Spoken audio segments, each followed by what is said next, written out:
Prologue. Run, Juliet. Run. The sickening sound of conflict filled the air. Wide hazel eyes watched in horror as a wolf attacked the very man they had always looked at with every bit of love in their heart.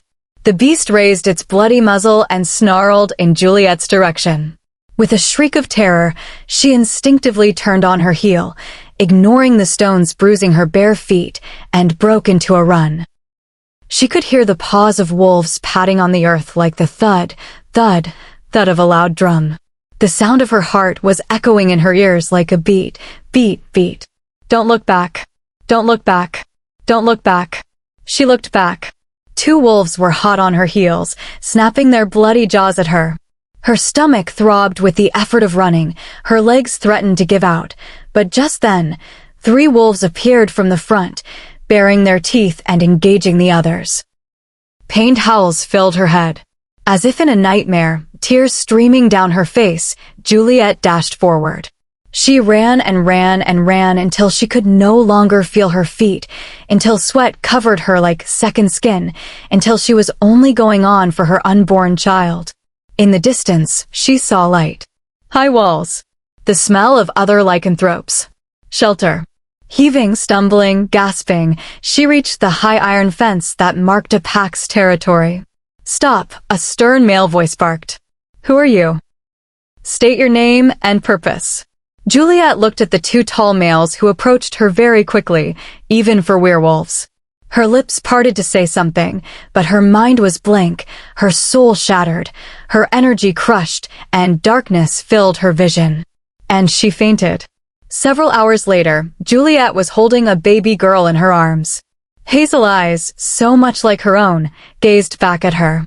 Elijah would have loved you so much, she whispered, tears prickling her eyes. A knock on the door of the little room snapped her out of her thoughts.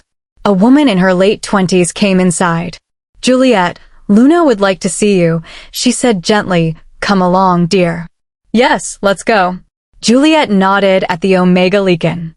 They walked through the long, narrow passages of the Omega quarters to the vast and glamorous hallways of the Alpha and Luna's chambers. The guards let them into the meeting room where the Alpha and Luna sat. The Alpha was a big man with broad shoulders, a proud scar on his left cheek, and fierce brown eyes.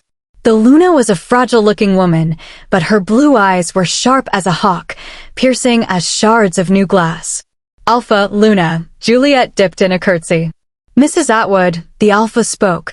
We sent troops to your packed territory, but no one could survive the rogue attack. No one but you and your daughter. Juliet nodded, feeling her chest constrict with pain. Now, we understand you need shelter, the Alpha continued, and we would offer you a place here in the estate, as werewolves and lycans are not so different after all. That would be very kind of you, Alpha, Juliet replied meekly. But, the Luna interjected, you are not part of our pack, hence, you can only stay as an Omega. Swallowing the lump in her throat, Isabella looked at her daughter's hazel eyes. With a deep breath, she made the choice any mother would have made. I accept the conditions. After Juliet had been officially converted to an Omega by taking an oath and shaking her hand, which she'd cut a bit to draw out blood, with the Alpha, who had done the same, she went out, clutching her baby. She hadn't taken more than a few steps when someone tugged at the hem of her dress. She whirled around, and her eyes landed on a 4-year-old boy. With his dark brown hair and deep blue eyes, it wouldn't take a genius to guess who he was. Who are you? He asked, though his eyes were curious, his voice had been commanding. Well, Juliet struggled with her words. I'm the new pack member. The boy nodded, craning his neck to look at the child in the woman's arms. Juliet lowered her arms to let him have a look. The boy smiled at the infant. Hello there, I'm Luke Winters. He looked at Juliet, apparently to learn the child's name. Juliet blushed. She hadn't thought of it yet, but... Looking down at her angel, a soft smile tugged at her lips. Elise, she said, Elise Attwood. Luke grinned and let the baby hold one of his fingers. Welcome home, Elise. Chapter 1. Elise. I whirl around, and my straightened hair follows the movement. My eyes meet familiar blue ones. Shuss. I mock glare at my best friend. I'm doing something important. His lips tug upwards in the usual crooked grin, and he leans against the wall, watching me as I achieve greatness. Right, I take the catapult, grab a big walnut, and take aim. 1, 2, 3. Snap. A banshee-like scream meets my ears, and I quickly duck behind the wall, choking on giggles. Who did this? A shrill voice demands, who did this? A familiar deep chuckle reaches me from my side. What are you? A 6-year-old. He asks, his eyes shining with amusement. Just because I'm 19 doesn't mean I can't have fun. I grin at him, you wanna try? He considers it for a moment. Why the hell not? I give him a walnut and the catapult, and we exchange a solemn nod like the one's best friends do before stealing ice cream from the fridge. He aims, pulls the rubber back, and snap. I'm going to kill you when I find you. Unable to hold myself back, I stumble away, clasping my hands to my mouth. Only when I'm out of earshot, laughter bubbles past my lips, and I can almost feel my face becoming red. Another laugh combines with mine, and I realize I'm not the only one who ran. Goddess, you didn't see her face. He says. Oh, don't worry, we always have next time, I say, grinning. Carlos. Both of us jumped at the stern voice.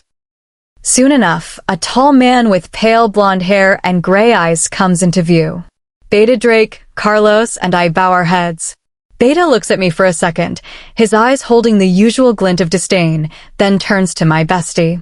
What are you doing here? He demands. All the pack warriors are supposed to be training right now. The training ended not 5 minutes ago, Beta. Carlos says, jumping to his serious voice. In fact, I was just here to tell the Omega to clean the weapons. Beta turns his harsh face to me again. Then stop standing here like an idiot and get to it. He barks. I stare back into his gray eyes defiantly. My muscles itch to bend my neck and submit. My eyes prickle with the effort of looking into his powerful ones, but I've practiced this for ages. Of course, Beta. I finally say and turn around to get as far from him as possible. Like father, like daughter. But it's not Beta's fault. You see, ever since he found out that Darcy, his daughter, is a nut job, he's been one himself. And what a pity I've never known him before his condition. As I pass through the hallways of our huge pack house, everyone considers my existence in their unique way. Some give me the stink eye, some quickly turn away, and some look at me with looks of superiority. My wolf claws at my head to let her out. I roll my eyes as a bunch of pack warriors pass by me, smirking. Lycans, I shake my head. They think they're so amazing. I pass by the weapons room but don't bother checking. I cleaned everything just yesterday. So far, Carlos has been the only friend I have, aside from a few Omegas. Heck, even some of the Omegas look at me and Mom with dislike. But none of it bothers me as much as it did. Because my escape plan is simple. 1. Find my mate. 2. Convince him to take my mom with us to his pack. 3. Escape. For attain godly powers and destroy every lycanthrope with a superiority complex and then take over the world. See? Simple. I go outside the main pack house and towards the Omega quarters. On the outside of the little building, I see a familiar figure. Juliet. Darcy snaps. My fingers curl in fists as my mother hurries outside to receive Darcy. Yes, Miss Parks. Mom asks politely. I want a foot massage right now, she says, flipping her long blonde hair. I watch as my mom swallows, see the hesitation in her eyes, and see her head nod. My blood boils. Wait. I quickly jog towards them. What is it, Alice? Darcy snaps. Mom needs to clean the weapons in the weapon room. Sorry she can't come with you, I say, trying my level best not to glare at her. Fine, Darcy huffs, then her eyes light up. Why don't you come with me then? My feet could use some proper tending. And it must be an honor for a werewolf Omega to tend the feet of a Lycan Beta. My left eye twitches, but I glance at Mom, at her still pretty face. The light in her hazel eyes is so dull compared to what it used to be. Swallowing my pride and dignity, I nod. Darcy flashes her pearly white teeth at me and turns around to go inside the pack house. I turn to Mom. No cleaning needed in the weapons room. Go and rest, yeah? I say, smiling at her. Elise, sweetie, you shouldn't have. Mom says, if Darcy finds out. She wouldn't care. I wave a hand dismissively. She likes to anger me whenever she can get the chance. Alice. Hurry up, you lazy, good-for-nothing idiot. I better go, my lips curl in disgust. Nonetheless, I turn to follow her royal dumbass and quickly fall in step behind her. Took you long enough, she snaps. Maybe next time I can throw rotten eggs at her? Or if I can somehow get my hands on a used diaper. I can't believe how slow you Omegas walk. Although it's too much effort for the likes of her, I think I might do it. Are you mute or something? Then again, you can't argue about it. Are there any babies in our pack? Ones that might have stomach problems? Darcy leads me to her room, a pink, furry, sparkling room in the house. One I've been in too many times. She lies down on the daybed and gestures at her shoes. Please don't lose it. Please do not lose it. I yank off her shoes, ignoring the smirk on her face. My fingers itch in resistance as I move them near her feet. My wolf claws at my head harder than usual, but I focus all my energy on my breaths. In and out. In and out. You know, Alice, Darcy says as I try not to crush her feet, I'm thrilled today. So happy that even your inferior presence isn't bothering me. You're too generous. It's like my birthday, Christmas, and the full moon all in one, she says. If I can move my fingers a bit higher, preferably to your throat, it might be like your funeral, too. Because he's coming. She says excitedly, my love is coming back, and thank moon he didn't find his mate or something. Now nothing is separating us. Who's coming? I ask. Surprisingly, she smiles wider. It's creeping me out. Luke. My Luke is coming back, she says. I freeze. Her words echo in my head. Luke. Luke is coming back. Oh no. Chapter 2. Luke Winters. The only son of Alpha Jax and Luna Faye. The soon-to-be alpha of our pack. He's coming back after 5 years. The sound of my heart pounding in my ears gets faster by the second, and Darcy, in her joy, doesn't even realize I'm not massaging her feet anymore. No, no, no. I don't want to make a reunion feast. My hot, dashing, charming Luke. Darcy claps her hands together. And finally, he's going to come back without any mate. Which means one thing. He and I forever. Yeah, really amazing. Better find my mate before she becomes Luna. He's the most handsome man I've ever seen, you know, Darcy says dreamily. Sometimes I feel bad for Darcy. The pathetic soul has no friends. I've only seen him like 3 times. I feel obligated to point out. Of course, the likes of you can't even look at him often. She smirks at me. No wonder she doesn't have friends. Now go, shoo. She says I have to get ready before he comes. It takes a lot of time, not that you'll know. Thanking the goddess, I hurried out of her room and towards the Omega quarters again. It must be an uproar there. When I enter through the main door, the sound of chaos hits me hard. People are running around with decorations, folding invitation envelopes and making lists. Even in the crowd, I can easily make out a short, plump woman with dark red hair shouting, "Stay calm, people." She roars, "Stay calm." Captain Morgan, I push through the rushing crowd. Don't tell me. Yep, she nods with a grin. It's a code red. I attempt to pass out and fall, but someone grabs my elbow and pulls me straight. No time for fainting. Angelina, Morgan's daughter, with the same red hair and green eyes, says to me, "We have shopping to do." Tell me that's not true, I say a bit too dramatically. It's not true, Angelina says, taking me with her. Now come on. Goddess, save my ass. No more, I can't. I lean against the wall, not another step. Elise, we have yet to buy all the dairy products. Angelina says, waving the list.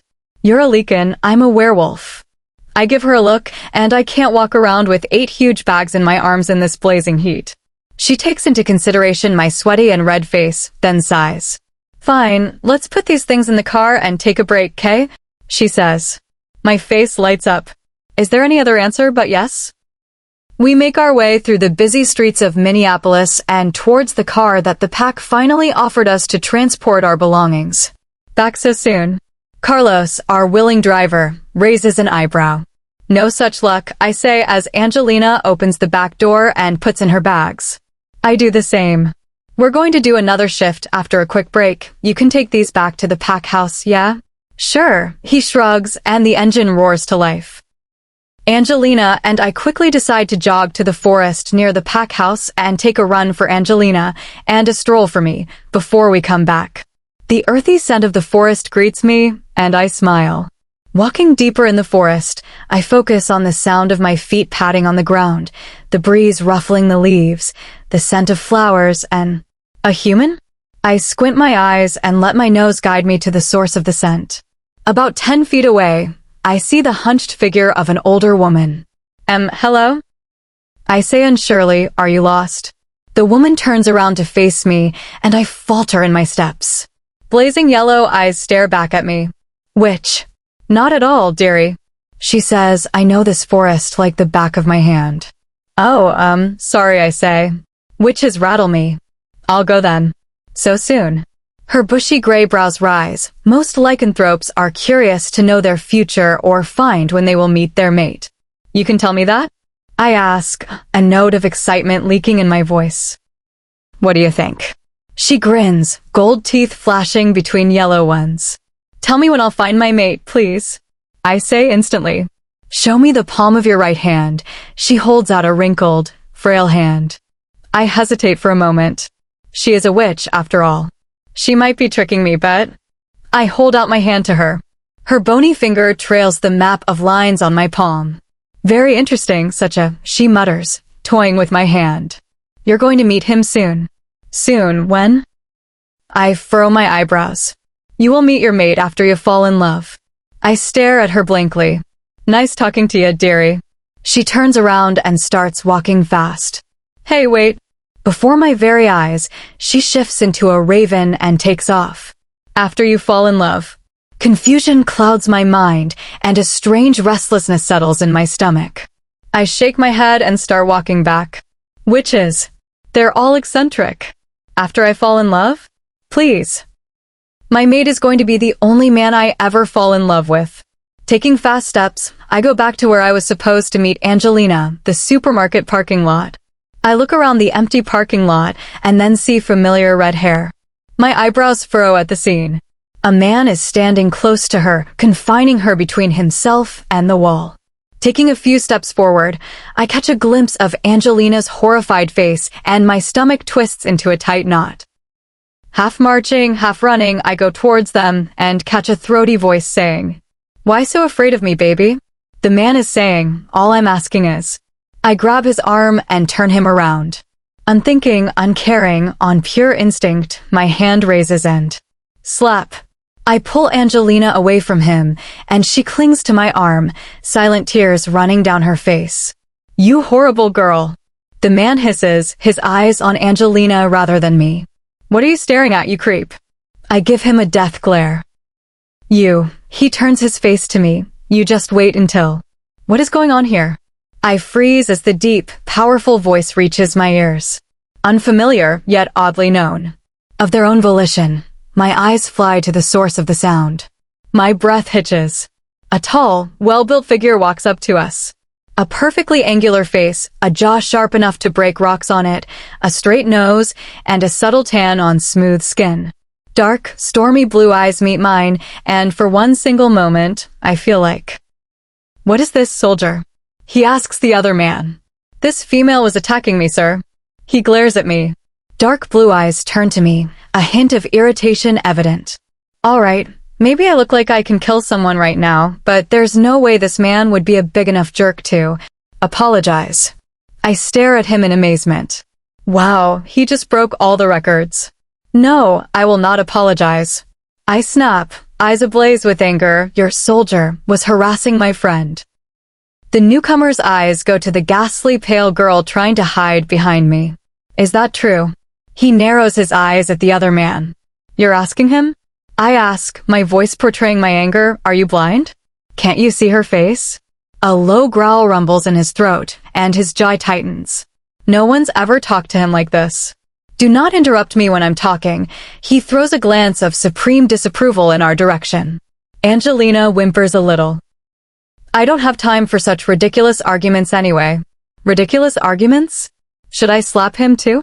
Your employee just did something completely immoral, and you'll walk away like a man with no honor? Lighting flashes in his eyes, and he takes a step forward. I register the power radiating from him. My muscles start itching, my eyes wanting to blink and look away, but I don't back down. Do you know who I am? He asks, or instead demands. Of course I do, I say, much to his surprise. You're a textbook jerk. I turn my face away, grab Angelina's arm, and walk away, very aware of the piercing blue eyes staring at me until I'm out of sight. You okay? I ask Angelina when we're far enough. I'm fine, she mumbles, just a bit shaken. Don't sweat it. Let's go back, someone else can get the other things. I put my arm around her, hoping to be of some comfort. You shouldn't have done what you did, Elise. Angelina says as we start walking, maybe those are guests or something, you might get in trouble. Forget trouble, I say. Men who can't respect women are awful. And men who stand by and let it happen are just as bad. A smile tugs at her lips. You're crazy. I grin, crazy awesome. Chapter 3. After I leave Angelina with Morgan, I go to my room. Entering the small, perfect square place gives me a sense of home. I go to my small dresser and catch a glimpse of my reflection. Pin straight, honey brown hair reaches the middle of my back, doe hazel eyes, a dainty nose, a heart-shaped face. A smile tugs at my pink lips. At least good looks aren't reserved for the higher ranks. I'd say I'm pretty cute. I go through my drawer and take out a small, brown notebook, my diary. Yeah, anyone who knows me won't believe I have one. However, I do have this little product of tree death, and I like to call it the little jerk. I open an empty page and start writing. I wonder why people think that you need a reason to respect someone. You need a reason not to respect someone. Just the title of a living thing should be enough to respect each other. It's not our races or ranks or looks that make us essential to the world or define us. It's our actions that define us. I sometimes wonder if my mate will care that I'm an omega. If he is disappointed. Well, if that happens, I'll be disappointed. Rather than love, I want respect. I demand respect. I want my life partner to let me stand beside him, not behind him. I want him to acknowledge my existence and personality, not just as his mate or an omega. Elise. I'm not doing anything. I snap the cover shut. He's here, sweetie. Mom says, ignoring my statement, Luke is back. Oh my God, I say monotonously as I put my diary back, woohoo. Don't be so dry, dear. Mom takes my arm, come on, at least have a look at him. He's the most handsome man I've ever seen, you know, Darcy had said. Well, let's see what this Mr. Universe looks like. Mom and I enter the great hall built beside the pack house for meetings or celebrations. The scent of at least 100 lichens, perfumes, and food reaches my nose at once. The place is packed, and there are many more people here than I expected, probably because they're guests from neighboring packs too. Look, they're on the stage, Mom says to me. I look ahead, above the sea of people, at the stage, and my eyes widen. Dark, stormy blue eyes stare back at me, as if they've been looking for me this entire time. I swallow thickly. I'm screwed. Isn't he handsome? Mom asks me. Yeah, gorgeous, I say mindlessly. Attention please, everyone, Alpha Jack says. Everyone settles down, and I quickly grab Mom's hand and go towards a few empty chairs. If they haven't noticed us, we might as well attend our first ever pack announcement. I thank all of you for sharing our happiness, he says, and then puts a hand on his son's shoulder. My son, Luke, has come back after 5 years of training. Everyone claps. Mom nudges me, and grudgingly, I clap too. As all of you know, he continues, this year, we will be hosting the Alpha's Hunt. I encourage all of you to arrive at our Northern Manor house for the ceremony. Another round of applause, but this time heavy with tension. As for the rest of the night, please enjoy. The Alpha's what? I ask Mom. The Alpha's Hunt, dear, Mom says, looking a bit pale, in which all the Leakin Alphas participate to choose the Alpha Supreme of the continent. I turn my gaze to the stage again, so they're all going to the Northern Manor? Yes, dear, Mom nods, the Alpha's family. Beta Drake and Beta Female, Clara, will stay here to manage the pack affairs. They take a few Omegas with them to take care of the Manor's work. You think Darcy will go with them? I ask hopefully. With the way she's holding on to Luke, Mom smiles grimly. I can guess she is. For some reason, I feel a tiny knot in my stomach, but I shrug it off. Good riddance. Who wants Luke here anyway? When we return, all the young or new adult Omegas are lined up. Where are they going? I ask Mom. Probably for the Alpha family to pick who will go with them, Mom says. Pick? We're not merchandise. I growl, not at Mom, mind you, but at the point. It's how it goes, Elise, Mom says grimly. Elise. Angelina waves at me from the queue. Come here, quick. I take a step forward, but Mom grabs my hand. I look back with a raised eyebrow.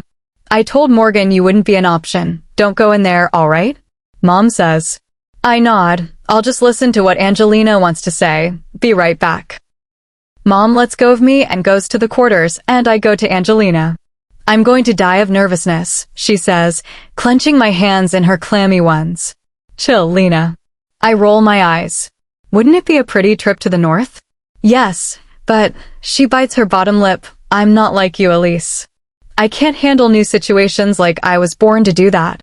I know I'm pretty legit, but this is taking it a bit too far, I say. I rake my brain to come up with something to ease her nerves. An idea pops up in my head. I look back at the quarters and then at Angelina's nervous face. Fine, I'll walk with you until you're there, but I have to come back afterwards. I say, thank you. She squeezes my hands in gratitude. We reach the pack house lounge quickly.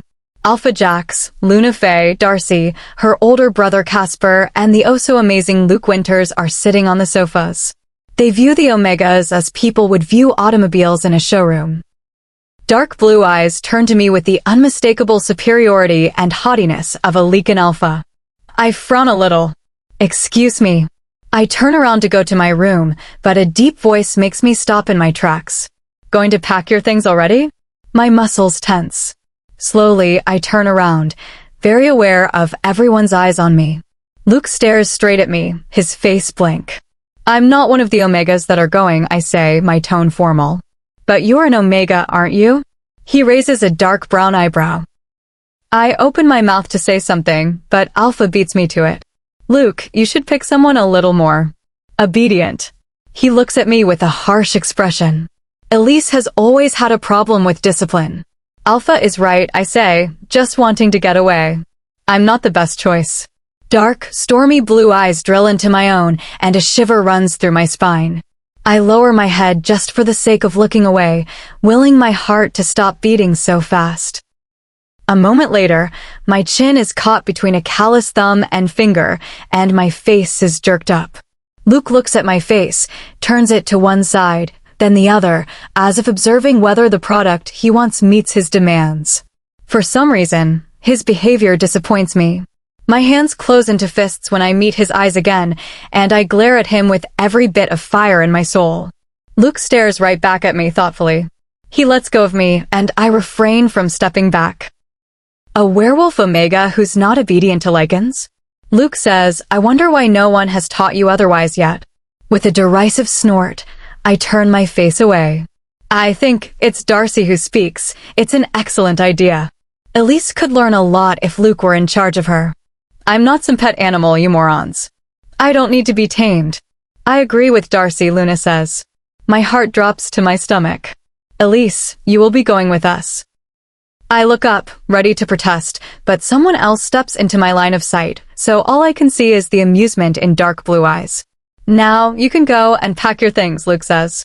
We leave tomorrow at 5 in the morning. Chapter 4. What? Mom stares at me wide-eyed. Mom, calm down, I say, it's not so bad. Not that bad. She repeats, you'll be gone to an unknown place for the goddess knows how long with no one to save you. Shall you land yourself in trouble? Mom, I say calmly, I'll be okay, I can handle myself. And besides, a little adventure won't hurt. Mom lets out a shaky breath. I just need some time to myself. Go to sleep, Elise. You have to leave early in the morning. With that, she walks out of the room, leaving me with a dull ache in my chest. Oh, mother dearest, why do you worry so much? Because you are all she has left. With a sigh, I collapse on my bed. Yes, I want to travel a bit. Yes, I want some excitement and adventure, but not at the expense of Mom's peace of mind. With my mind made up, I go out of the Omega quarters and start for the main pack house. The dew-drenched grass bends under my feet, and the cold night air makes me wish I'd put on a jacket. Thankfully, my hair is covering my ears, and I quickly reach the back door of the pack house. Slipping inside since I knew it'd be unlocked, I rake my head. Luna and Darcy would never help me. Alpha is probably not going to see me at this hour of the night and snap at me for sneaking in. I have no idea what Casper's like since he just came back with Luke. That only leaves me with one possible option. The moon knows where his room would be. How am I supposed to find him? Nevertheless, I march towards the stairs and soundlessly go up to the second floor. I wander along the hallway thinking, if there are 5 rooms here, one for Darcy, one for her brother Casper, one for the betas, and one for the alphas, so that only leaves me with. I walk towards the room at the end of the hallway. The perfectly polished door reflects my image to me. I raise my hand to knock, but then stop. What am I going to say? So, I'm afraid I won't be able to go with you. Why? My mother is worried about me. That sounds professional. For 10 minutes, I raise and drop my hand, thinking hard about what to do. Finally, I take a deep breath, raise my hand, and am ready to knock. The door opens. My hand freezes in midair, my eyes stare at someone's tan skin instead of the polished door. Luke stands in the door frame, his brown hair ruffled, dark blue eyes staring down at me with a tinge of irritation. He's not wearing a shirt. Heat rushes to my face, and with no better option, I focus my eyes on his. You've been standing outside my door for the last 10 minutes, he says in a raspy voice. What do you want? I have to say something. I stutter. What are you saying, Elise? Don't let this man think you're an idiot. Then say it. His lips curl in a tired frown. He does look tired. With the bags under his eyes, the weary look in them, he seems like he hasn't slept in ages. A low growl snaps me out of my thoughts. What? Do you want? Luke narrows his eyes at me. I want a lot of things. Like freedom from this godforsaken pack, equal rights for Omegas, a good soulmate, and a puppy? And some dirty diapers to throw at Darcy? I can't go with you, I say, my voice coming out stronger than expected. 3 cheers for me. Why? Luke's eyes narrow to slits. Because I drawl out, because I'll cause trouble, I always do. I can't do a thing right. You should listen to your father. He was telling the truth when he said I can't obey anyone. Luke leans down so we're at eye level, and the scent of pine trees and coffee wafts over to me, making my stomach twist into a weirdly good-feeling knot. His narrowed, dark, deep blue eyes stare into my wide, hazel ones. I haven't slept peacefully in a long time, and when finally, today I fell asleep, you woke me up at this hour of the night to point out how bad of an Omega you are. His warm breath fans my face. Yes, I grin sheepishly. You are going to the north with me. End of conversation. And he slams the door in my face. For a moment, I stand there like a gaping fish. I raise my hand, ready to knock and give him a piece of my mind when the door swings open again. I see you're still here, Luke growls. Just wanted to say good night. My tongue betrays me. I quickly turn around and go to the Omega quarters. Seems like I'm going to the north. Take care of yourself, I hug Mom tightly. You too, dear, she says, hugging me back. Try not to get in trouble, Morgan says to me with a grin. Aye, Captain. I grin back. I'll miss you, Angelina says, and I'm so sorry you have to leave. It's all my fault. Hey, don't stress yourself. I say, putting a hand on her shoulder, besides, a free trip to the north? Sounds pretty good to me. I wave at my family one more time before hurriedly going towards the garage. When I reach it, people are hurrying about, pack warriors loading their things in one car, the higher ranks standing a bit away from them, muttering among each other. I notice that the Omegas they'd picked are standing by their sides, heads bowed. With a sigh, I tighten my grip on the strap of my duffel bag and walk over to a certain Alpha Leakin. So, where are we going? I ask Luke. Pakistan, he replies, hands clasped behind his back. But that would be a 14-hour flight. I point out. Be it lichens or werewolves, but lichens more so, they hate long flights. It makes their wolf grumpy and agitated. But very worth it, Luke says. Narren valleys are known to be one of the most beautiful places in the world. A wave of excitement crashes over me, and suddenly, this trip doesn't feel bad at all. I was wrong. It was bad, heck, it was horrible. 14 hours in a damn plane, then God knows how long in a car, and we still haven't reached the place. We're here, the Omega driving our car, John, I think his name is, says to us. Freedom. I jump out of the car as soon as it stops. The first thing I notice is the cold. The second is when it's dark and I can't see anything. The third is that there's a mansion in a brilliant landscape just in front of me. But keeping the second point in mind, I can't see very well. Oh well. Grinning like a maniac, duffel bag in hand, I hop over to Luke. He starts walking without acknowledging my presence, but I'm so happy to be on my feet that I don't care. Omegas, all of you will have a room attached to your in charge. Luna explains as we enter the grand hall of the house. Behave yourselves and serve with diligence. 2 staircases go up, one from either side of the hall, and Luke turns to the left one. I'm following behind quickly. We'd reached the middle when a banshee-like scream met my ears. Elise. I cringe and then look at Darcy just behind us. I need your help, come to my room. She quickly reaches us and gives me a look of pure authority. But you have Flora with you. I nod towards the Omega female behind her. Oh, I do, Darcy grins at me, but I need you right now. I look at Luke, eyebrows furrowed. Darcy turns to him as well, batting her eyelashes. And holds his arm.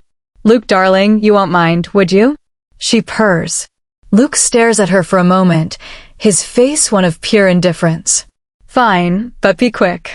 He smoothly pulls his hand away from Darcy. I give him an unbelievable look, and he merely shrugs and continues going up the stairs. Hurry up, Alice, or Elise, or whatever your name is. Darcy snaps. I hold back a growl and follow her to her room. It's almost identical to her room back in the pack house. They must have been here before. Now, she grins at me, a spark of evil lighting up her eyes. Let's have a little fun. Sometimes, in your life, you have to be the strong one. Sometimes, life throws you into unexpected situations where others might lose their minds, but you have to keep going. You have to remind yourself that you're better than this, stronger than this. Do it properly. A familiar voice snaps. With a deep breath, I somehow manage to keep my hands on Darcy's feet rather than her neck. Be strong, Elise. You can get through this. Not only did she make me clean her room, arrange her wardrobe, brush her hair, which somehow kept being pulled, and put it in a braid, but she also wanted a foot massage. This is better. She sighs in content. The door opens, I don't bother looking up, and get myself more humiliated than I already am. What is going on here? Darcy jumps, and the cucumbers on her eyes fall. I whip my head towards the door to see Luke glaring at the scene in front of him. Luke, you startled me. Darcy says, you see, I was just letting Alice give me a foot massage. Get up, Luke growls lowly, his eyes focused on me. I quickly stand up from my crouched position and grab my duffel bag from the corner. To my room right now, he says. I hurried past him, out the door, and to the one just to its right, since I'd seen Luke going there. I enter the big, square room. There's a king-size bed in the middle, a big window on the east wall, a study desk near the bed, and the whole place is predominantly white. I see a door on the west wall of my room. Before I could collapse my bed and thank my lucky stars, someone else came and slammed the door shut behind them. I jump and turn around. Dark, stormy blue eyes glare at me. What the hell? What did I do? I brought you here to work for me, no one else, understood? Luke says, barely controlled anger is evident in his voice. Really? Weren't you the one who sent me with her? But instead of telling him so, I consider the look on his face and do otherwise. Okay, ladies and gentlemen, mark your calendars. This is a moment to remember. Well, he does look like he might bite my head off. You can't blame me for being cautious. Good, he says, his face still as angry as before. Now go and get some sleep. We have some hectic days ahead. Chapter 5. Wake up. 5 more minutes, Mom, I mumble and bury my face in the pillows. Get up, Hazel. I'm not Hazel, let me sleep. I sweat away the hand shaking my shoulder. Get up right now, or I'm going to throw a bucket of water at you. An angry voice commands. My eyes snap open, and the first thing they focus on are 2 orbs of deep, dark blue glaring at me. A scream escapes my mouth, and instinctively, my hand goes up, but Luke catches my wrist in his hand before my palm could meet his face. Have you, he says slowly, jaw clenched tight, lost your mind? You startled me, I say as he drops my wrist and steps back. Luke straightens and folds his arms behind his back, looking down at me with supreme disappointment. So, why the heck did you wake me up? I say, stretching my arms over my head. We're going for a run. My eyes went wide with shock. We, meaning you and I, Luke says, his face serious. Hurry up. We've wasted enough time already. But you're a Leakin Alpha. I say, you're going to complete a round of the plant before I can say breakfast. I'm a Leakin Alpha, am I? He says. I nod. Well, you forgot to mention that I'm your Alpha. That's an order. Get up now. Luke goes out of the room, and I fall back on the mattress with a groan of frustration. After a quick shower, I don't bother drying my hair and put it in a ponytail before rushing out of my room into Luke's. We go out of the mansion, and instantly, a cold shudder passes through me. The sun is barely up. We will take 3 rounds of the 10 miles surrounding the mansion. Luke says to me, it should take about 20 minutes. Fine, I say, let's shift. Luke turns to me and raises an eyebrow. Who said we will shift? 10 miles, 3 times in 20 minutes without shifting? I stare at him with wide eyes. That's impossible. I mean, yeah, I'm a werewolf with supernatural speed, but that doesn't mean I'm a machine. And it's 6 in the morning. And without breakfast? I'm telling you, it's madness. Suddenly, Luke holds up a hand, silencing me. Shut up, he says, his voice low. Who am I? Alpha Luke Winters? I say, trailing off. And as your Alpha, I say what we do. His voice is hushed by silence. Understood. Yes, Alpha, I whisper. What are we going to do? His dark, deep blue eyes bore into my own. Run without shifting. He stares at me for a moment, with the haughty superiority and authority of an Alpha, then. Good. One question, sir? I ask, he nods. Why are we whispering? He lowers his hand, his face slack for one moment. I grin at him. He scowls. Let's get to work. Tell my mother that. It was I who ate the chocolate ice cream. In the nights, I huff as I crawl after Luke, and I want to be buried. Away from this miserable pack. Hazel, get up. Luke crosses his arms across his well-built chest and looks down at my sweaty state. For the record, I am not crawling. I'm just strolling. I can't. I huff out. Luke stares at me for a moment and then turns towards the mansion that seems tiny from here. Where are you going? I called after him. He turns around and gives me a passive look. I have no time to waste on pathetic little omegas. Anger surges through me like a high tide, crashing away my tiredness. Gritting my teeth, I straighten myself and jog over to him, only to pass him and go towards the mansion. What are you waiting for, sir? I call back, we need to go back. Finally, with a word-worthy effort, I reach my room, or just Luke's room, and collapse on the bed. Luke walks in, as fresh as a cucumber and as cool as a peppermint. He spares me a glance before going to the closet, not bothered in the least that I'm on his bed. I have a question, sir, I say to him. To seem to have a lot of those, he says. Why didn't you shift? I see his back muscles tighten slightly, and his posture stiffens. I notice the change in the room's atmosphere. Maybe that wasn't the best question. That is not your problem, he says, withholding anger clearly in his voice. Anger as she's alert. I swallow inaudibly. I know what happens when alphas lose their heads. Yes, sir. Go and get me breakfast, Luke says. Eggs, bacon, and a mug of black coffee. Don't take long. But He pins me with a death glare, and I clamp my lips shut and narrow my eyes at him. With a huff, I get off the bed, but my legs wobble under me, and I fall face first on the carpeted floor. Damn, I mumble as I rub my nose. Careful. Luke takes my small hand in his. I don't want you to immobilize yourself and complain that you can't work. Grumbling to myself, I go down to the kitchen where a few other Omegas are cooking as well. One of the perks of being an Omega is that you learn how to cook fast. Crash. Another. A male Omega glares at me, his Italian accent flaring. You broke another plate? Sorry. I say, hurriedly picking up the pieces. It just happens. No. He says, not another damage, you understand. No promises, I say sheepishly as I put Luke's breakfast in a tray, grab the coffee, and hurriedly get out. Well, just because I can cook doesn't mean it's free. When I enter the room, I almost drop the tray. You took your time, Luke says, not looking at me as he picks up a black dress shirt. Are you just going to keep standing there? Put it on the table. I give my head a brief shake and put the tray on the table. I glance at Luke, who is dressed in a dress shirt, dark slacks, and an office jacket. He's looking through a folder, eyebrows pulled together.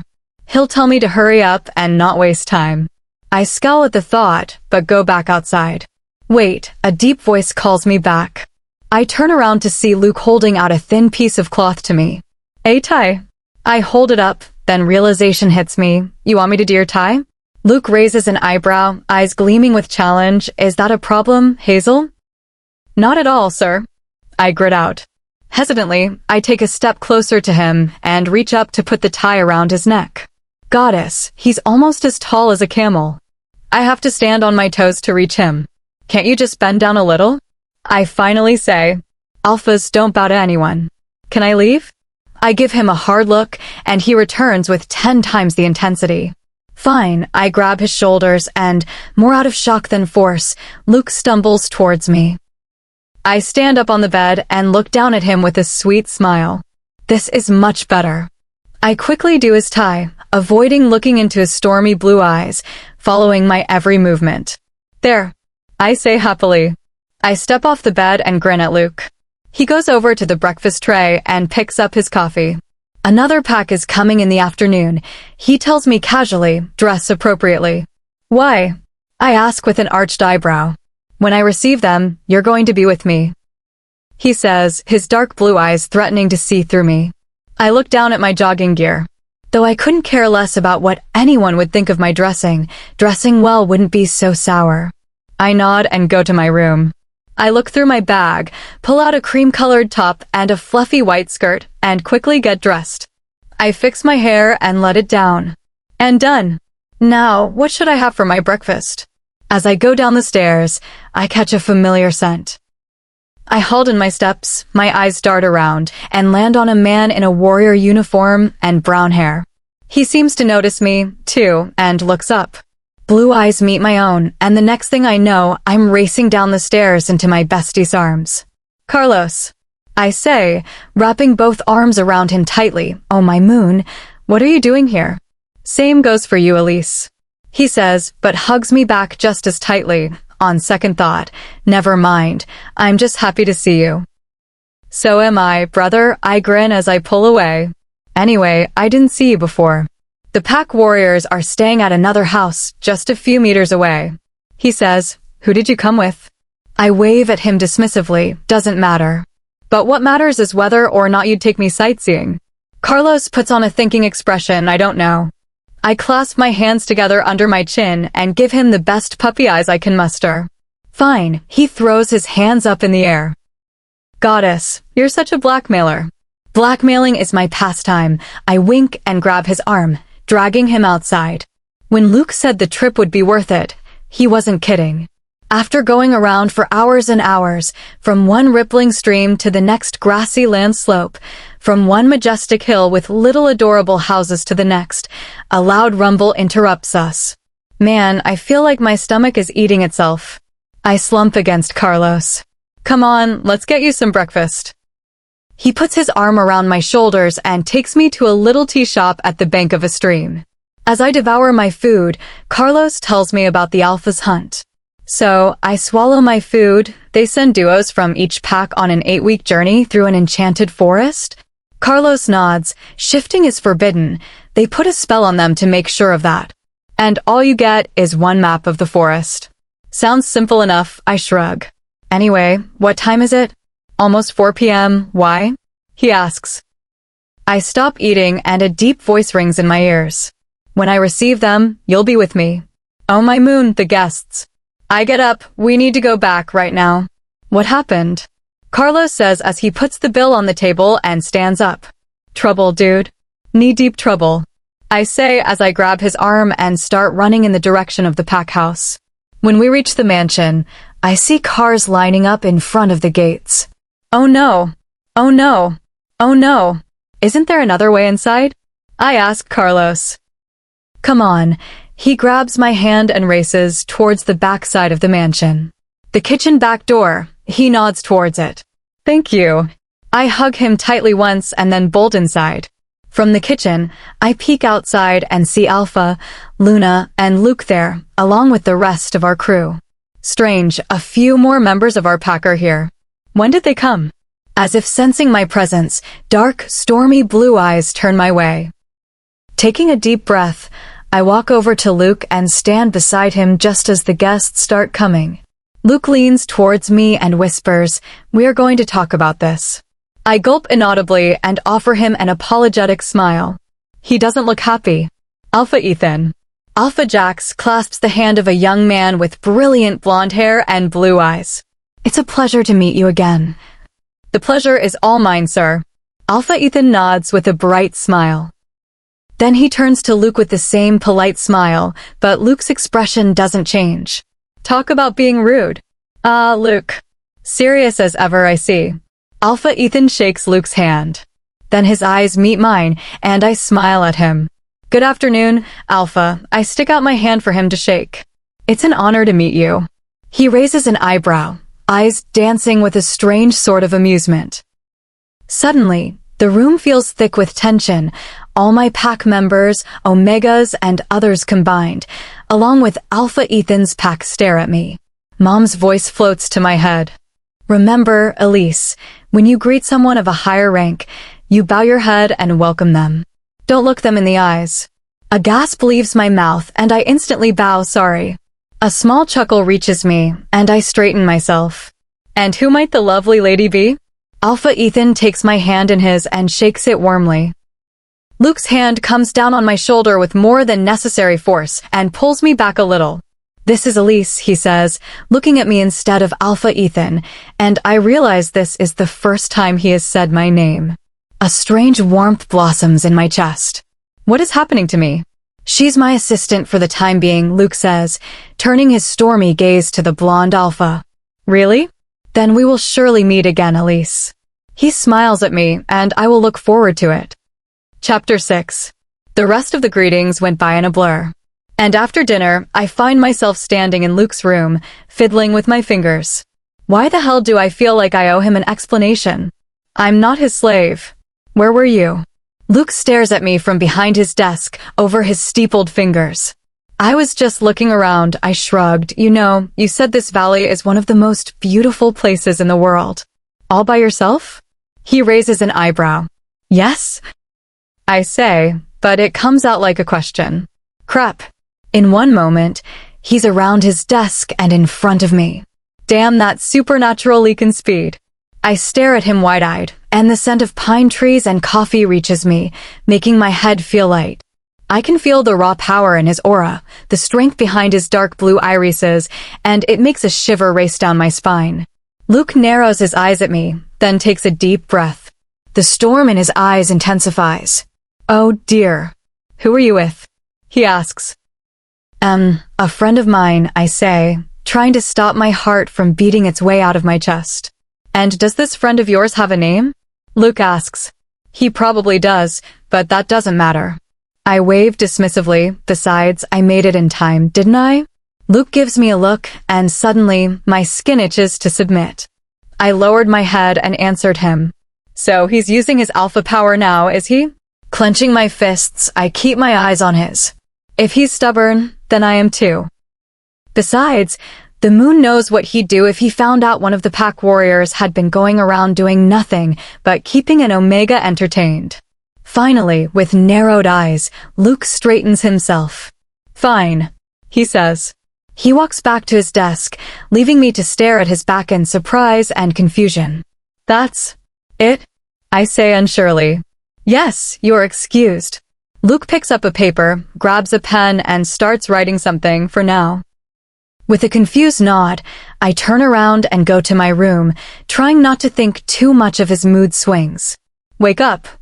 Leave me alone. I pull the blankets up to my head and for a few moments drift off to peaceful slumber when... Eek! I jump 1 foot in the air when something rips away my blanket. My eyes fly up to someone's handsome face and I want nothing more than to slap it. Morning jog, remember? Luke says, tossing my blanket aside. Why are you even taking me along? I demand, using my hands to exaggerate. I brought you here to discipline you, he says, already walking towards the door. You have 10 minutes to get ready if you don't want to jog in that. I glance down at my fuzzy pajamas, glare at the stiff, muscular back of that jerk, and I pick up my pillow, ready to throw it, but I bury my face in it and scream my frustration out. Ugh. Alpha males. They're so damn infuriating. Dragging my sorry self out, I run the 10-mile distance 3 times, and surprisingly, I'm not fainting this time. After we go back, I quickly make Luke some breakfast and take it up. I want to get my jobs over with as soon as I can. Where are you going? Luke asks as I turn towards my room. I almost reply, away from your infuriating presence, but I demonstrate extreme maturity and self-control. To take a nap, I shrug.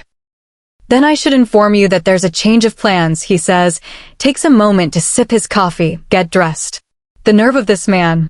How can he tell me about the change in my plans? And what does he mean by getting dressed? Why should I get dressed? I ask. Do as I said, and I'll tell you the reason afterwards. You will have to tell me the reason right now. I cross my arms stubbornly. Luke lets his stormy gaze meet my steely one. The air around us fills with tension. Come here, a powerful, demanding voice commands. My legs betray me and start walking, but my tongue takes my side. Why? Luke picks up a paper from his desk, the same paper he was writing on last night. He holds it out for me. I take it with a raised eyebrow and let my eyes skim over the elegant writing.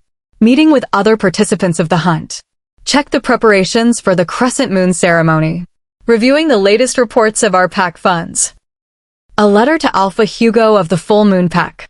It went on and on about various tasks, and I looked up at Luke, questioning. What is this? I ask. This is a list of things I have to get done today, he says casually. Why are you giving this to me? I ask dreadfully.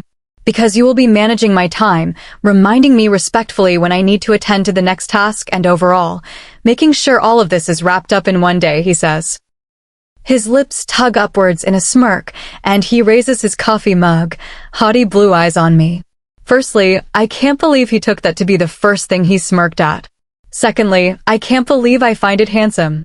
Thirdly, I hate his stupid guts. What's the matter, Hazel? He raises an eyebrow. Are you afraid your limited potential as an Omega will be insufficient for my unpaid job? I flash him a smile so sharp it could have been used to cut metal. No, sir, I think I'm very capable of handling it. Then go ahead and get dressed, we have places to be. Since I don't own any office clothes, a simple red sweater and dark jeans will have to do. I follow Luke to the study room in the mansion, a notepad and pen in my pocket when we come to a halt. Casper, the soon-to-be beta, looks from Luke to yours truly and back to Luke. His eyes glaze over, and so do Luke's. I roll my eyes and shift my weight on one leg. Can you link to leave me out of the conversation? A moment later, Luke opens the door of the study room, which might be made into a meeting room. It may already be, considering the numerous men already there. None of the alphas or betas greet each other, other than a simple nod. Luke turns to me, wait here. But I want to know what this is about, I say. It's about the Alpha Hunt's rules, Elise. Casper answers me, does he know me? It's no use to you. But... Luke gives me a hard look, and I narrow my eyes at him and turn my face away. Jerk. As the meeting inside goes on and on, I pace the hallway, press my ear against the door to hear anything, and fail miserably at that, so I start pacing again. Finally, a buzz from my phone tells me it's time to check the preparations. With a grin, I knock on the door. No response. My grin falls, and I knock again. No response whatsoever. I turn the knob and swing open the door. The room is dark, and a projector displays a mesmerizing view of the crescent moon. As all of you know, the crescent moon is in a few days. That night, the goddess will pair us up with our partners. I'd recognize that powerful voice anywhere, Luke. Will the goddess pair them up? I move along the wall, trying to get his attention without disturbing anyone. Suddenly, the moon's image blurs, and a dark shape appears over it. Is that supposed to be an eclipse? A dozen heads turn my way, and I feel the powerful gaze of the moon knows how many alphas are on my little self. Luke's eyes find mine instantly, and he raises an eyebrow. Oh, sorry, I quickly move away from the projector. Do continue. I think this meeting is at its end, Luke says. Gentlemen, we will meet again on the crescent moon night. There are murmurs among the crowd, heavy feet on the floor, and a very pissed-off alpha in my line of sight. Can this man ever be happy with me? I told you to wait outside, Luke hisses through his clenched jaw. Well, if you've forgotten, you have other things to do. I hiss back. And if you've forgotten, you have to remind me respectfully. He narrows his eyes. Fine, you have other things to do too, sir. I say. What a pleasant surprise. A familiar male voice reaches my ears. I turn to face Alpha Ethan. He smiles at me, his blue eyes crinkling. Unlike Luke's stormy and powerful ones, they're calm, clear, and polite. Alpha Ethan. I remember to bow my head and then return his smile. Nice to see you again. Don't be so formal, he says, his tone welcoming. You can just call me Ethan. My eyes widen. Your name? But I can't just. It would be no problem. The Alpha title makes me feel older than I am. He grins at me. Well, if that's the case then. We will see you later, Alpha. Luke's hand closes around my arm like a vice. We have other things to attend to. Of course, he nods at Luke, then gives me another smile. I look forward to meeting you again, Elise. Luke starts walking. More for the sake of annoying him than for anything else, I look over my shoulder and grin at Ethan. See you soon, I say to Ethan. Chapter 7. Luke. Pain. The companion that never left my side. The feeling that always reminds me I'm still alive. The presence that has seen me at my worst. My sore knuckles heal almost instantly, leaving only redness on my hands. I stare at the sad spectacle of a punching bag indifferently. It's the third today. If I keep going like this, I'll have to import more of them here. Wiping my hands with a towel, I leave the gym and start for my room. A tide of sounds crashes over me, but I've had enough experience with the Leakin's heightened senses to know how to tune them out willingly. In a matter of minutes, I reach the familiar space of my room. The faint scent of gardenia flowers and rain reaches me, momentarily soothing my nerves. I walk over to my desk and pick up the file I've been working on for the past few days. The Alpha's Hunt. I've managed to trace all the maps they ever provided to their participants. All of them are different, but some have loopholes. And if I can manage to find ways to tackle them, I have this game in my hands. While I scribble away my options and approaches on paper, the door opens. I look up, immensely irritated that someone should come in without knocking, and even more irritated when I see who it is. Luke, baby, Darcy quickly reaches my table. Why aren't you talking to me? I raise an eyebrow. Why are you asking? She looks desperate. Luke, honey, try to understand. You didn't find your mate, so what? A low growl escapes my throat, and I clench my hands in fists. 5 years. For 5 whole years, I've been forced to look for her. Going from one pack to another, training with them only for one chance to know if she's there, if I will find her among them. Darcy, I say with extreme self-control, we should not speak in matters that do not concern us. But it does. She says, her gray eyes swirling with emotions that she has no right to feel for me. I love you. I can be your Luna, you know I can. Why do you need a random girl? This time, the growl that leaves me is low, in no context. I shoot up from my chair, palms flat on the wooden desk. And can you fix me? She flinches. I narrow my eyes at her, irritated, infuriated, losing my patience. She's living in a fantasy world where love fixes everything, where it's the supreme form of happiness. For goodness sake. Luke, answer Darcy. I cut her off. Can you fix me? She stares at me for a few moments. No. Leave. She takes a step forward. I hold up my hand in a gesture for her to stop. This conversation is at its end, I say leave. She glares at me but turns on her heel and goes out. I rub my temple and a headache pounces on me. In lycanthropes, soulmates fill a part of your heart, life, and soul. They complete you. But for me, a soulmate means much, much more, and still I can't find her. What if she doesn't exist? The question that's been coming up in my head so often comes barging in again. Well then, if I can't fill the missing piece of my soul with love, I will choose the next best thing. Power. The door knocks, and I mutter a come in before picking up my pen again. Work isn't going to wait for me to sort out my non-existent love life. The door clicks open, and the scent of gardenia flowers and rain swirls toward me, mixed with the smell of mud. I look up as Hazel comes inside, and my eyebrow lifts. She's soaking wet, her hair and clothes dripping, and muddy splatters all over her. I had sent her to the residence of the Pack Warriors, where a false delivery had been placed, and I wanted that book quickly. How did she end up like this? Do you mind if the book is a little wet? She asks me. What? I stand up from my desk. Through the open door, I see Casper. He stops at the door and gives me a confused look. Hazel pulls out the book from behind her back, also dripping wet. She hands it to me, but I only push it back. It's going to drip over my desk, I say with a scowl. How did this even happen? You see, there's a bridge in the way to the Pack Warrior residence, she says. I nod. I quickly reached the house. I found the book despite the very uncooperative people there, and I was coming back as soon as possible. But it was so tempting to walk over the railing of the bridge. I couldn't help myself, and when I started walking over it, I lost my balance and fell. Then I got wet. But you can still read the book. You only have to dry it. Maybe with a dryer, if you have one, or ask someone else. Hazel, my voice cuts through her rant and animated gestures. Yes? For the first time, she looks a bit guilty. Shut up. She blows up her cheeks like a blowfish and gives me a look. And she's back to normal. You're excused, I said, sitting back down. Take the book with you. Give it to me when it's dry. Fine. She turns around only to freeze in her tracks. Casper gives her an amused smirk, leaning against the door frame with his arms crossed. Alpha, he says to me as he comes in, the preparations are almost finished. Good, I say, looking out of the window at the bright blue sky. The crescent moon is tomorrow night. All the Leakin packs in America will. I'm coming here for the ceremony. All those people. Maybe. Beta, a familiar voice pulls me out of my thoughts. Can I, ask you a question? Go on, Casper grins, still amused. How long did you have to wait in the doorway? She asks.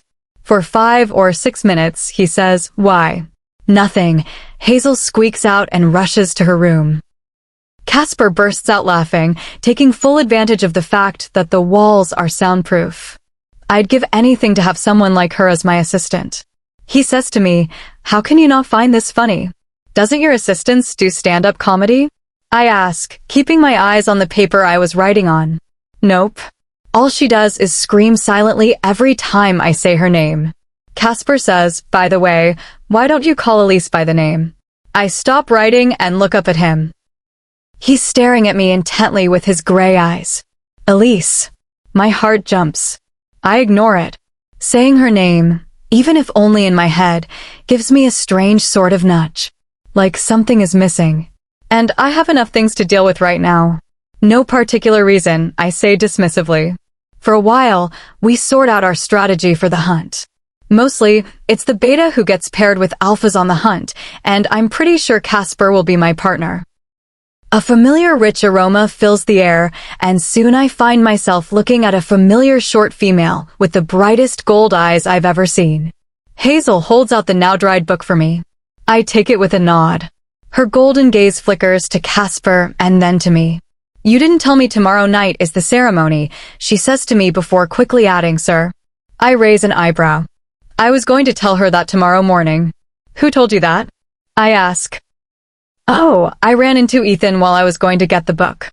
She says, a spark of anger flickers in my head. Yes, the ceremony is tomorrow night, I say. A hint of irritation leaks into my voice. What else did he tell you? Nothing important, she shrugs, but I doubt that's all he said to her. Anyway, I'm going to get myself some food. Do you two want anything? I shake my head. Casper also declines. When Hazel leaves the room, he turns to me. Alpha Ethan is a bit too fond of her, don't you think? He says, and I nod. You shouldn't let her wander around alone, Luke. Especially not around the warrior's residence. He says as he stands up to go to his room. Being a werewolf already puts her at a disadvantage. Though he makes a perfectly logical argument, I can't help but be a bit surprised. Why are you so concerned? I ask. His eyes go wide and he blinks. Hey, I'm innocent. I was being a good guy. I believe you, I say sarcastically. You broke my heart, Alpha. He says dramatically as he leaves the room. I open the book Hazel had given me and flip through the pages until I find one that reads the title I'm aiming for. The Alpha Supreme. Chapter 8. I can't sit still. All those lichens here tomorrow night. And one of them can be my mate. And then I can put into action my life plan of escaping this stinkin' pack. I might find him tomorrow. My soulmate. My escape. Does it mean that I want freedom more than unconditional love? Meh. People wish for what they want the most, and I like freedom, baby. Finally, I leave my room to go to Luna Fey. On the way, I take a turn around a corridor and come face to chest with someone, barely stopping in time not to collide with them. Ethan raises an eyebrow at me, and I mimic his expression and then giggle like an idiot. Well, I don't know about anyone else, but if I keep running into the same person, I'll find it funny, which I do. Hello, Elise. He smiles at me. I grin widely. You look excited. Like hell I am, I nod with enthusiasm. He chuckles. I might just find my mate tonight. Ethan only offers me a small smile, but it doesn't reach his eyes. I'm hoping to meet my mate too, but it would be a little awkward. I'll be leaving for the hunt just after that. Don't worry, I pat him on the shoulder. Everything's going to be amazing, I'm sure of it. Thank you, I'll see you at the ceremony then. He says, and I'm sure I'd recognize you. I raise an eyebrow and Ethan speaks again. You know, it's a masquerade ball to make things more interesting. He says, see you there. He goes around me and walks away. Right, I have to be somewhere too. Only a couple of steps later, I have to hide behind the wall. I peek ahead to see a familiar blonde, bothering an Omega. No. Darcy throws a dress at Flora. It's not good enough either. But it's the one you selected, Flora mumbles. Well, I've changed my mind. Darcy yells, go get a better one. Avoiding both of them, I turn to the opposite hallway and walk away as quickly as possible. Soon enough, I find myself in front of a door. I take a deep breath. Here goes. I knock. Come in, a feminine voice says. I enter the room cautiously. It's even bigger than Luke's room.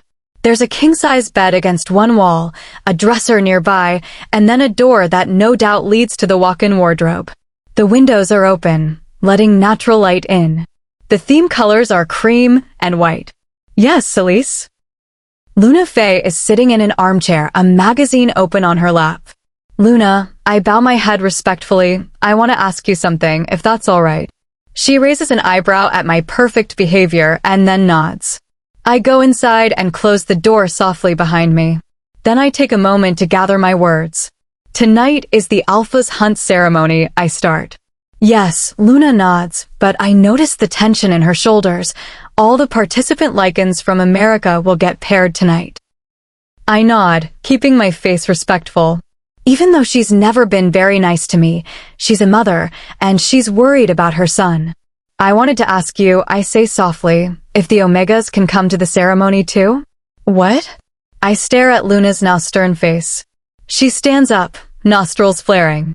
My neck muscles start to itch, my eyes begin to burn, but I grit my teeth and hold my ground. An Omega's place is not in parties, her voice is softly poisonous. An Omega is not fit for this. But you were an Omega once. She hates acknowledging that fact.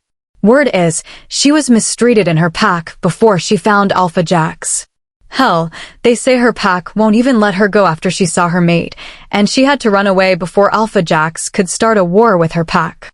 And yet, she treats us no better. She's constantly reminded of her bitter past, and she takes it out on us. Why not? I blurt out. Because Omegas are not allowed. Luna Faye glares at me. Now go, I have other things to attend to. Holding back a growl, I leave her room. This is not over, not yet. I'm going to get the hell out of this pack, by hook or by crook. As I storm back to my room, I can't help but think about how long this will go on. How long will Omegas be treated like this? Yes, we aren't as powerful as alphas or betas. Yes, we aren't as skilled as the warriors. Yes, we aren't random people of the pack. But we are part of the pack. We are just as loyal, just as protective, just as necessary. We don't want anyone to worship us. We don't want to be special. We wish to acknowledge. We want to be treated as everyone else. You can think of Omega rights later, Elise. I tell myself, right now, you need to think of a plan. After thinking for God knows how long, I groan into my pillow. Think, Elise. You're running out of time. My eyes swim to my wardrobe and an idea lights up my head. My lips slowly curl into a smirk. I'd like to see how anyone stops me from going, Luna. Chapter 9. I've lost my mind. Not today, I lost it quite some time ago. You see, when you still have some logic or sense in you, you think of the consequences, the risks, and, funnily enough, you care about them as well. But when you've lost your mind, you don't care anymore. I creep along the hallway, my eyes now used to the dark, and make out the door of Darcy's room. Luckily, Luke didn't come back into the room today. Otherwise, I'd have to climb down my window, and I'm not a fan of climbing. I sniff myself again, making sure the perfume covers my scent, and nod in approval. My hand closes around the cool metal of the door handle. Slowly, cautiously, I turn it. Click. The room is enveloped in darkness. I see a figure on the queen-size bed. Quietly, I make my way towards Darcy's walk-in closet, praying neither Darcy nor Flora wakes up. I start looking for the dresses in there, scattered around as though a ravenous animal had looked through them. Too revealing. Too flashy. Too short. Too big. Well, if I am planning on doing whatever it takes to find my mate, I should make a good first impression, shouldn't I? But seems like fate has other plans since I can't find anything that would look good on me. Darn. Why does this leakin' female only have clothes I'd never wear? In my frustration, I let out a silent scream and grabbed a dress, balled up my hands in it, and shook out all my anger. When I'm done, breathing as soundlessly as possible, I drop it down only to see something under the pile of clothes, something that catches my eye. I pull the dress out and hold back a gasp. The soft pink material flows in my hands as the puffy evening gown unfurls before me. Pearly white beads are scattered along the neckline and the skirt. Grinning like an idiot, I tuck the dress under my arm and waltz out. Your sense of fashion isn't all that bad, Darcy, I'll give you that. When I pass by Darcy's bed, I see the side table laden with masks. I snatch the first one within reach. I leave Darcy's room, feeling victorious and giddy. Rushing to my room, I peek in to see if Luke's there. Seeing no one, I rush inside and into my room, where finally I start jumping around, squealing like an idiot. I collapsed on my bed, dress clutched to my chest, a dreamy smile on my face. Tomorrow, my world is going to change. A truth. In my hurry, I had failed to notice that the mask I grabbed had 2 white feathers tucked on one side. And I'm allergic to feathers. Goddess, after all I'm doing, I mutter and I fix my mask again. My mate should be the king to make it worth it. Though I know I will love him with all my heart, no matter who he is, a girl can dream, right? I cast another glance at the mirror. My hair is in an elegant chignon, the makeup is light and well done, and the dress makes me look taller than I am. But the best thing is the shine in my eyes and the smile on my face, real happiness. I leave the room, a frown tugs at my lips. Luke still isn't back. Where is he? Did something happen? An unfamiliar weight on my heart makes my eyebrows furrow. I shake my head. Don't think about him, think about your mate. Luke will be fine. Everyone has already gone down. The Omegas are in their rooms, away from the party downstairs. I take a deep breath and start towards the stairs. I look down in the hall, my heart beats 100 times per second. My mind races 1,000,000 miles per breath. My eyes search the heads I can see, but I don't feel anything. A thread of fear coils around my heart. Don't be so ridiculous. Go down and look for him. He'll be here. Yeah. All these lichens and all these werewolves they've invited. My mate has to be somewhere among them. I start descending the stairs, and all eyes turn to me. My breath catches in my throat. I wait for someone to point me out and scream, "Imposter!" But no one does.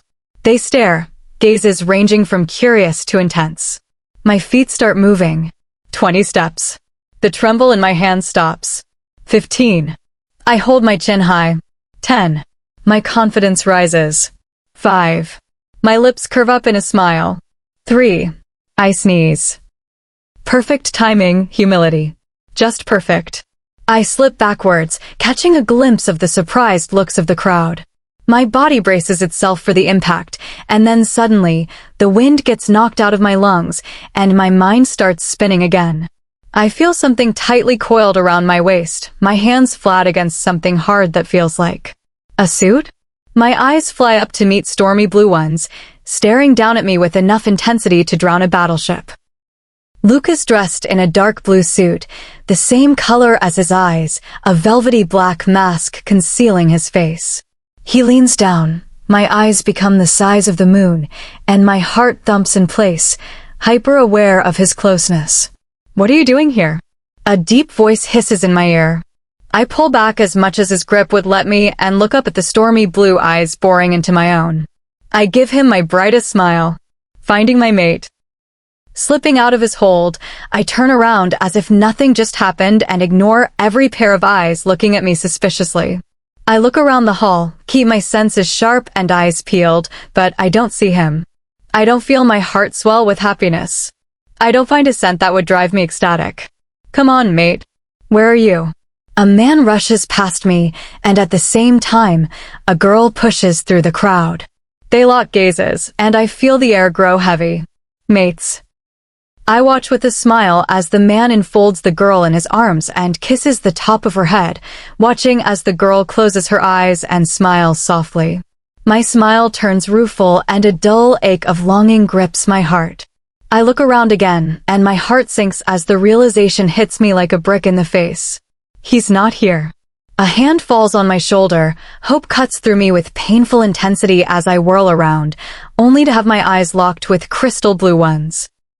This time, disappointment almost makes me cry out loud. Ethan looks back at me, not my mate. "Elise," his eyes instantly clouded with worry. "Are you upset?" "Me? Upset?" I shrug off his hand. Sarcasm drips from my voice. "Of course not. This is what my neutral face looks like." He cringes. "Not the best question, I suppose." "Brilliant observation," I mutter. "I guess you didn't find him," he says softly. I sigh. I can relate. I didn't find my mate either. I feel hopelessness coursing through me. My lips tremble. I clamp them together. "What sort of a party is this?" I say, my voice normal despite my parched throat. "Is there anything to drink or what?" "There is, but..." "Perfect." I grab Ethan's arm and start dragging him along with me. "Take me there. Only chocolate and wine can soothe my broken heart." "Elise, think for a moment," Ethan says, though he keeps walking. "Many lichens and werewolves don't find their mates. It's not all that bad." I turn sharply to face him. For an alpha, maybe it's not. But for me it is. Ethan runs a hand through his blonde hair. I vaguely notice the white suit and mask he's wearing. When he looks at me, I see a pang of hurt in his eyes. "You think I don't know what these people treat you like?" He says quietly, and I avert my eyes.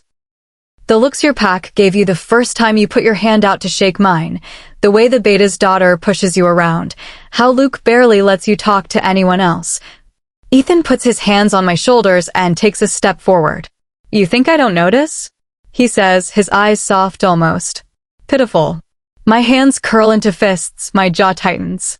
I level him with my steeliest glare as I step away. "Don't." The burn of my voice surprises even me. "Don't pity me. I'm better off without it." Ethan's eyes widen, and he opens his mouth to say something, but my feet already turn around and take me away. I don't want his stupid sympathy. Mate or no mate, I'm not some damsel who needs saving. I don't need a silly shoulder to cry on. Yeah, because you want a whole man. I groan out loud and bump into someone. He turns around and raises an eyebrow. Oh my goodness. Carlos mutters under his breath, how the heck wait, I'm not going to ask what happened. The look on your face tells me you only need one thing right now. Food. Carlos puts an arm around my shoulder, and I look up at him, thanking my stars that at least I have my bestie here. You're the best, I mumble, quickly rubbing my glassy eyes dry. Carlos doesn't ask me anything, and I'm sure he figured it out. He lets me devour everything I can find until I stumble upon a bottle of champagne. Elise, that's a bad idea, he says. You've never been drunk before. It's going to mess you up. Everything worth doing starts from a bad idea, I say, and pour myself a glass. I'm not letting you. Carlos. Another pack warrior comes there. Come along, the ceremony is starting. But I wiggle my fingers at Carlos as the man drags him away, towards the stage. Finally, no one can come between me and my drink. The liquid leaves a burning trail as it goes down my throat, but I relish it. I stare at the stage where all the participant alphas stand as the sky opens, letting the crescent moon light inside. I watch with curiosity as the moonlight focuses on the first alpha. He kneels, muttering something. The light swims from him towards the crowd and lands on a man. Everyone claps and the two men shake hands. Partners. I pour myself another glass, ignoring the stupid ceremony. I drink until my mind feels numb and I can't think of lifetime labor anymore. I drink until I can't imagine my missing mate anymore, and drink until my guardian angels appear as mini Elises and warn me not to take off my mask and pick up a second bottle. Pits, I try to wave them away. I'm fine. You think happy juice was invented for chemistry? Nah. It was invented for champions to drink when they're feeling down. She's hopeless, my good angel says to the bad one. Hopelessly smart, I take a swing from the bottle. Who needs a stupid mate? I'm gonna escape this pack on my own. As if the goddess herself agrees with me, light shines on me, and my angels share panicked looks. What? I say as everyone looks at me. My pack members gasp, fish drop out of their mouths. Someone wades through the crowd towards me. I squint my eyes to see correctly in the blinding light that's surrounding me. Luke stands in front of me, eyes wide and disbelieving. You, his words echo in my head, you're my partner. Chapter 10. Everyone stares at me in a pin-drop silence. This is bad. My good angel whispers frantically. Oh no, this is going to be fun. My bad angel chuckles sinisterly. I take a long swing of the champagne and then put the bottle on the table. All right, my voice slurs a bit. What is happening? Finally, Alpha Jack steps forward. His hands are closed into tight fists, and his face is tomatoed. Two horns sprout from his head. I knew he was Satan. What are you doing here? He strides towards me like a mad bull. Omegas weren't allowed. The word Omega floats out of his mouth and towards the crowd. Whispers and gasps follow. Don't worry, I'm going. I wave dismissively. It was a waste of my time anyway. Is that? Oh my moon, that's my dress. Darcy says, eyes narrowed. You stupid girl. Luna Faye glares at me. You should have never come here. The three of them start advancing towards me, and I hold up my hands and step back. Hey, I told you I'm going, I say. Why worry so much? You little. Alpha Jax raises his hand, fingers turned into claws, and both my angels put their hands on their eyes while I stare wide-eyed as his hand moves towards me and stops, only inches away. Father, Luke hisses quietly as he puts Alpha's hand down from the wrist. Don't be ridiculous. She's my partner. She's an Omega. Alpha Jax yanks his hand away. She will only slow you down, and she broke the pack rules. She disobeyed her Alpha and Luna. Alpha Jax, Ethan says, coming out of the crowd. I think you are aware that Luke wouldn't be allowed to participate without his partner. Alpha Jax pinches the bridge of his nose and snorts in disbelief. Fire comes out of his nostrils. I wonder if it would have burned his mustache if he had one. Guards. He barks, and two pack warriors come hurrying towards him. Carlos is at my side in an instant, his angel wings fluttering behind his back. Wait. Can werewolves have angel wings and a wolf? Take her away until we solve this matter. Alpha Jax hisses at a pack warrior. Hey, don't you dare. I say as the man tries to grab my arm. If this is about me, then I ought to stay. Elise, Carlos whispers in my ear pleadingly, come on, please. I want to make myself clear. I raise a hand and sway on my feet. I don't want to be your partner. Luke stares at me with dark blue storms in his eyes. He crosses his arms and looks down at me with a stern expression. Trust me, he says lowly, my thoughts are the same. He turns to Carlos, take her to her room, don't let her out until further orders. Yes, Alpha. Carlos takes me by the elbow and starts dragging me to the stairs. I can't believe it! He mutters frantically as we climb the stairs.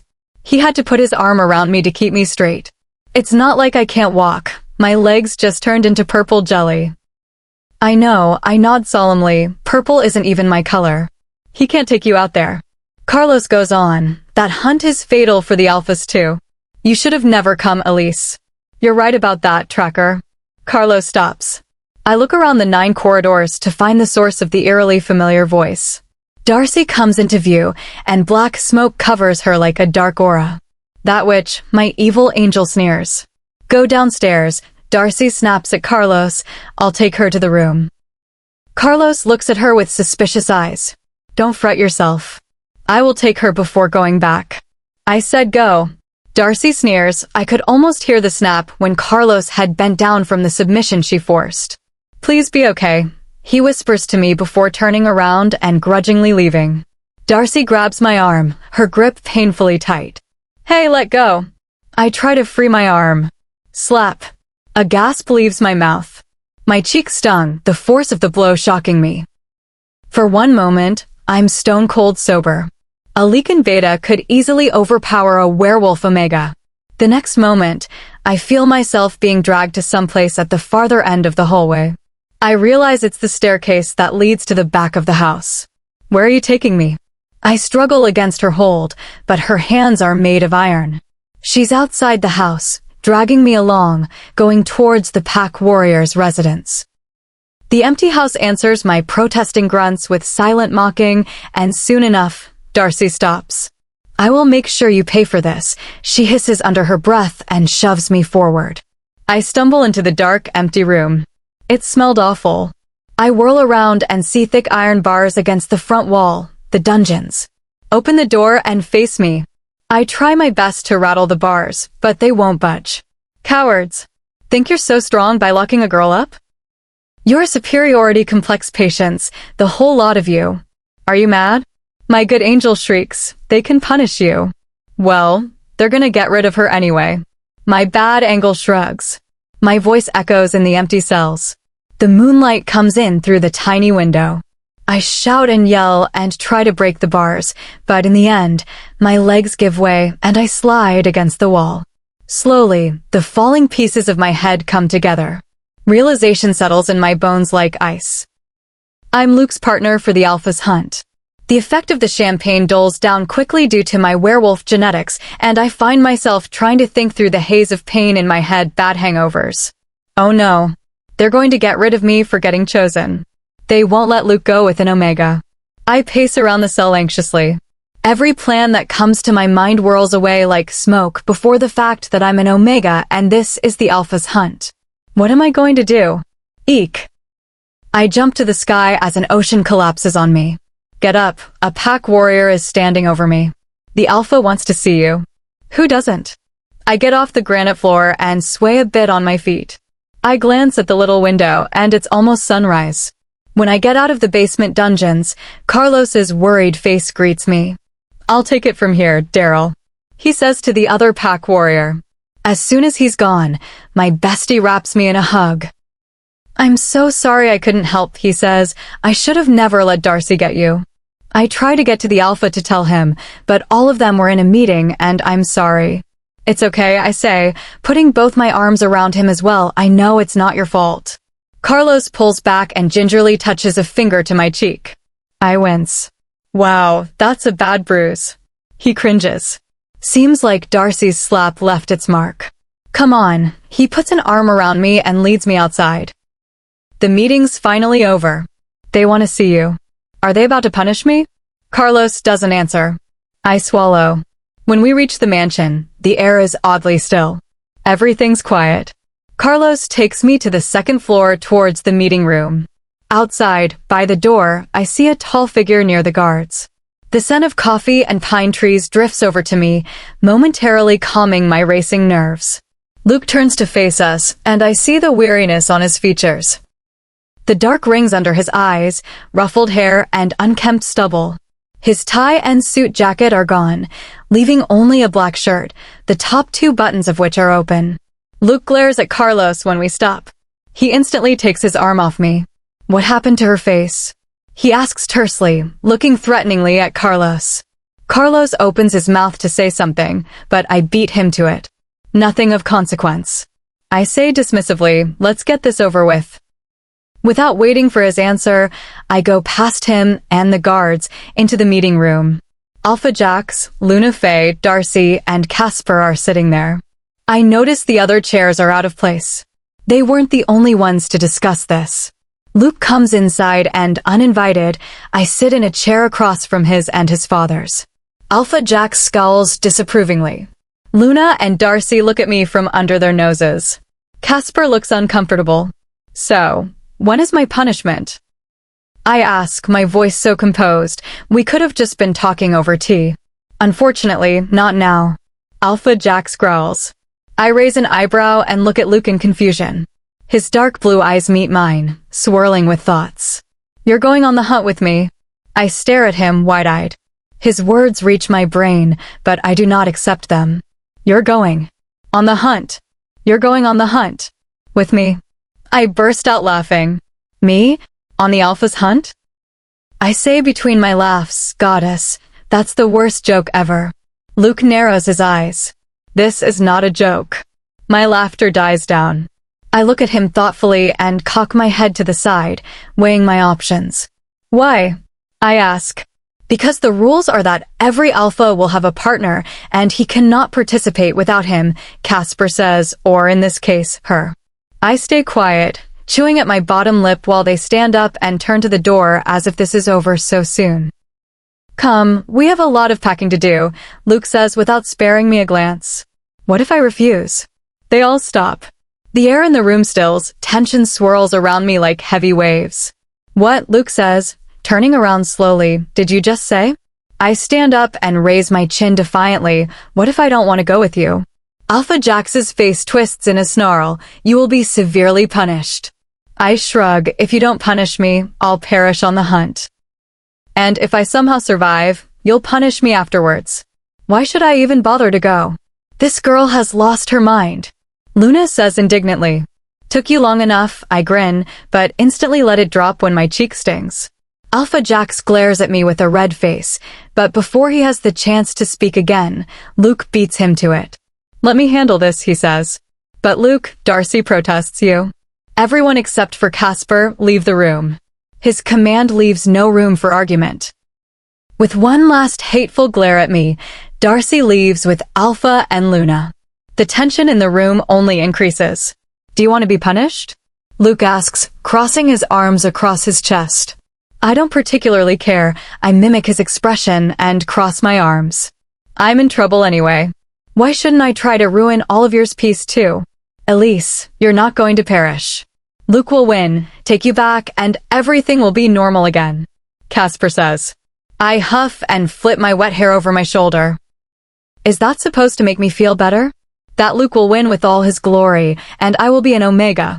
Luke stares at me with intense, dark blue eyes. I have to keep myself from squirming, but I know I've hit the right spot. Without me, he can't even participate, let alone win. What do you want? I grin widely this time, not caring about the pain. Hey you, pretty one over there, I call out to one of the guards at the door. He looks at me in confusion. Get me a glass of water and a few aspirins. The guard looks at Luke, and he nods. I sit down in my chair contentedly. Luke walks over to me, and I look up at his scowl with a smile. Now we're getting somewhere. What? Do you want? He grits out. Don't be like that, I coo softly. It's just a tiny thing, a little contract. Luke and Casper exchange a look. Then both of them stare at me suspiciously. The guard comes back. Thank you, I chucked down the pills and water, glad to put something in my parched throat. Where were we? Oh yeah, the contract. When I look at Luke and Casper again, all humor washes off my face. I want to leave the pack. What? I want to be able to leave without being exiled. I say, my voice comes out stronger than expected, and I want to take my mom with me. Luke glares at me, his expression livid. What would you even do? Oh, get a job like humans. Get paid, find a little place to live, and get more jobs. Invest the saved money in the bank and earn more money. Slowly make enough money to start my own business. None of your concern. I say calmly, but that is my condition. And if we don't do that? Casper asks. Oh well, I shrug and put the glass on the table. I stand up and skip towards the window. I open it and look down, and it seems high enough. I put one leg out, trust me, it's weird when you're wearing a dress and then. Someone plucks me off the windowsill by my waist and puts me back on my feet. What are you doing? Luke glares down at me, his hands still firmly on my waist. Just getting some fresh air. And proving a point. I grin. You can't watch me every second. I won't go. I'll just run away. And then you'll have no partner and no hunt. It's pretty generous on my part to even offer you this deal. He narrows his eyes at me. Heavy silence envelopes the room. Luke stares at me with his intense blue eyes, a war going on in them. On one side, his victory. And on the other side, well, me. As demeaning as it is, the choice should be obvious. Finally, he lets go of me, opens his mouth, and his deep voice reaches my ears. Casper, get the contract, he says, but his eyes stay on me. I accept the conditions. Chapter 11. When I leave the meeting room, Carlos takes me back to where I was initially supposed to be, my room. While we go, I'll tell Carlos about what I did. Brilliant plan, Carlos mutters quietly. So, what now? Honestly, I never thought I'd make it this far, I mutter back. What? He gives me an alarmed look. So you just decided to move out without knowing what you intend to do? My mind goes back to the plan I came up with in the meeting room. But all of that feels so far away, so unreal. I won't need a plan if I end up dead, I say quietly. We stop in front of my room, well, Luke's room. Mine is inside it. Elise, listen to me, Carlos says, putting his hands on my shoulders. If anyone is capable of pulling this off, it's you. I roll my eyes, really. Yes. He grins at me. You're the only werewolf who can blackmail her alpha, Luna, and Alpha to be to do what you want to. You're the only Omega who can look a higher rank in the eye. You're the only one who's reckless enough to sneak into the crescent moon ball. You can do this, I know you can. Tears brim in my eyes, and I sniffle, offering him a wobbly smile. You amazing moron. I throw my arms around his neck. You're the best buddy I could ever ask for. Carlos laughs as he hugs me back.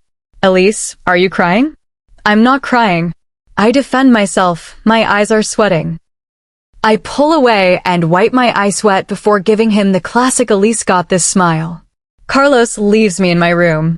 Now that the ceremony is over, everyone has to go back to Minneapolis.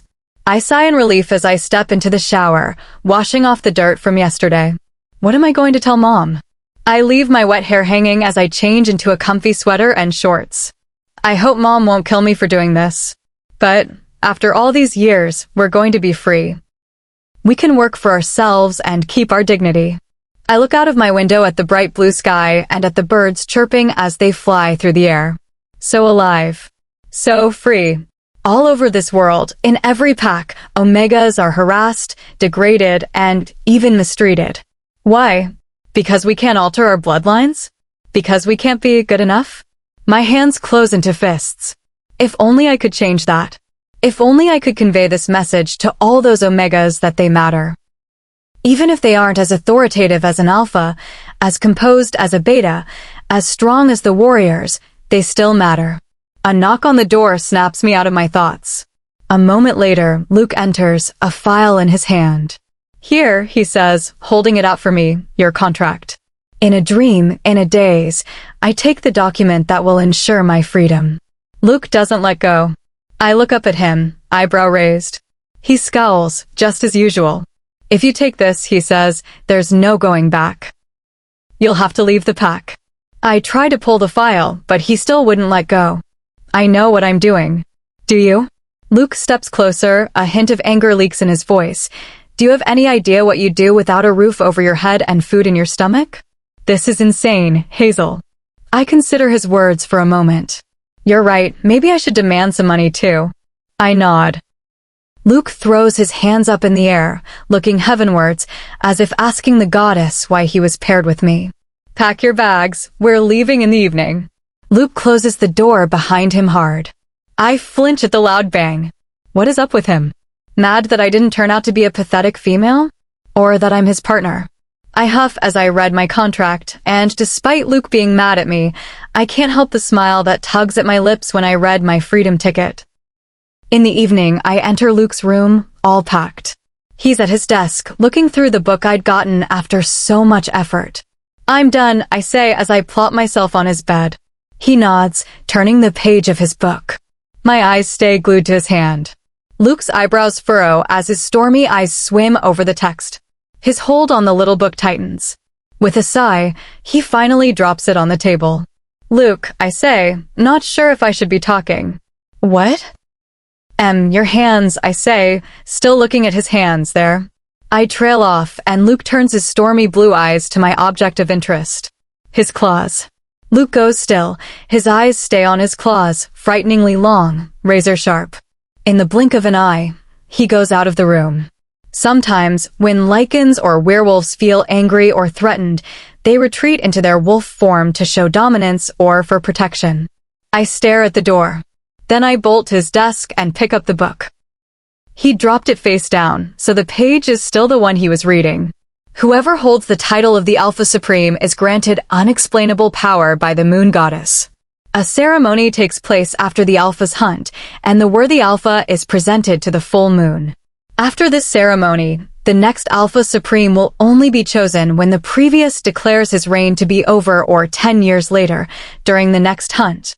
The power of the Alpha Supreme is to rule over lycans and werewolves alike. His will, body, and soul are unbreakable.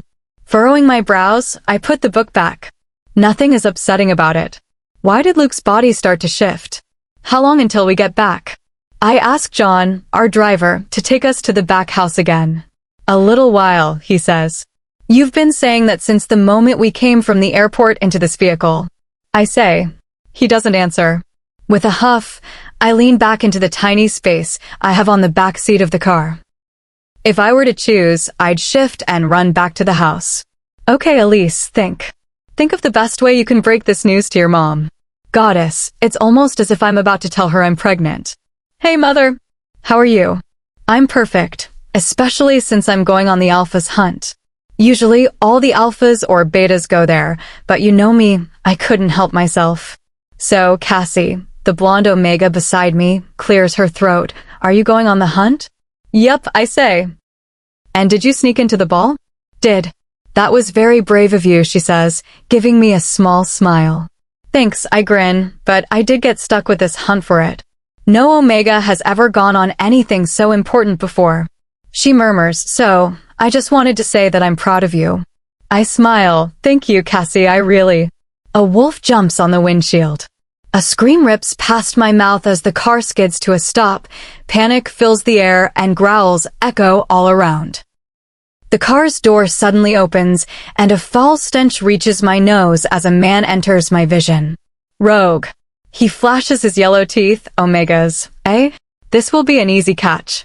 He grabs Cassie by the arm and pulls her out just as the other door opens and someone pulls the Omega guy on my left out. Hey! I protest in vain when two big arms wrap around me and pull me out. I find myself held tightly by the mountain of a rogue. Around us, 7 or maybe 8 rogues, against 5 Omegas. The other cars were already ahead of us. They won't be able to reach us on time. Oh goodness. Round M up, one man bellows as he strikes John, knocking him out. I want a contest. Oh no, the man who'd grabbed Cassie grins at her. You're coming with me. She whimpers, tears already pooling in her eyes. My eyes widen, and I look around frantically. John's out cold. Lycan Omegas can hardly shift anyway. The other guy and girl with us look as if they're about to faint, and despite the other girl's screams, I don't see any help. Do something, you idiot. Do something. In one reckless movement, I bite the arm of the man holding me. More from shock than from pain, he lets go with a yelp. The sound of my transformation meets my ears, and the next moment I'm tackling down the rogue who was holding Cassie, biting his arm. All around me, wolves are snarling and growling. The man I'd taken down also shifts. His giant brown wolf easily knocks off my little white one. I back away, ears flat on my head, teeth bared, but there are too many, too strong. This is it. Not Mom, not my recklessness, not the alpha's hunt, but this is what's going to kill me. A bunch of rogues. Excellent plot twist, fate really great.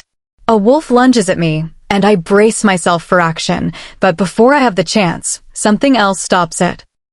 Something like a man and a wolf, an 8-foot-tall beast. Leak in. Soon enough, the forest around me fills with howls, growls, and the smell of the fight. I slip through the chaos, running full speed towards the pack house. My body starts to feel weary, my legs slow down, and soon enough, I fall to my knees, forcefully shifting in my human form since omegas are too weak to stay in wolf form for long. Huffing and sweating, I wipe my mouth and I will myself to keep going. Finally, Luke's torturous exercise is coming in handy. Only a few steps further, I stumble back, staring wide-eyed at the black wolf in front of me. The wolf bares its teeth at me, but just as its eyes focus on my face, it stops. He transformed, and I'm left staring at a stout, middle-aged man with a scared face. His green eyes stare at me in a mix of awe and disbelief. I back away, searching my mind for an escape. When he speaks, his gruff voice doesn't surprise me half as much as his words. Juliet. What? My mouth betrays me. The reality of the situation hits him. His hands turn into claws, canines elongate, but before he could shift, a dark shape strikes him from behind. He falls on the forest bed, unmoving. My eyes fly up to meet familiar stormy blue ones. Luke walks around the fallen rogue over to me. His hands fall on my shoulders, and they travel down my arms to my hands, causing my heart to squirm in its place. What are you? Words die on my tongue when his hands firmly grip my face. He leans forward, his gaze intense as he inspects me. Luke, a little whisper leaves my mouth. Hold still, he says quietly. Luke turns my face to one side, then the other. Realization hits me like a brick in the face. If you wanted to know I'm okay, I snap, moving away from him. You could have just asked. And believe you? He raises an eyebrow. You jerk. I jab a finger at his chest, feeling my face warm up from embarrassment. I thought, never mind. What? Luke raises both his eyebrows, trying to act clueless. Before I could give him a piece of my mind, he started towards the direction I had just come from. Get to the house. He says firmly, I'll be right back. I gather my scattered wits and dignity before I start running again. And finally, I reach the pack house. Sweetie, are you sure you're all right? Mom asks me for the millionth time. All the rogues were killed. 2 pack members were killed. The night sky is high above our heads, and I am in bed with my mother fussing about me. Mom, I say, just as she's about to get me more chicken soup. Yes, Elise. She asks. During the attack, I start quietly. A rogue said something to me. I look at her worried face and take a deep breath. He called me Juliet. The bowl in my mother's hands crashes on the floor and breaks into a million pieces. Chapter 12. You are a what? I sputter. I was a rogue, Elise. Mom sighs, tracing the hem of her apron. I stare at her expectantly, waiting for her to continue this. Mom never told me much about her life before my dad, and frankly, I never thought it was my place to ask. We were a pack of rogues. She glances at me, a very notorious one at that. But then, how did you find Dad? I met Elijah when we were attacking their pack. Mom's face flushed scarlet. And he plucked me straight from the battlegrounds. I was stubborn, and though I wouldn't admit it, I was afraid. But your father was the beta, so the pack let us be. I stare at my mother and try my very best, but... I tackle Mom in a hug that is so cute. You and Dad have an amazing love story. Why didn't you ever tell me before? Elise, dear, calm down. Mom pats me on the head. There's more of it. I pull away and nod at her to continue. My pack thought they were keeping me hostage, Mom said. They attacked again, and even when they found out that I've met my mate, they wanted me to come along. My eyebrows knitted together. Why? Mom looks down, and a shadow crosses her face. Their leader and I, we were in love. I gape at her and confusion races across my mind. I remember all the times she told me of how much she loved Dad and... What? I breathe out. Elise, sweetie, please understand. Mom takes my hands in hers. A note of desperation leaks in her voice. I was a rogue. There was so little chance of me finding my mate. Of course, I would go to a man who claimed he loved me. But when I met your father, it was almost as if I'd never thought of anyone else. He knew everything, but he loved me anyway. I breathe a sigh of relief. Thank universe. And when Warren found out that I've been brainwashed, he tried to take me back and... It was a lot of bloodshed, Mom says, but then we were about to have you and everything was perfect, but... Mom purses her lips, and even after all these years, tears still gather in her eyes. Hey, Mom. I hug her around the shoulders and press my cheek to her hair. You're a badass, remember? You don't cry. We stay for a few minutes. Mom, I ask quietly, do you think it was them who? Mom sucks in a sharp breath. I don't know. She turns to me and puts her hands on my shoulders, a stern look on her face. Elise, now listen to me carefully, she says. Don't make the same mistake I did, sweetie. Never lose hope that your mate will find you. Never turn to another man. She turns her face away, a look of so much pain and guilt crosses her face. I'm tempted to rip it away from her. I take her hand and press a kiss to it, holding it tightly in both of my hands. I'll wait for him, I say, I promise. Mom gives me a little smile and strokes my hair. I pray every night that you find him soon. I smile, Mom. Yes, sweetie. There's a little something I have to tell you. Elise Marie Attwood, you have no idea what you have gotten into. I cringe, all that sass and coolness I'd felt while blackmailing Luke and Casper go down the drain and leave a petty feeling of being in trouble. But Mom, I whine, they were making it so tempting. Elise, this is not a joke. Mom says sternly, the Alpha's hunt is a suicide mission. And I'm a parrot, I roll my eyes. Mom, come on, you know I got this, right? Mom purses her lips and glares at me. She turns her face away, and I realize just how tired she looks. I don't want to lose my baby, she says quietly, not to this, not to anything else. Mom, I put my hands on her shoulders, you can't always protect me and keep me sheltered. In the end, all of us are on our own. She lets out a wobbly smile. I never knew you could talk like an adult.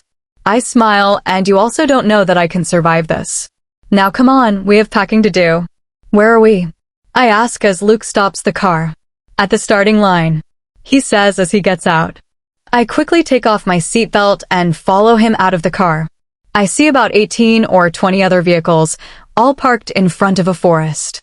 As I look around at the participants, I realize I'm the only female present. Great. Luke goes through the crowd, and even Alphas, the most ridiculously egoistic people alive, step out of his way. Why am I grinning like an idiot? I look ahead, trying to figure out where we are going, and see a hunched figure near two big oak trees. I narrow my eyes to see better and then falter in my steps. Bright yellow eyes turn our way, and yellow and gold teeth flash in a grin. I've been waiting for ya, beastie, the witch says. Luke narrows his eyes just a millimeter. Cora, he nods, how are you? Old and balding. I'm happy to hear that. The witch takes out her wand, a little stick with a glowing amber gem at its base. She pokes Luke hard in the stomach. Be careful, boy. Though her voice is still screechy and old, her eyes have a dangerous glint. Your time is running out.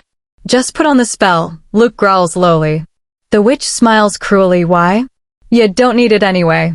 Luke glances at me and then glares at her. She cackles. Air. She waves her wand at him. Silver threads wrap around his neck and vanish in a moment. The witch turns to me. Hello, dearie. Good to see you again. I see Luke stiffen and glance at me once before looking away. Nice to meet you too, Cora. I smile, trying to ease my nerves. Don't worry, it doesn't hurt. She grinned. Not me anyway. She waves her wand, and threads of silver come out and wrap around my throat. A tight feeling closes around my throat, and my fingers tingle. Blinded by the overwhelming pressure against my throat, I bring my hands up to pull the threads away, but something catches them. Something warm and callous. My watery eyes meet stormy blue ones as Luke steps into my line of sight. It's okay, Hazel. He says in an almost gentle voice, look at me, focus on me. I try to focus on his face, on the sweep of his strong jaw, the curve of his lips, the angle of his cheekbones, the slant of his nose, but what makes me focus are his eyes. People say the eyes are the windows of the soul. If that's true, then there's a storm going on in his soul. Wild, chaotic, unstoppable. The pain in my neck stops. I snatch my hands away from Luke and rub my burning throat. What in the world was that? I rasp.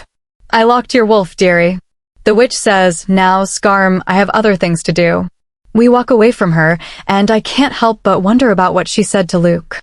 Why didn't you feel pain during the spell? I ask him. Luke shrugs. It's different for different ranks. I nod, not believing him, but I let him be. Soon enough, a pair of men gives each duo a map of the forest. Luke takes our bags out of the car when another alpha comes by. He looks at me, and I scowl and turn away. I vaguely remember him from a winter feast. Alpha Jordan. Hey Winters, he says, resting his hand against the doorway, pity you're stuck with an Omega. Luke stares at his face indifferently. Then he slams the car door shut just as Alpha Jordan's hand is pulling away, catching his fingers. Alpha Jordan cries out in pain, and I stifle a laugh while he yanks his hand free. If you don't want my help, just say so. He glares at Luke. While Luke dismisses him with calm and composed insults, and he argues in dumb and passionate nothings, someone taps my shoulder. Hey, Ethan offers me a little smile. Hello, Ethan, I say, awkwardly, as I remember our last interaction.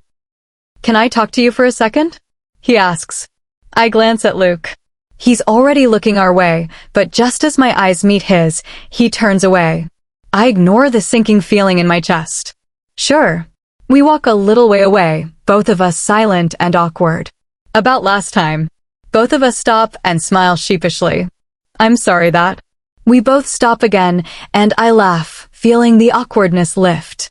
Go on, I say to Ethan. I'm sorry if you ever felt that I'm pitiful of you. He said thoughtfully, I respect you. I respect your independence and your courage. I never want you to think I'm looking down at you. I stare at him, dumbfounded. Ethan, I'm sorry too. I say, I was upset and I overreacted. So, truce. He smiles and puts out his hand, and we shake. Truce. Feeling my spirits lift, I walk back to Luke just as another car comes by. All the participants line up, and we do the same. A man steps out of the car, and I feel a wave of power spring in the air. I glance at the man with salt and pepper hair and dark gray eyes. All the alphas and betas look tense, too, and my legs are ready to give up. Realization dawns on me. The Alpha Supreme. Welcome, hunters. His voice is loud and clear. I wish all of you good luck. Keep the rules in your minds and the goddess in your hearts. He takes out a bull's horn-like thing and blows air into it. It sounds like a war alarm. The hunt begins now. Chapter 13. Everyone starts running. I take a step forward, but Luke grabs my arm. I look back at him, but he shakes his head. What are you doing? I raise my eyebrows. Everyone else is getting ahead. Luke takes 2 bags, puts one on each shoulder, and leaves the other 2 on the ground. It's a hunt, not a race. He says, pick those up and follow behind. Luke starts from the furthest side of the forest. I huff and pick up one of the bags, only to fall back on the ground. You might want to be careful. A deep voice drifts to my ears. You don't have werewolf strength anymore. What? What do you mean? I say, barely able to keep up with him. When Cora locked your wolf, she locked a lot of other things too. Luke says, eyes on the map. By that I mean any possible advantage of being a werewolf. So we have nothing left? I ask in horror, no speed or strength or smell or anything. Of course I do, Luke says. What? I furrow my brows. He's not making any sense. I'm an alpha. You're an omega, he says, as if that settles it. My sharp reply vanishes on my tongue as a wave of cold crashes over me. I shudder a little and glance up at the towering trees. What was that? I mutter more to myself than to Luke. We've entered the forest, Luke says, striding forward. Now there's no going back. I look back at the clearing where everyone left their cars. Hesitantly, I hold out a hand and reach forward. My hand brushes against something cold and gel-like. An invisible wall. I try to push my hand through it, but pull back as the burning cold starts traveling up my arm. Come on, Hazel, Luke says from ahead. Coming. With one last glance at the planes we left behind, I turn around and hurry after him. Now there's no going back. We didn't talk much. We just kept walking farther and farther. I didn't see any apparent danger that could kill us by now. Luke, I say. He grunts in response. As much as I hate to say this, we can't walk through the whole forest on the first day. I know. Then why aren't we stopping?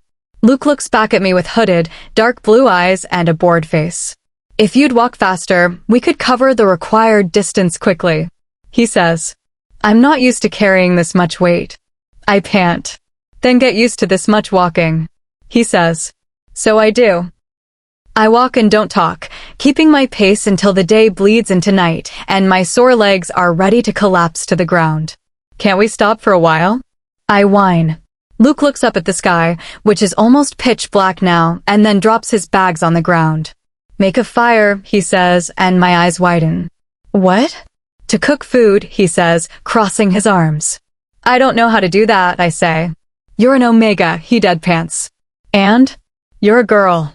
Yes, what about it? That's your job, to make food. So you should know how to make a fire. Luke, I know you haven't been to the Pack Estate in a long time, but our pack house has stoves. I roll my eyes. Luke looks heavenwards and drags a hand down his face, murmuring something that's probably a prayer. I huff and cross my arms. He's acting as though being a girl allows me to snap my fingers and tata. Everything's on fire. Luke turns around and starts walking. Where are you going? I called after him. He stops and turns around to collect firewood. So, do you know how to make a fire? He narrows his stormy eyes at me and all but bites out, yes. Luke disappears behind the trees. So, what should I do now? My eyes land on our bags. One is mine, the other 3 are Luke's. I glance back at the trees and then grab a bag. Let's see what we've been carrying. One bag contains clothes and non-rotting food supplies. One has a sleeping bag. And the last, the biggest, is the one I was carrying. Holy cows, I look over the sharp weapons with wide eyes. Guns, daggers, ropes, and the moon knows how many bullets. I hold up a gun, the cool metal presses against my palm. I've always wondered how they work. Call me crazy, but when I was a kid, I wanted so badly to learn how to shoot. What are you doing? Bang. Oh. What the hell did you do? Luke's eyes widen. What? What did I do? I ask, equally panicked. Now, Goddess knows how many things know where we are, he growls. It was an accident. I defend.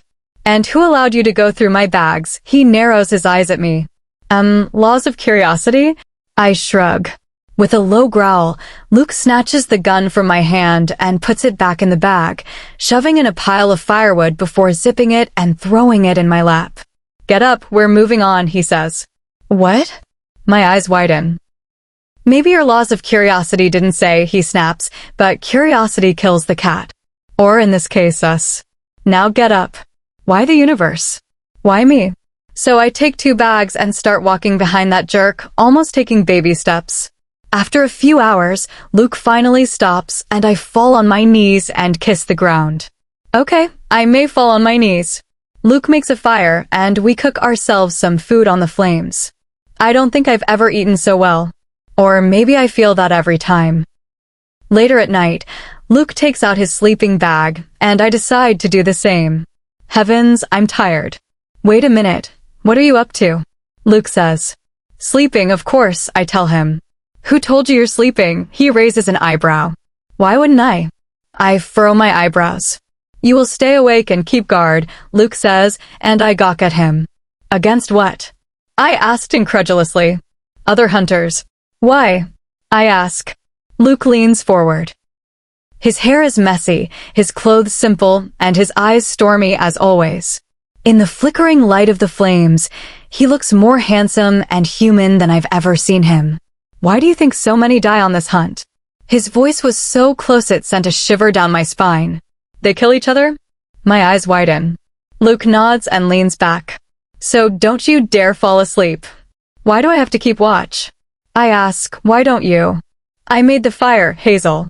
Luke closes his eyes. I didn't bring you here to carry you around. You have to carry your share of the team. I open my mouth to argue, but close it again. He's right. I'm not on a picnic, I'm on a dangerous mission. So I sit in defeat and stand against a tree, keeping my ears focused on any sound.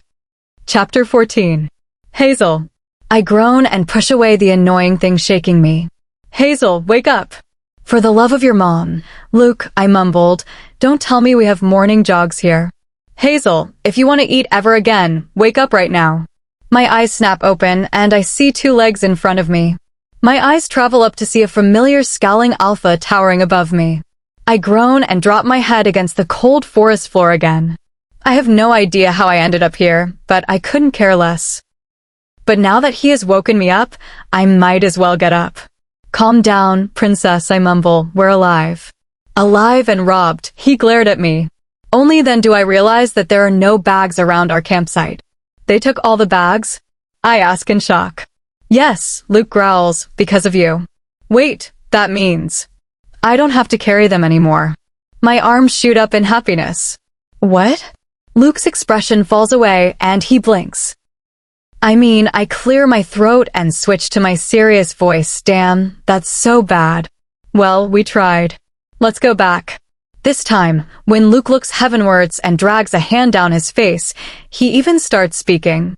Why, Moon Goddess, he says, why did you pair me up with this fool? Rude, I huff and cross my arms across my chest. Don't be so happy we're not robbed, Luke says to me. Excuse me. My eyes widen. Did you lie to me then?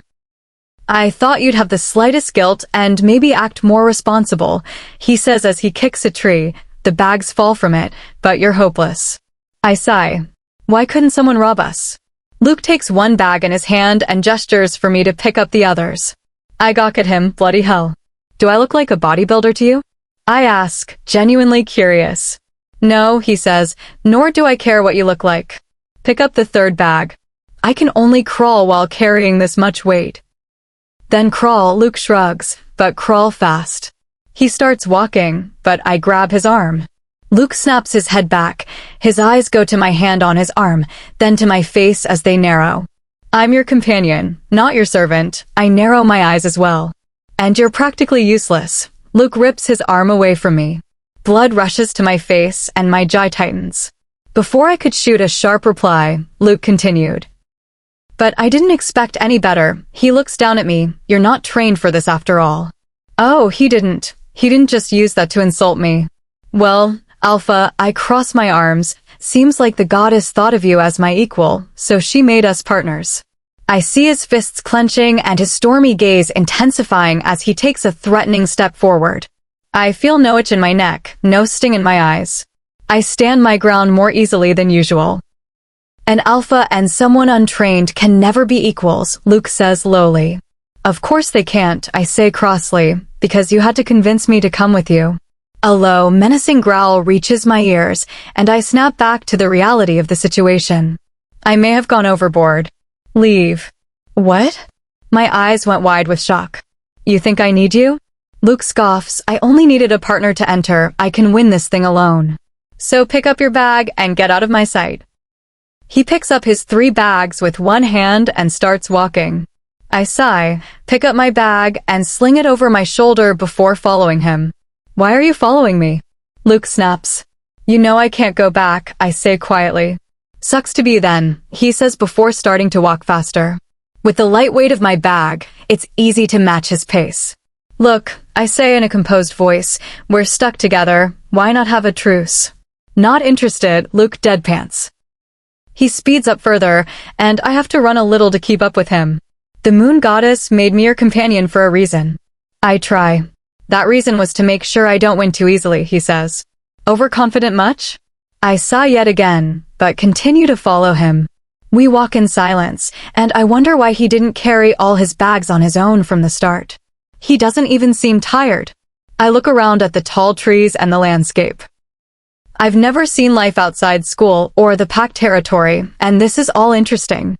If you remove the deadly part, the part where Luke is short-tempered, the part where we have to keep moving, and the part where I can't eat along the way, it's pretty good. Nearly at noon, Luke stops, and I, though confused, stop as well. He drops his bags on the ground and, from one of them, takes out 2 apples, red and charming as if the witch from Snow White sold him those. Oh, finally, I say happily, is it lunchtime? For me, it is, Luke says, amusement evident in his voice. Wait, I'm not having that, am I? I ask, eyes wide in horror. We're not working together, Hazel, he says. I'm not bound to share with you. Oh, come on. I stomp my foot on the ground. You acting so stubborn is the reason I lost it in the first place. Calling me stubborn won't make you lose your appetite, Luke shrugs unapologetically.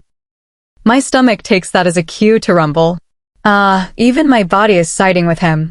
Luke, I say intently. Hazel, he says plainly. That's not even, I stop and take a deep breath. I'm sorry. I can do anything for food. What was that? Luke smirks. Patience. What you need when you just can't afford to kill. I'm sorry, I say weakly. And what are you sorry for? I am so frustrated with him. For being incompetent and for arguing, I mumble. It's good that you realize your mistake, he says, the smirk still on his face. He puts the fruits back and picks up his bags again. Luke takes a step forward, and it takes me a moment to realize what just happened. Whoa, whoa, whoa, I say, coming beside him. What are you doing? Walking, he considers his answer for a moment, thinking and breathing too. What about lunch? What lunch? I stare at him, rooted to my spot while he continues to walk. Luke, are you for real right now? I ask, narrowing my eyes as I run up to him again. I never said I'd give you food if you apologized, Luke says coolly, nor did I say that we're back to being a duo. Kick him in the shin, Elise. Just kick him. Even though my rants and threats only go on in my mind, somehow, some magical force causes me to pull back my leg and then launch it forward. Eek. Luke looks down at me with supreme disappointment, holding me upside down by the ankle. Let me go. I say, trashing around, his hold on my ankle tightens. Luke narrows his eyes. Try anything so stupid again, and I'm going to leave you behind. He lets go, and I fall right on the hard earth. Rubbing my head, I sit up and glare at him. Luke turns around and starts walking. As I stand up and start after him again, I can't help but realize just how long these 2 months are going to be. Chapter 15. Hey, person I'm not in a team with? What? When the bloody hell will we stop? Luke looks over his shoulder, a bored expression on his face. Then he looks up at the setting sun. You'd think it would be romantic being in a forest with exotic birds and beautiful sunsets. Yeah. No. Not when you haven't eaten since morning and not when your partner is a total jerk. Perhaps we're done for the day, he says, almost grudgingly. With a sigh, I drop my bag on the ground. My stomach rumbles for the billionth time today. At least I'm not thinking of eating Luke, due to the courtesy of Cora. Her spell locked out a lot of things, including my werewolf appetite. I glance at him from the corner of my eye. Is he going to ignore me? For how long? Should I apologize again? No. I apologized once, twice. I'm not going to shatter my ego for his. I nod at my inner voice, but once again, my stomach reminds me that I need food. Think, Elise, think. What can you do? I look around the place we'd stopped, and then an idea lights up in my head. I could climb a tree and see if there are any fruit trees around. My mind made, I start my climb up a tree, my ape tendencies in full swing. Luke finally decides to acknowledge my existence. What are you doing? Climbing. For what reason? I look back and give him a foul look. I thought I should hang myself. Who knows, the afterlife might not be so bad. With a nod, Luke opens a bag and pulls out a coil of rope. He tosses it at me, and I clumsily catch it. "You're going to need that," he says, and goes back to his inspection of the map. "No, Elise. You can't hurt him. He's your only hope of survival." I balance the rope on a branch and stand on one myself. Through the thick veil of leaves and boughs, I look around the neighborhood, searching for the supreme form of life: food. Trees. Rocks. Dirt. More trees. Moving plants. More rocks. Wait, what? My gaze snaps back to the moving patch of brown and green. Breath hitches in my throat. Just under me, I see metal first. The long metallic muzzle of a gun pointed straight at my partner. The holder has brown hair and is wearing a dark green shirt and camouflage. In my panic, I lose balance and slip from the branch. A scream rips past my mouth, getting lost in an echoing bang. As I collide with another body, my wild eyes open to meet dark brown ones. Alpha Jason stares back at me, his rifle lying a little away. He lets out a breathy laugh. "Never thought we'd be in this position here." I take into consideration the fact that I'm pretty much staring at him. "Really? I saw this coming," I say. "I already knew." I lunge at him, trying to stop him. In the background, I hear the sounds of groaning and fighting, followed by another bang. Rings in the air, but all of that remains my secondary concern since Jason manages to shove me off him. "You!" His voice is raspy and his face is red. He moves to grab the rifle, but a small click makes him stop. I snap my head sideways at Luke. He's holding a gun aimed at Jason's head. Other than a cut lip, he seems fine. I wonder why I'm so relieved. Jason swallows thickly and attempts a weak smirk. "Luke, buddy," his voice has a slight tremor. "This has been real fun, but I should go now." No expression crosses Luke's face. Death hangs heavy in the air. Who it'll take, it hasn't told yet. But I can guess. Finally, Luke lowers the gun. The moment he turns around, Jason leaps for the rifle, and even before I have time to open my mouth, another bang echoes. Sound dies in my tongue, and I stare wide-eyed as Jason freezes, his eyes wide with shock. His brown eyes go distant, and his body falls on the forest floor with a thud. Death cheers and dances in the still air, the smell of the fight heavy even without supernatural senses. "You okay?" I snap out of my thoughts and look at Luke, who's offering me a hand. Unable to form words, I nod. I put my hand in his, feeling absurdly assured. Warm, alive. He pulls me up, and his dark gaze scans my frame. Once assured, he starts walking, taking me along with him. At our little campsite, I see another man lying still on the ground. I avert my eyes. "Maybe we should go somewhere else," I say to Luke. Someone must have heard the shots. Luke casts me a glance, and for a moment, I think he's about to say something, but then he nods. We take our bags and walk off. The fire crackles. I sit with my back against a tree, eyes on the flickering flames. "Here." My eyes widen at the loaf of bread in front of me. Mindlessly, I take it. "So you decided to be generous?" I raise an eyebrow at Luke. "No," he leans against the same tree, eyes on the fire. "You earned it." I furrow my brows, trying to put back the falling pieces of my head, and then something clicks. I saved his life. Accidentally, but still. "So we're back to being a team?" I ask, grinning. Luke sighs, long and exaggerated. Then he nods. "Yes." I punch the air and then devour my food. Heaven. This is heaven. Once I finish eating, I turn to Luke again. "You really should do something about that wound. It might get infected." Luke raises a hand to touch his cut lip, but I slap it away. Doesn't he know it might make it worse? Giving me a look, he goes through one of his bags and brings out a little box. "Disinfectant." I take it from his hand. "Seriously?" Luke says distastefully, "I'm not a child." I turn his face towards myself and lean forward, a little bit of cream on my finger. "I know," I say, not sure what I say. Gingerly, I apply the disinfectant on the wound, mind wandering to far-off places. "Luke," I ask softly. He hums in response, Would you harm anyone for victory?" For a moment, he doesn't answer.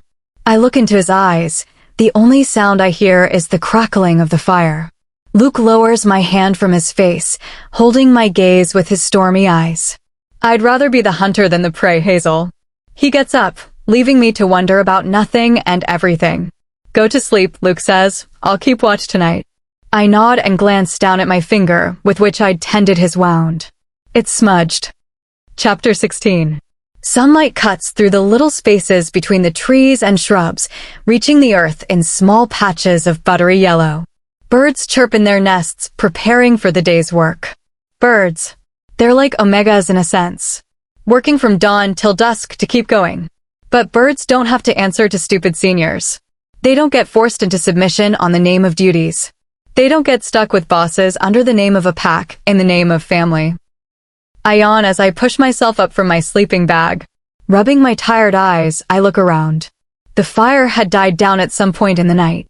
Luke's luggage sits by one tree. Near it, I see a tall figure leaning against the bark. Luke looks over his shoulder and sees me sitting.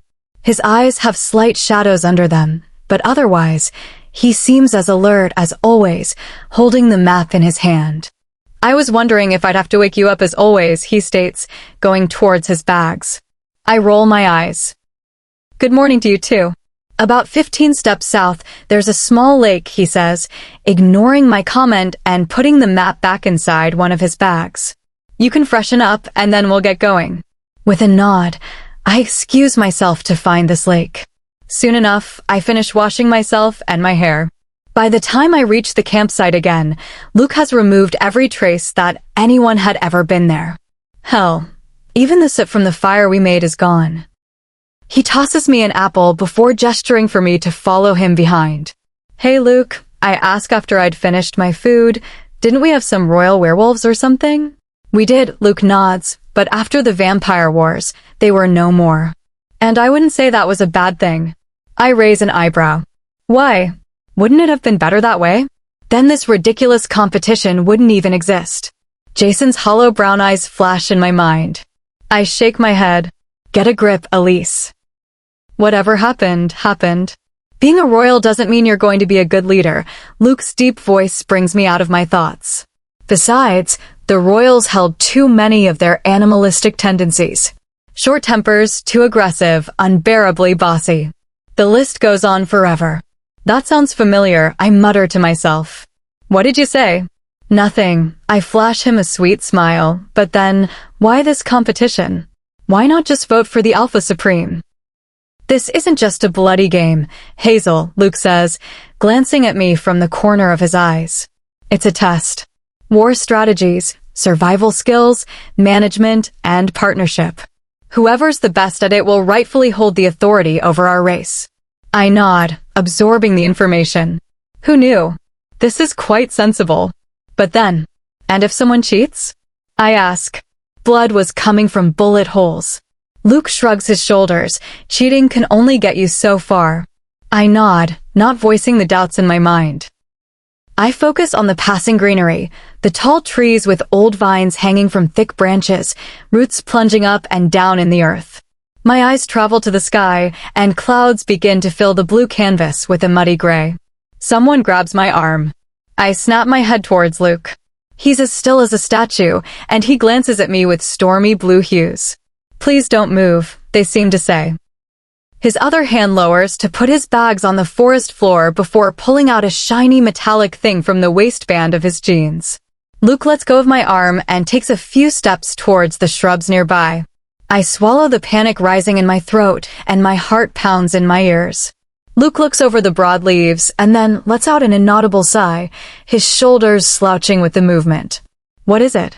I ask, already moving forward to see.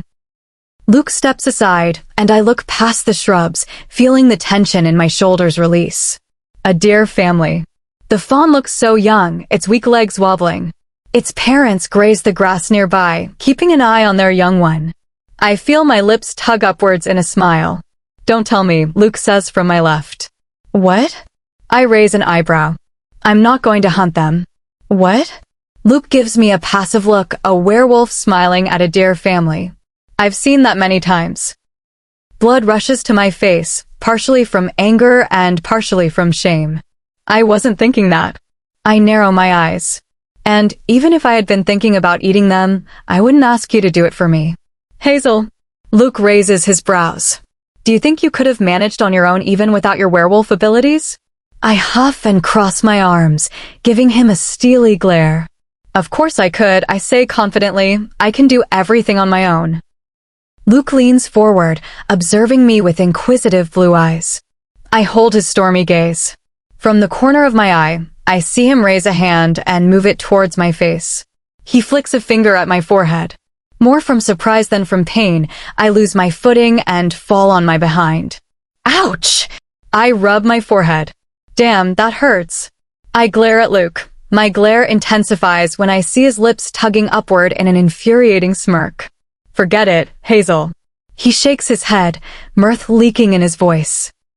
Luke starts walking, and I quickly get up, following behind. You're terrible. I jabbed a finger into his arm. You caught me off guard. If you can't take a flick to your forehead, how can you hunt? Luke asks. Swallowing back a snarky reply, I retort by ignoring him. We walk on silently, save for the sounds of the forest. I wasn't even thinking of hunting that adorable deer family. It had been his dark mind that started this conversation. How can being flicked on the forehead be related to hunting? Something wet drops on my head. Blinking out of my thoughts, I look up at the dark sky. Thick droplets of rain fall, each carrying at least a cup of water in it. Damn it, Luke quickly folds the map and puts it away. Does this man ever look at anything but that damned piece of paper? How can he keep looking at it and not trip? Droplets turn to splatters, and soon enough, we're forced to stop our walk and take shelter under a giant ash tree.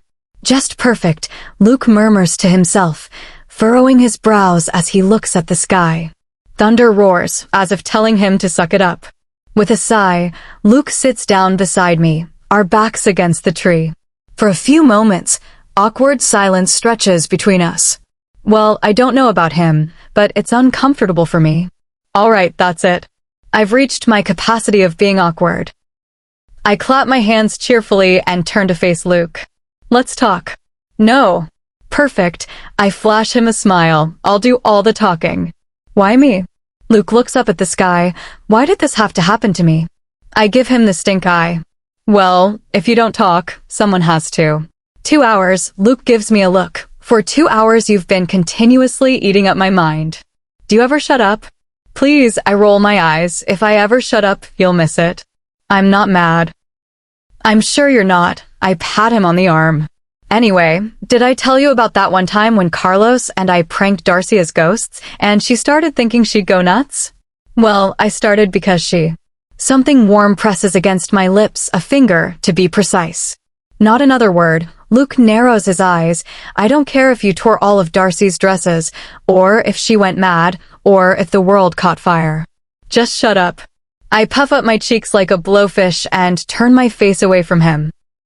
Luke heaves a sigh of relief and pulls out the moon-forsaken map again. Goddess, does he ever get tired of looking at it? Minutes melt into hours, but the rain only gets harsher. I think of Mom, Carlos, Angelina, and Morgan. I think of what I'll do after I'm free of the pack. Finally tired of thinking, I glance at the wristwatch Luke is wearing. It's already well past night. Luke is still working relentlessly, calculating the days it'll take us to finish, marking different routes, and estimating our food supply. Don't you ever get tired of working? I ask, pulling my knees to my chest. No, Luke says, not taking his eyes off the little notebook he was writing in. How the hell can he see in such dim light? Why is this hunt so important to you? I ask softly. Luke stops writing. I sense the tension in the air, held by silence like delicate glass. Luke puts his notebook and pen back. Why is leaving the pack so important to you? He asks me. Well, I avert my eyes. Looking at the falling rain, I don't necessarily want to leave the pack. I want, respect, freedom. If that means leaving, so be it. Similarly, Luke says, I want peace. Winning will give you peace? Yes. I open my mouth to ask how so, but then close it. All of us have our reasons, and whatever his reason may be, I'll respect his drive. In the falling rain, under a tree that didn't provide much shelter, in the dead of the night, I feel a little window open in my heart. Maybe Luke and I aren't so different after all. We're both working for things in ways that might seem strange to others, but make sense to us. I stand up from my place, aware of Luke's gaze on me. I grin at him and offer him a hand. Come dance in the rain with me. Luke looks at my hand, as if I've laid the moon out on my palm. Then he looks at my face, his own unreadable. No way in hell am I doing that. With a shrug, I withdraw my hand. I leave the shelter of the tree, and a gasp escapes my mouth when rain falls on me like a bucket of ice water. As a werewolf, though our senses are heightened, so is our resilience. No rain has given me goosebumps ever before. I look over my shoulder at Luke. It's a golden chance. I'm good, he says plainly. I turn around and start walking backwards with my face at him. Oh, come on. Words evaporate on my tongue as my squill interrupts me. My feet slip on the muddy ground, and I fall face first into a ditch. Not a moment later, I hear booming laughter. Suddenly, unexpectedly, cackling. I wipe the mud off my face, my wide eyes on the unbelievable sight in front of me. Luke Winters, the most monotonous, stern person alive, is laughing. You're terrible, I say despite my smile. That was gold, Luke says, his laughter coming to an end. I take a fistful of mud and throw it at him. My aim is fantastic because it catches him straight in the face. A laugh bubbles past my lips as I stare at his stunned face, mud dripping from it in ugly bits. Luke wipes his face, his features hard as stone, before he storms towards me. Luke, back off. I hurriedly stand up and take a step back, a ridiculous grin on my face. Why? He asks, I thought you wanted me to come enjoy the weather. He lunges for me, and I step away just in time, and another laugh escapes me. Not even a moment later, a warm hand grabs my arm and pulls me back. Luke's other arm wraps around me, holding me securely. You really can't be a hunter, he says. You know how the game ends, Hazel. Luke says, his own eyes dead serious. Now you're going to get it. My eyes widen, and I stare at his dead serious face, lost for words. Then his lips twitch upward. You jerk. I punch him hard across the chest, but Luke lets me go. You thought I'd hurt you? He says nonchalantly as he goes back to the tree. Well, no, but I hear a small chuckle and glare at his back. We both sat down in our previous spots, but I glared at Luke again. He pats my head, the action so sudden and strange that my expression falters. You're too paranoid for your good, he says with a shake of his head. When he meets my eyes again, I see something other than a storm of thoughts, something like acceptance. His following words prove me right. But you're all right, Hazel. Chapter 17. My legs ached, my arms were sluggish, my eyes were heavy, and my mind was numb. Luke, I groan. Shut up. I'm tired. I whine. He doesn't even bother to look back and keeps walking. For the love of Moon, it's almost night. He didn't even let us stop for lunch, and I just had to eat while walking. Why can't we just stop and sleep? I ask him, indignation fueling my limbs to keep working. Because this is a long path, Luke says. I might just be imagining things, but he sounds terse. We can't waste a single second. Are there shorter paths? I jog a little to match his pace. Yes, Luke says, staring straight ahead. The shorter the path, the more dangerous it becomes. I worry about my bottom lip. If we take a shorter path, our chances of winning will remain the same because our chances of dying will increase. Multifold. Just how dangerous are we talking about? I ask. Enough to not be taken by me. Luke spares me a glance. My eyebrows shoot to my hairline. Are you scared? Luke stops abruptly, and the storm in his eyes intensifies. This is what I've been preparing for from the past 5 years, he says, slowly, precisely, each word hard as stone. You think I'm not ready to do what it takes? I swallow thickly, feeling as if I'm walking on thin ice, unsure of where to put my next step. Then why follow this path? I ask him carefully. Before you ask that again, Luke stares down at me distastefully. Keep in mind who my partner is. Right. A weak little Omega. Me. I would have argued with him, snapped at him, but deep down I know he's right. I know this isn't what I've been prepared for. I was groomed to make food and clean a place so perfectly that you'd think it had never been used. I was trained to be polite and respectful towards higher ranks.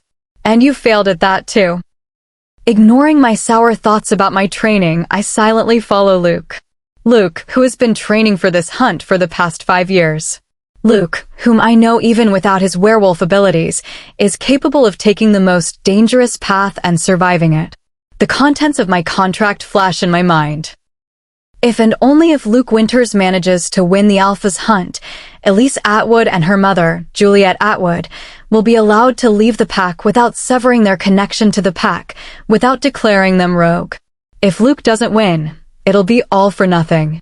If we take the longer path, another team may take the shorter route and win. Well past midnight, we finally stopped.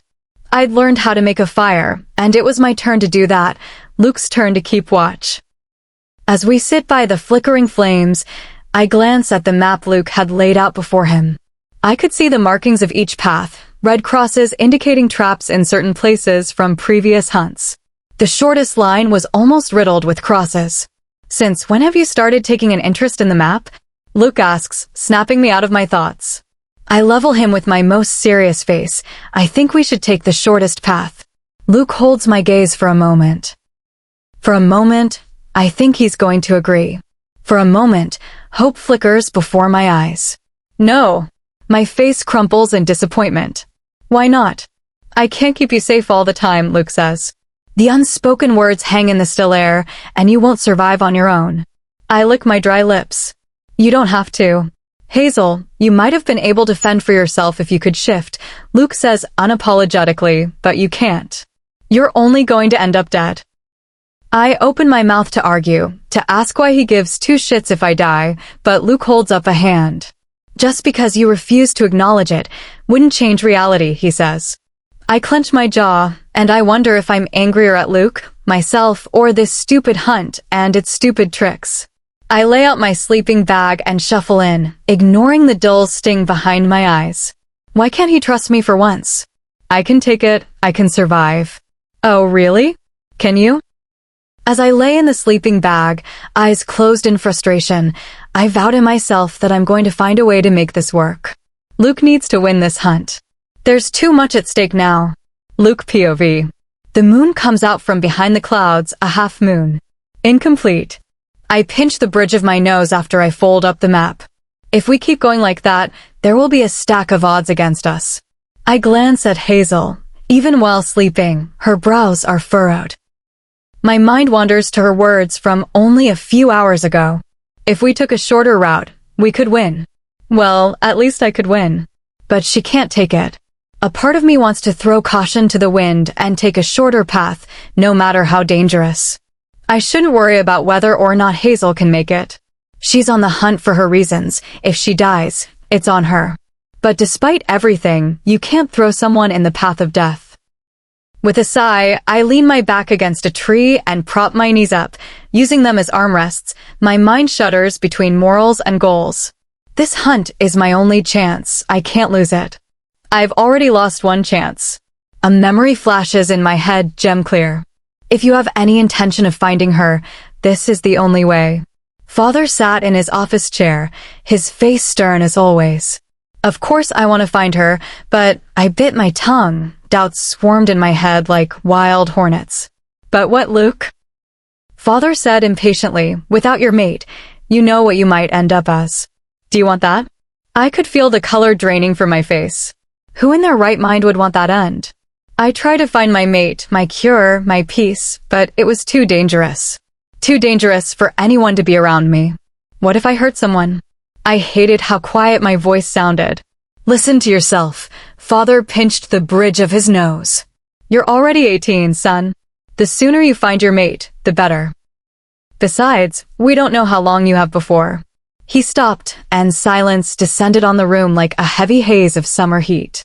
Intolerable, but not removable. Luke, he reached across his desk to put a hand on my shoulder. You have everything it takes to lead this pack.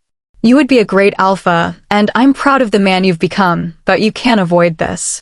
I let out a breath and nodded, I know, Father. Good, he withdrew his hand. Pack what's necessary. I'll inform the Silver Claw pack of your arrival. You can handle it from there.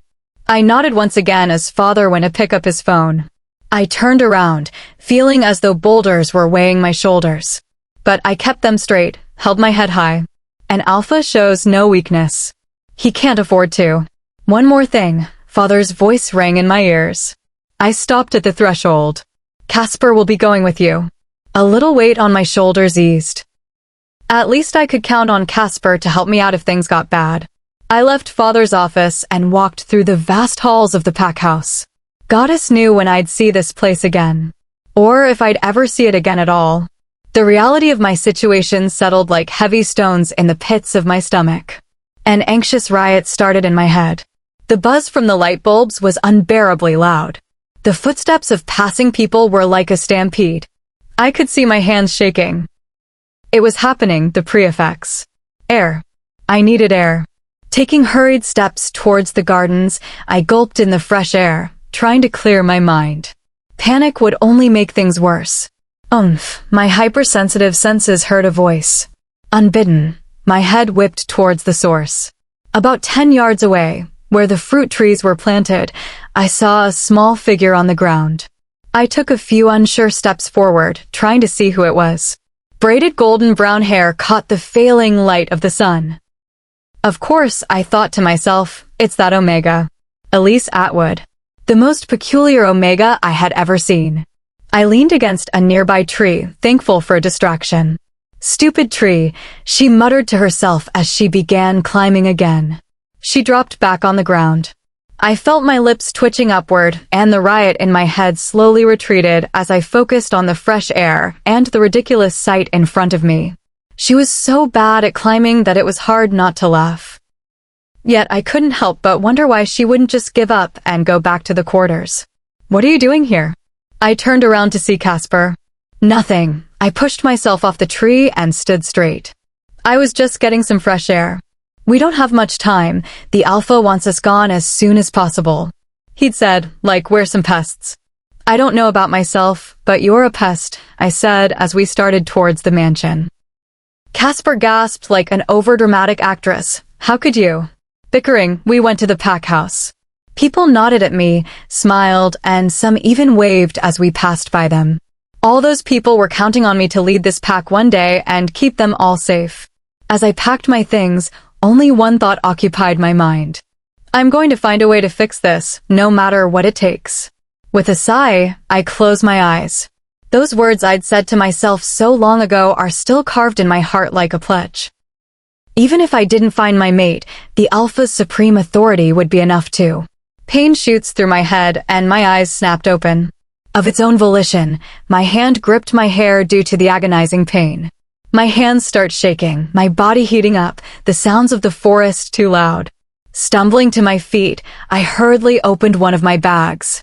My clawed hands thrashed around in it, the pain threatening to crack open my skull. Finally, I found the small plastic bag I was looking for.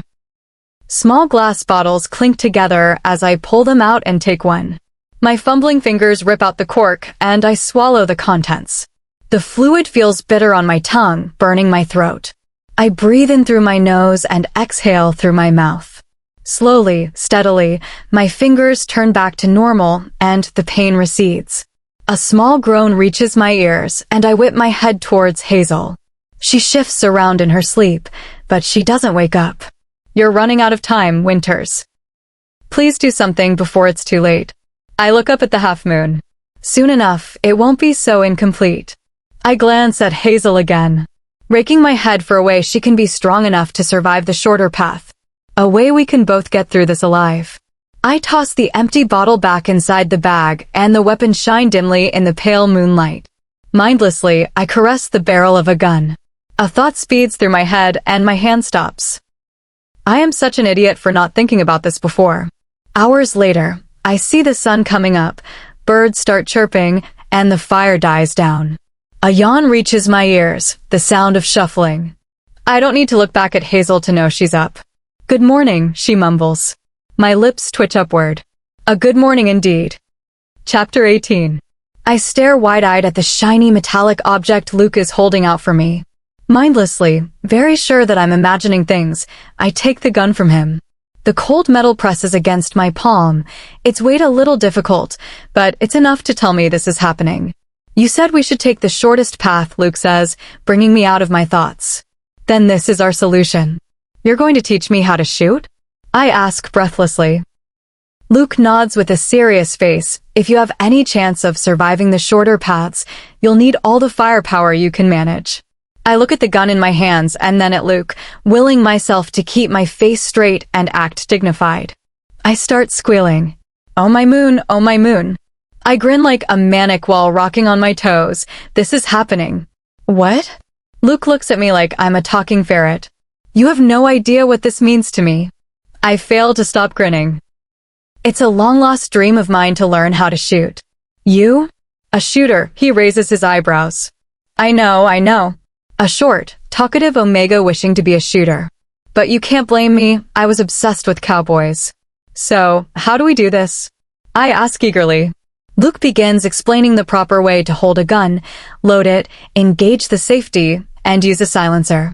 I take in all the information, patiently waiting for when we'll move on to actual shooting.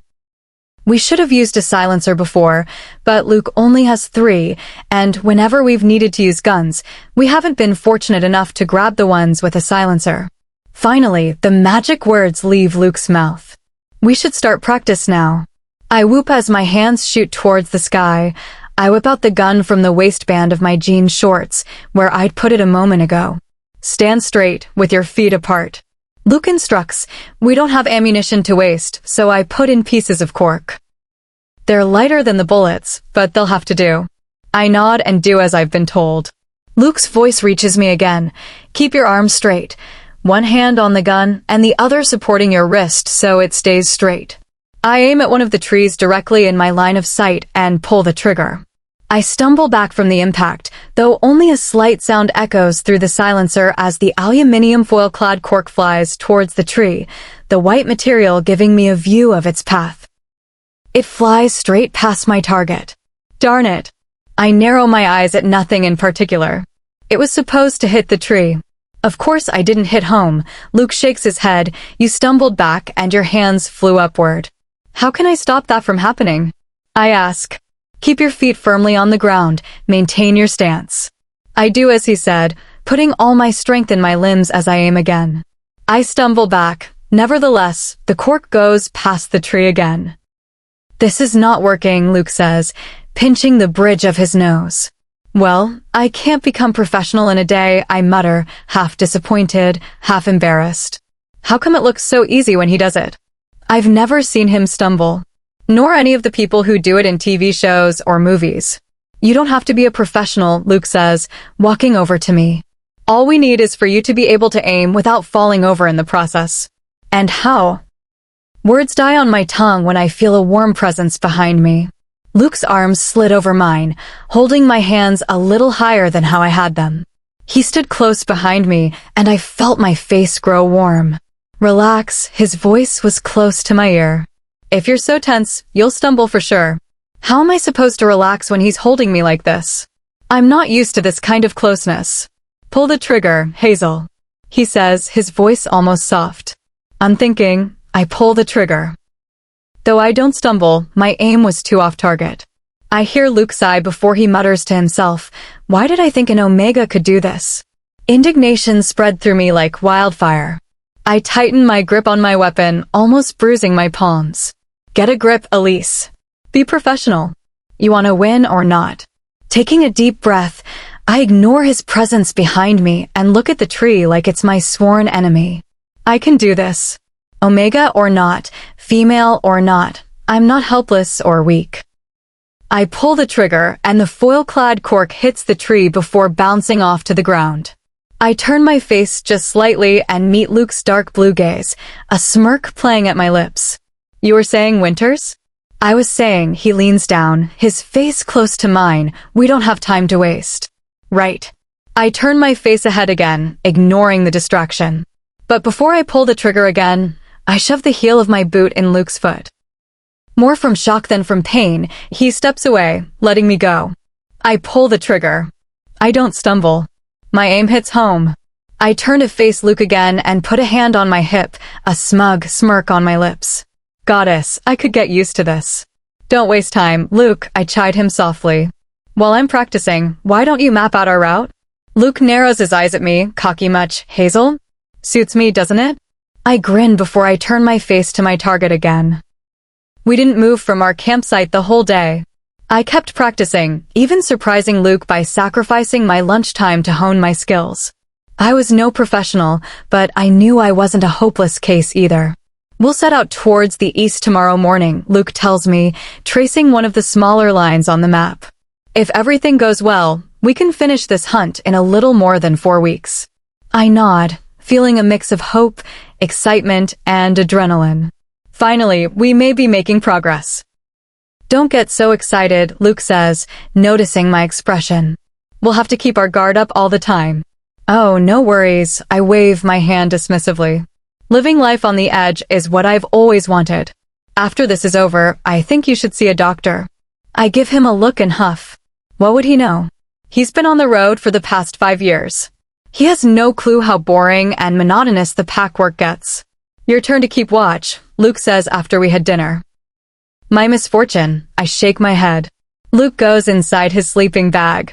I sit cross-legged on the forest bed, chin in my hands. For more weeks, the moon knows what the path is holding for us. Time goes by, and I start to feel my eyes drooping. The day's tiredness sets in. No, don't fall asleep.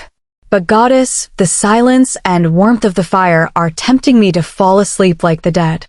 I hurriedly stand up, trying to find a way to distract myself.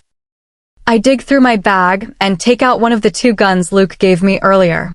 I press a kiss to the cold metal, already feeling less sleepy. One of them I've already loaded with solid silver bullets. I stand up and walk only about 10 steps away from our campsite. Practice will keep me from sleeping. Bullseye, I say as another cork hits home. As I reload the gun with foiled cork, I hear a shuffle nearby. My shoulders tense. It's probably just an animal, looking for a better place to sleep. But my gut clenches in a bad way. My instincts tell me to run. I slowly back away and go back to my campsite. The sight of Luke, even if sleeping, gives me a little comfort. I put my gun back, but the tension in my shoulders doesn't leave. You're being paranoid, I tell myself. It's probably nothing. A low growl reaches my ears. I spin around with the gun and bullets in hand. My heart jumps to my throat. Luke, I say, but my eyes keep darting towards the bushes. After a slight groan, I see him sit up from my peripheral vision. What are you doing? He asks in a raspy voice. I thought I heard. Something pounces on me. My back scrapes against the hard forest floor, and 2 heavy paws press my shoulders down. A gray wolf growls at me, and my nose crinkles at the foul smell from its mouth. You should brush your teeth more, I grit out. My hand moves up, and I pull the trigger. A slight swoosh reaches my ears. With a pained howl, the beast stumbles and slumps on me. Then the weight is gone, and someone yanks me up by the arm. Luke and I back away as 4 wolves close in on us. Weren't our wolves locked? I ask him in a frantic whisper, what are those? Rogues, he says, a trap. When I say run, you. A brown wolf tackles him to the ground. Luke wedges his hands between its jaws, wrestling the big beast to get it off. From the corner of my eye, I see one of the other wolves rush towards me. Almost without thinking, I pull the trigger, and it dodges. Hissing a curse, I frantically move out of its way, and its claws graze my arm. I shoot again, and the bullet hits home. Whimpering, the wolf falls, injured at its side. I whip my head towards Luke, who's busy trying to keep the other 3 wolves off him. I raise my gun, my eyes dart between the 4 figures, unsure of what to do. Luke throws one of them off his back, his sleeve ripping in the process. I take that as my chance to move, and I don't think before pulling the trigger. Once. Twice. The wolf falls. I turn towards Luke, but he's standing on his feet, a wolf whimpering at his feet, clearly defeated, the other lying limp against a far tree. We meet each other's eyes once, as if by magic, and we both understand each other. Run. Luke grabs his bags, and I hold mine, only just realizing what had happened, some scrapes on my own arm, but mostly dirt and grime from the fight. I stare at my hands, mortified. I've defended myself before, but not like this. Luke grabs my uninjured arm and starts forward, almost in a sprint. Even though they were solid silver bullets, I don't think those rogues would be dead so easily. I nearly turned my head to look back. Don't look, Luke tightens his grip on my arm. After the moon knows how long, we stop. I was huffing for breath, Luke looking around with skeptical eyes. I think we can stop now, he finally says, dropping his bags. I drop to my knees, closing my eyes and taking a lungful of air. Goddess, my throat feels like sandpaper. Here, Luke hands me a water bottle. I take a few gulps before tipping the bottle so I can wash the grime off my hands, but Luke takes it from me. We can't waste water, Hazel. He says, this is for drinking, maybe for cleaning wounds, but nothing else. I narrow my eyes at him. I'm not sure I like being covered in grime. Just use your shirt to wipe it away, he says, already taking off his ruined shirt. I see the claw marks on his shoulders. You did bring other sets of clothes, didn't you? I nod and wipe my hands on my current shirt before I start rummaging through my bag for a new one. Once I come out from behind one of the trees, I see Luke dressed in a fresh shirt, apparently done with cleaning his wounds. Let me see your arm, he says as I near him. I hold out my arm, glad that I'd brought more tank tops rather than shirts. Luke cleans the wound with a wet piece of cloth from his previous shirt. I hiss a little, but let him work. If I thought the cleaning was bad, the disinfectant application was worse. I almost jumped away from Luke. Almost. If he taunts me on my Omega behavior right now, I'll lose it. We're lucky we got away with bare scrapes, he says. I scoff, not lucky, talented. I shot 3 of them, remember. Congrats, Hazel. The barest smile touches Luke's lips. You're ready to face the actual hunt. Chapter 19. Who's a good boy? I coo as I scratch his head. Obviously you are. Hazel, Luke says in irritation, stop it. I huff, you're just jealous because animals hate you and not me. Stop playing with that squirrel, we have to get going. He says, already starting to walk. But, no arguments. Jerk, I mutter before I swing my bag on my shoulder and follow him. Since we didn't sleep much the previous night, we woke up late. Yes, Luke Winters, the perfectionist, is not a robot and woke up late too. Hey Luke, I ask. He hums in response. Didn't you expect to find your mate in that crescent moon ball? No. And during your travels? I ask, didn't you think you'd find her during that? I see his shoulders stiffen at that no. Sure, I think to myself. Even if Luke might not accept it, his tense demeanor is more than enough to tell me that he did expect to find his mate during his travels. So, when you become Alpha Supreme, what will you do? I ask, deciding to drop the math subject. We have just started a shorter route. What makes you think we'll win? Humor me. I'll do what I'm supposed to, he shrugs, work, maintain peace, shift to the New York HQ. That's it. I stare at him incredulously. That's what's driving you to win? That, and a lot of power. Crazy. Why would someone want to risk their life for some stupid job? What would you do? Luke asks, effectively surprising me after you leave. My rough sketch plan flashes in my head again. Get a job, save up money, work hard, and start a small business, which will eventually grow and I'll be rich. Luke stares at me for a moment before looking ahead again, and a slight sound escapes him. Did he chuckle? Maybe I should admit that he's a living being too. So you do have a brain in that big head of yours? Yes, a very bright one. I ignore his sarcasm. And about your mate? He asks, you did sneak in the ball. I'm guessing you wanted to find him. That was my intention, I don't bother denying. But you didn't find him. Luke says, now what will you do?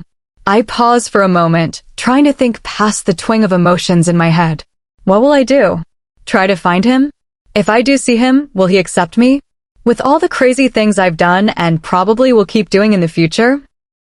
I haven't given it much thought. Actually, I say honestly, maybe I'll adopt a kid or 2 and leave all my money in their name. For someone who acts like a lunatic almost all the time, Luke says with such a straight face, it's infuriating. You're quite mature. I'm not sure if you're complimenting me or insulting me, I say. I'm a multitasker. We keep walking, I keep up the conversation, and Luke sticks to monosyllable answers. Noon bleeds into night, and the urge to stop and sleep starts to take its toll on me. Luke. No. You didn't even hear me out. I know you're going to say we should stop, he says, but we can't. We slept too much and now we have to compensate. Well, if we sleep at midnight, we'll wake up late again. I say, then this cycle will never end. Then get used to your new sleep schedule. You cannot be serious. I give him a look. For once, Hazel. Luke says, you're right.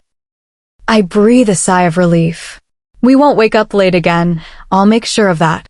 You rotten. Language, he cuts me off, a steely edge to his voice. There's a spring a few meters from here. We'll set camp near it. Now shut up and keep walking. At least I get one of the things I wanted to achieve by taking the shorter path, a sound sleep. We keep on walking in silence. The moon rises, illuminating the place with its silvery glow. Everything looks so pristine. Big trees with hanging vines, moss-covered forest floor, and the little wild flowers scattered everywhere. It's so beautiful, isn't it? I say softly, looking up at the moon.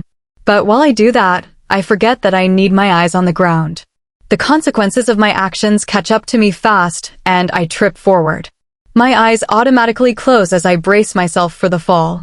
Something warm wraps around my arm and pulls me back and upright, and my eyes snap open. The sudden tug causes me to stand on my toes against something hard and warm. Luke looks back at me, his stormy blue eyes dark in the dim light. Don't you know, Hazel, he says, pain finds beauty a reliable disguise. Pop, pop, pop. I jump away from Luke, startled at the sudden sound and then at the things falling on us. Confetti? Congrats. A man appears from behind a few trees. What is this? Luke asks, taking a step in front of me. Whoa, hold up. Who told him I'm a little girl he needs to protect? With a huff, I step aside and stand beside him. The man in front of us smiles gently. Dressed in a neat suit, he appears to be in his 40s. Please, Alpha. He holds up a hand as if in surrender. Allow me to explain. He takes out a folded piece of paper from his jacket and gives it to Luke. His eyes skim over it quickly before giving it back. A one-day break, he raises an eyebrow. Yes, the man says, the Alpha Supreme wants everyone to be comfortable. Luke crosses his arms and gives him a curt nod, but I notice one of his hands is close to the waistband of his jeans, where he keeps his gun. You see, Alpha Supreme has arranged for the competitors to have checkpoints. The man explains now and then, the teams in the same area will be allowed a day's rest in a lodge. And right now, I'm here to lead you to your lodge. Luke assesses the man with a glance. His eyes flicker to me, and I shrug. Then he nods towards our messenger. Go on, we're right behind you. He says. Very good. This way, the suited man starts walking. How come there's a lodge here? I whisper to Luke. Probably magic, he says quietly, keep your guard up. This is the first time I'm hearing anything like this. I nod, feeling my stomach turn a bit in anxiety. But this man hadn't been a participant.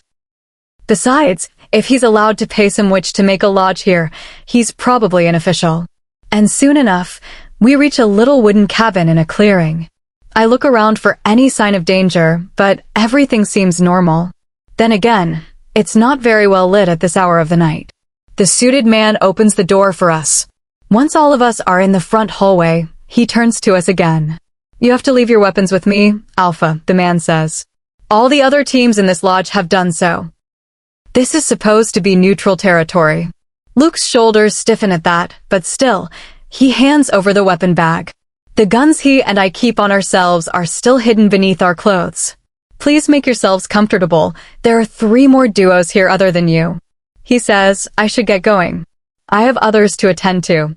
With that, he leaves us alone, closing the door behind him. What now? I ask Luke. Now we see what's going on. He says. Surprisingly, he takes my hand in his and starts forward.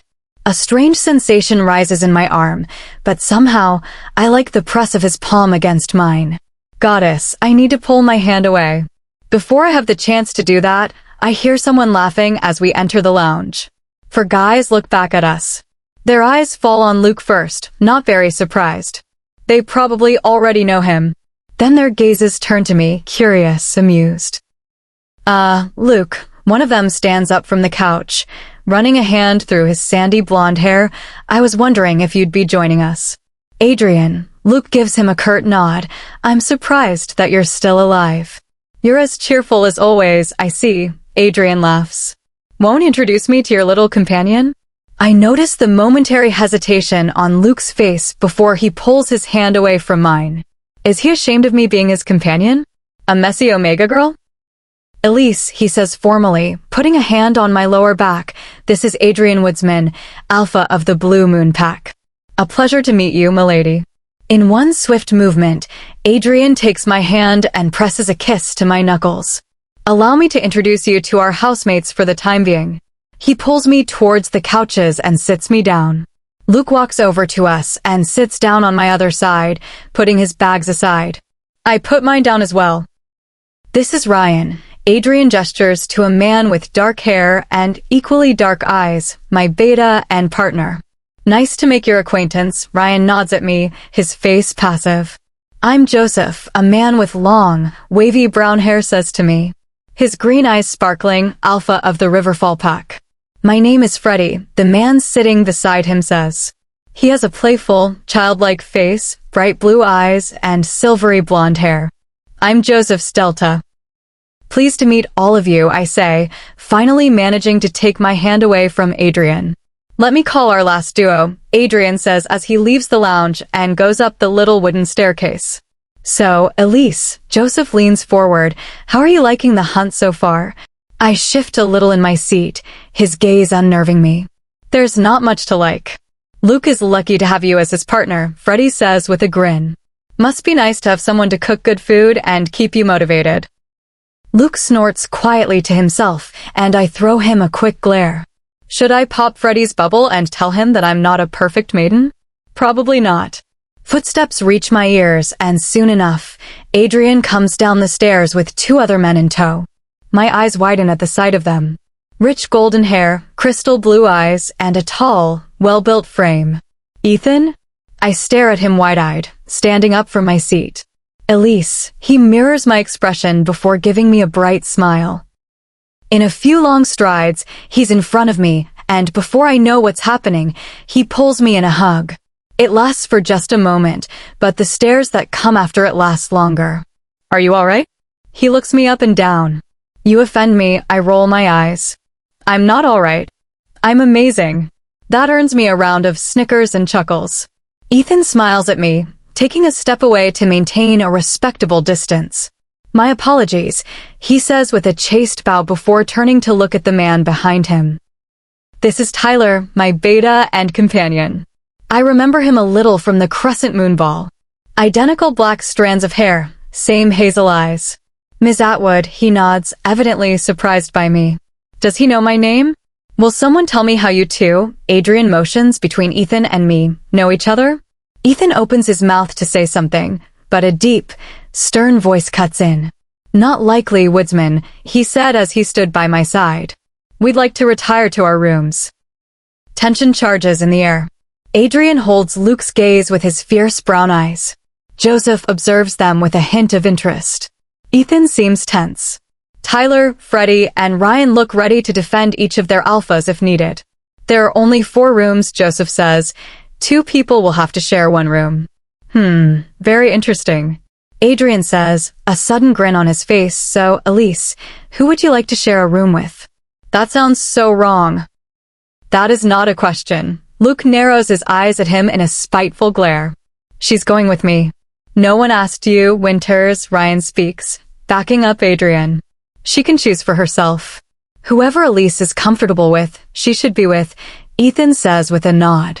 If you've forgotten, Luke says with a dangerously calm voice, I'm her partner. She's more comfortable around me.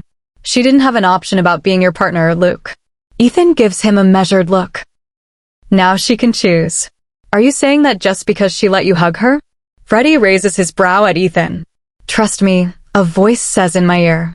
I almost jumped when I saw Joseph behind me. You need to choose wisely right now. I step away from him, giving him a wary look. What have I gotten myself into? I clear my throat, and everyone turns their attention to me. We should all just share with our partners, I say in a professional tone. We're still opponents. That's a reasonable argument, Tyler nods at me. So it's settled, Luke says. Did I imagine the hint of triumph in his voice? Where's our room? There are 2 rooms on the 2nd floor. Ethan says, one of them has our luggage. You can take the other. Luke nods and grabs our bags from the floor. Joseph turns to me with a smirk on his face. If you're scared, Elise dear, he says like a true gentleman, my room is just in front of the stairs. And if you see his face and get scared, Adrian says, my room is just beside it. I doubt she's afraid of the night, Luke says. She's been sleeping under the open sky for almost 2 weeks. All the more reason to sleep comfortably tonight, Adrian says. I offer him a tight smile before hurrying towards the stairs. Luke follows behind. We find our room, and as the door closes behind, I let out a breath I didn't know I was holding. Goddess, that was too much testosterone. Don't let them get to your head, Luke says, glancing at me from the corner of his eye. Alphas tend to get antsy when they're away from females for too long. I crinkle my nose in distaste. You don't do that. The barest smile flickers across his face. I'm a rare piece. Regardless of the tension downstairs, when I collapse on the soft bed, I sigh in pure ecstasy. After almost 2 weeks of sleeping in a stuffy sleeping bag, I finally get to sleep in an actual bed. What do you mean I'm not sleeping on the bed? Luke gives me a look. There's just one bed. Well, you can sleep on the couch. I glare at him. I'm sleeping here. Just look at its size, Hazel. Luke points at the 2-person couch. How can I possibly sleep on it? We can share the bed. Not a chance. I open my mouth to argue, but then close it again. A devilish idea pops up in my mind. Schooling my features in defeat, I sigh and get off the bed. Luke watches me suspiciously. Fine, I say coolly, you can sleep on the bed. I move towards the door and give him a glance over my shoulder. Maybe one of the others would let me share their room. I hadn't even grabbed the handle when he said, Fine, we'll share the bed. My lips curl upwards in a smile, and I turn around to see Luke's sour expression. See? I put a hand on my hip and cock my head to the side. That wasn't so hard, was it? You have no idea what you're doing, Luke says, disdain rolling off his voice. This isn't a kid's sleepover, Hazel. Grown-up men aren't to be played with. Ignoring his comment, I take the cushions from the couch and create a boundary on the bed, dividing it into 2. As I lie in bed, waiting for sleep, Luke's comment swirls in my mind. Today, I wasn't ready for what those idiots had in store for me, but tomorrow, they'll realize what they're dealing with. Grown men aren't to be played with. I feel myself smirk unless you know how to win the game. Chapter 20. I wake up in a soft bed, cocooned in my blankets. I stretch my arms as I sit up, and light filters through the gap in the window curtains. My feet pad against the cold wooden floor as I go towards the window and open the curtains. A smile tugs at my lips. Sunlight is scattered over the tall trees, and birds are sweeping and diving through the air. Opening the window, I let the cool morning breeze brush against my face. This is life, I say to myself, crossing my arms at the windowsill. Talking to yourself, Hazel? A deep voice reaches my ears. That's not concerning at all. I turn my face towards the source and see Luke coming out of the bathroom, a towel around his neck, hair sticking out at all angles. Of course it's not. I roll my eyes despite my smile. When are you ever concerned about me? Not often. He walks over to me and takes a glance at the scenery. For a moment, both of us let silence envelop us in a cozy embrace, watching as the sun continues to rise. Something wet and heavy drops on my head. If I start doing that, Luke walks by me, I'll become a blood pressure patient. I take the towel off my head and glare at him, and he goes to the door. I'm going down to see if there's something to eat, he says before vanishing through the door. I take a shower and then look through my bag for clothes. With a sigh, I pick up a tank top and a pair of not-so-short shorts. Why am I suddenly regretting my choice of clothes? Don't worry, Elise. If anyone thinks it's smart to bother you, you can handle it. I let my hair frame my face and leave the room, my shoes in my hand. The wooden floor feels nice under my bare feet. Just as I close the door and turn around, I bump into someone. Sorry, Ethan offers me an apologetic smile, steadying me by the arms. Are you okay? It's fine, I return his smile. This hallway is too damn small anyway. He nods with a chuckle before stepping out of my way, ladies first. Why thank you, I grin as I walk past him and descend the stairs. Just as I reach the bottom, I spot Adrian and Ryan. Adrian raises his brows at my attire, and Ryan looks passive as ever. Good morning, I smile at them as I turn towards the lounge. While I put on my shoes, I felt a dip in the couch as someone sat down beside me. Going somewhere, love? Adrian asks. I straighten myself and give him a bright smile. I'm going for a walk. Being cooped up in a house is not my thing.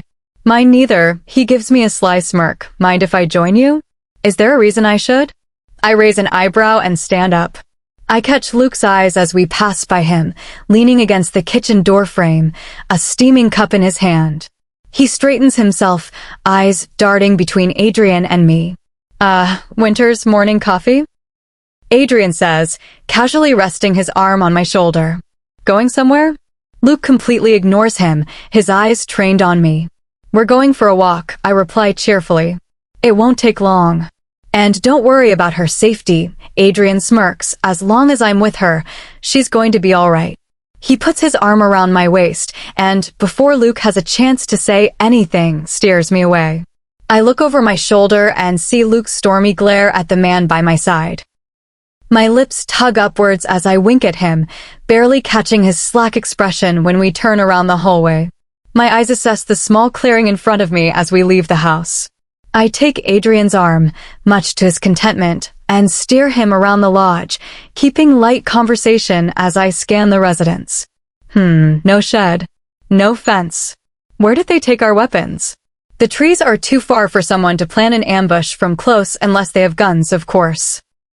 That's one dense partner you have, love, Adrian says, catching my attention. I sigh, my misfortune. He has no clue how to treat girls. Adrian leans a little towards me. I'd like to make up for his poor manners. I look up at him from under my lashes, a shy smile on my face. Are you so sure you can, Alpha? Positive. He gives me a confident grin. Our walk around the lodge comes to an end, and Adrian starts walking towards the trees. I brush my hand against the waistband of my jean shorts, feeling the gun I keep there. Goddess, I really don't like trees with vines, I say, holding Adrian's arm tighter. They are so creepy. Don't worry, love, Adrian says, I've got you. I lean forward, noticing his focused gaze. I resist the urge to smirk. What an easy way to get information. You're so good at this, I say softly. Luke is always stumbling over the ground. His other hand moves towards my side, and I'm quick to place my hand on his arm. If he notices the gun, we're probably about to be eliminated. I'm better than him at a lot of other things, love. He says, leaning closer, our faces too close for my liking. Oh, I'm sure you're better than Luke.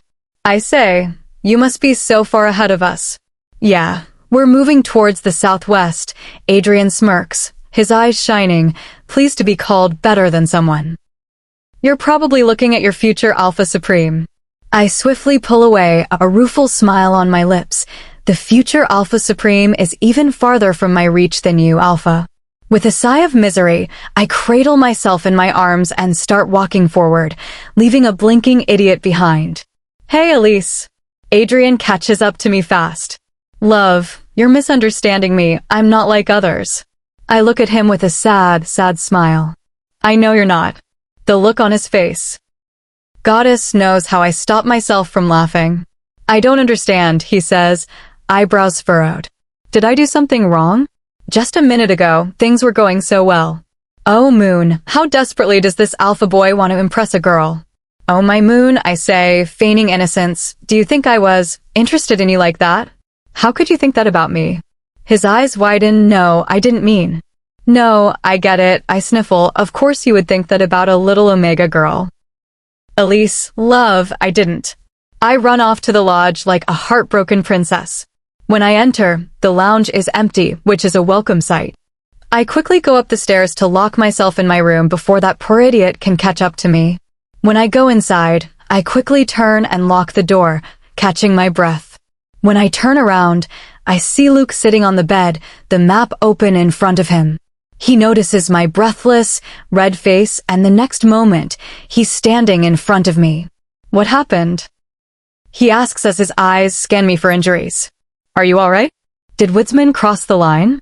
No. I exhale. I just came up the stairs fast. Luke raises an eyebrow. Didn't the walk go as planned? Sarcasm drips from his voice. I grin at him. Oh no, it went splendidly. Just then, the door rattles. Then someone knocks. Love, open the door, Adrian says. Luke gives me a suspicious look, and I only gesture at him to stay quiet by putting a finger to my lips. Go away, Adrian. I say in a wretched tone, leave me alone. Love, I didn't mean to upset you. Please open the door. Goddess, forgive me for enjoying this so much. And the fact that Luke looks beyond surprised doesn't make it any less amusing. I'm not upset. Just let me be for a while. I say, sniffling, please. A moment of silence passes. All right. I wait until his footsteps vanish before I burst out laughing. He fell for it. He fell for that little play. Someone coughs, my laughter subsides, and I turn to Luke. He crosses his arms and gives me a hard look. An explanation.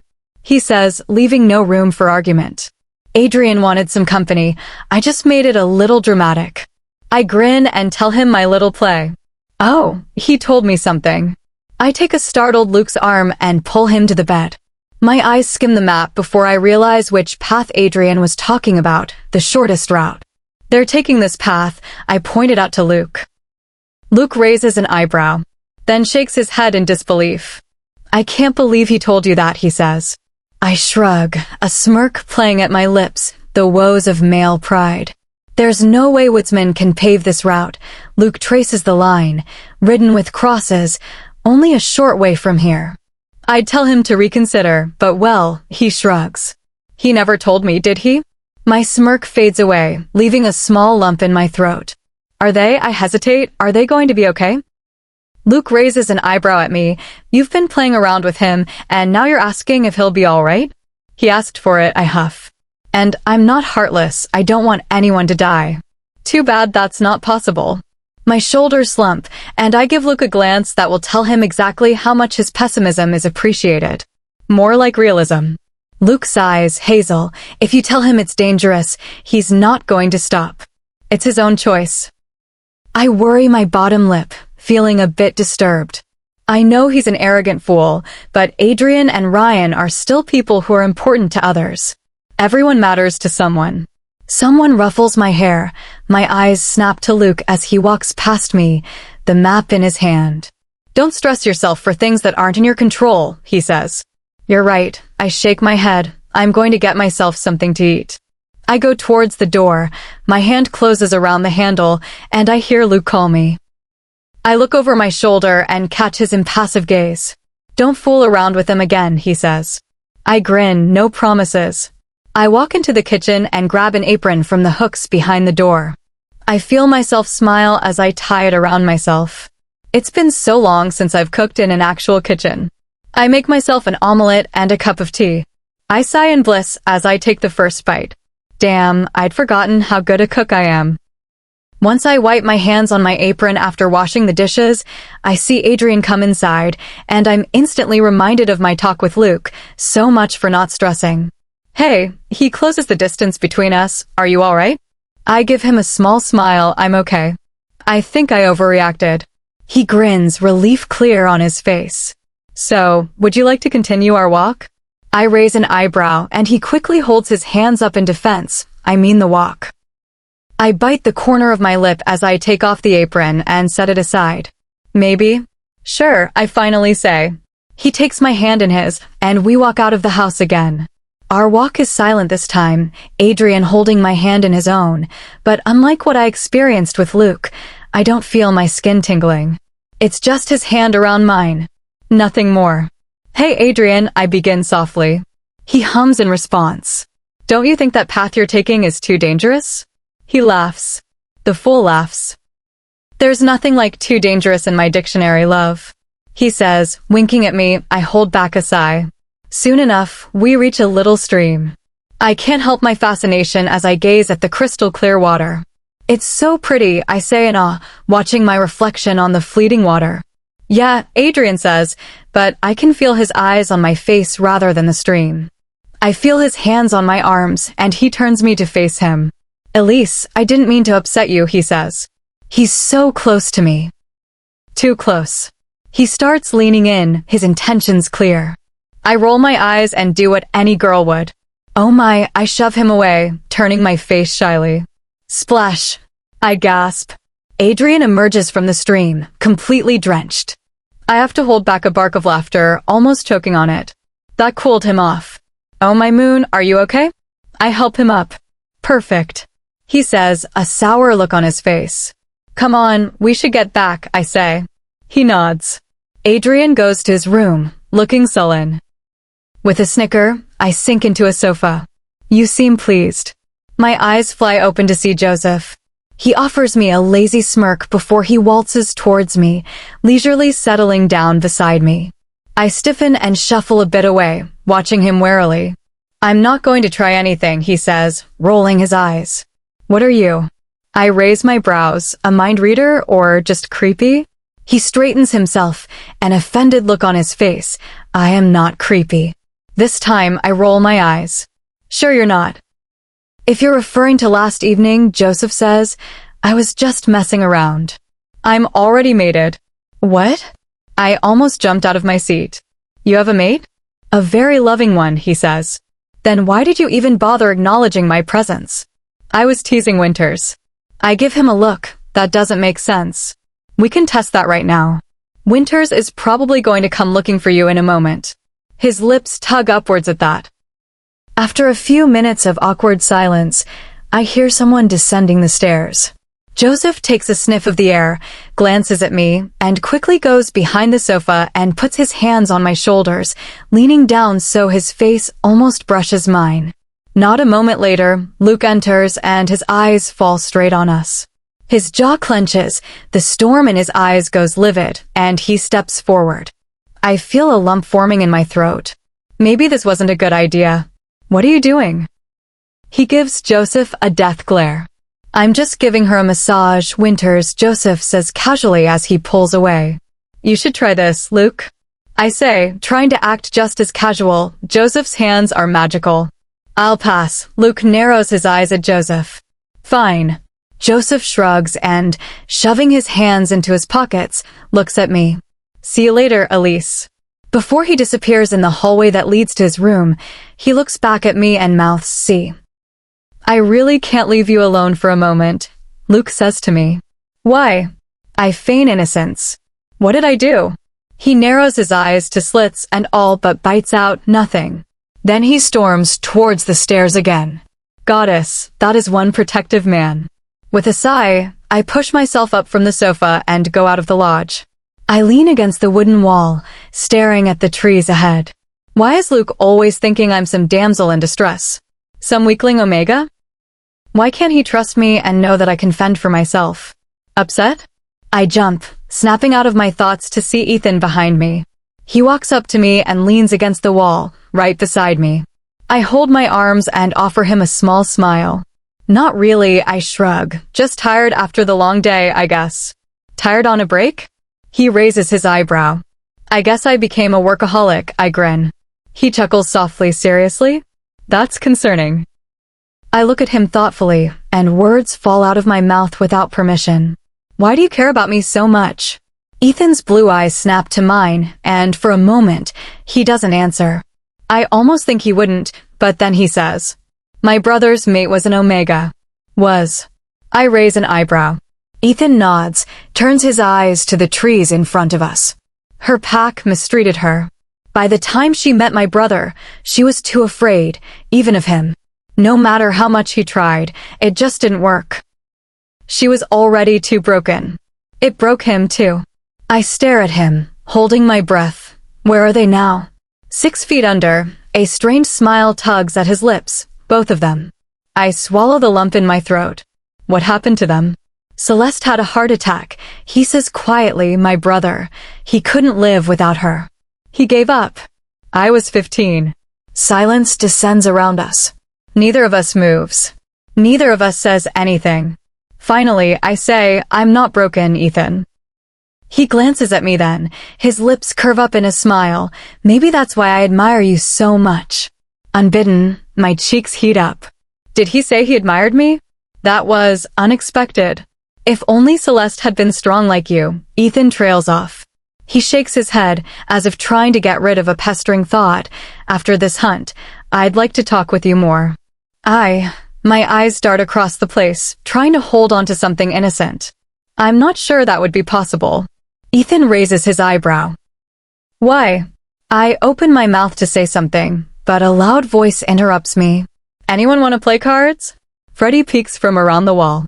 How long has he bloody been there? We found a deck in one of the drawers. Me, I say, and quickly follow him to Adrian's room, where he, Joseph, and Ryan are already seated. Though I focus on the round we play, Mom's voice kept ringing in my ears. Don't make the same mistake I did, Elise. Chapter 21. We leave the next morning. In all honesty, I can't believe I like this better than the break. I like the forestry all around, the constantly changing scenery, and the lack of hormonal males. Days jump by, and as time passes, Luke gets more and more snappy. Stop wasting time, Hazel, get up. I hear a stern voice. Shut up, I mumble as I push myself up from my sleeping bag. Grumbling, he all but yanks up his stuff and gives me a low-key glare. Ignoring him, I pack my stuff and we start walking again.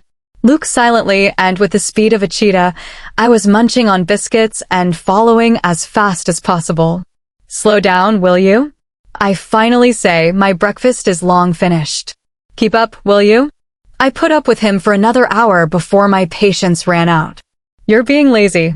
Luke snaps at me. No, I cross my arms, you're being irrational. We can't run our way towards the finish line. Hazel, he grits out, stop arguing. We're going on. Now.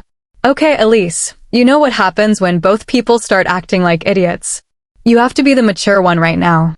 Luke, I say calmly, we need a little break, just a breather. Then we'll go on, yeah. I don't want a break. What we want isn't always what we need. I give him a look. I hold his stormy gaze with my steady one. Luke works his jaw, his eyes narrowed millimeter as he stares at me. I don't back down. Fine. He finally grits out. With a sigh of relief, I lean against a tree. Maturity. 1000, Luke, 999. I'm going to go make sure the perimeter is clear, Luke says before disappearing behind the trees. Goddess, can't he sit still? Rolling my eyes, I sit down and take a deep breath of the fresh air. A few moments later, I pull my gun from the waistband of my jeans and check the ammunition. How did I forget to reload this? I make my way towards the weapon bag and shuffle through it, looking for one of the ammunition boxes. I stumble upon a small plastic bag. Curiously, I pick it up and see what's inside. I take out one of the glass bottles inside and observe the fluid inside. I pull the cork out and take a sniff. Horrified, I pull away from the contents of the bottle. Wolfsbane. What are you doing? I whirl around, and Luke is standing a foot away from me. His eyes flicker to the bottle in my hands. When he looks at me again, his face is set in a stern glare. Didn't I tell you not to go through my things? He snaps, snatching the bottle and bag from my hands. I hesitate, is that wolfsbane? Luke's shoulders stiffen as I say that. He doesn't answer me, puts back his things, and zips up the bag. The coast is clear, we're moving on. He says. Luke starts walking, and I stare at his back in sheer disbelief before I jog up to him. You didn't answer me, I say. What's in those bottles? You seem to have figured that out on your own. Why do you have wolfsbane? I have my reasons. I jog a little faster and catch up to him, which makes him stop. Luke gives me an irritated look, and I offer him my steeliest glance. All the participants have their wolves locked up, I say. I don't think we have any chance of using that on rogues. What are your reasons then? Drop it, Hazel. He walks past me. I spin around and swiftly grab his arm. Luke's eyes snap towards me, darker than usual, the storm more intense. Tell me, Luke. Hazel, a low growl of warning leaves his throat. I narrow my eyes at him. Why won't you just tell me? What's so secretive about? Will you just mind your own business for once? Luke rips his arm away from me. I flinch at his harsh tone. I have been tolerating you and your childish behavior for longer than any sane being should be forced to. You keep complaining, you don't listen to me, and you have no sense of privacy. On top of all that, you dare to demand answers from me. I almost feel myself shrinking back. I feel my throat getting dry, a lump already forming in it. I open my mouth to apologize, to tell him he's not an excellent partner either, and keeps triggering me on being an omega. I would never figure that out, since Luke beats me to it. I pity the man who would have to spend the rest of his days with you, he says, looking at me harshly. He's fortunate to have avoided you for this long. My thoughts vanish in a puff of smoke. People say we are honest about our feelings when we're angry. So that's what Luke Winters thinks about me.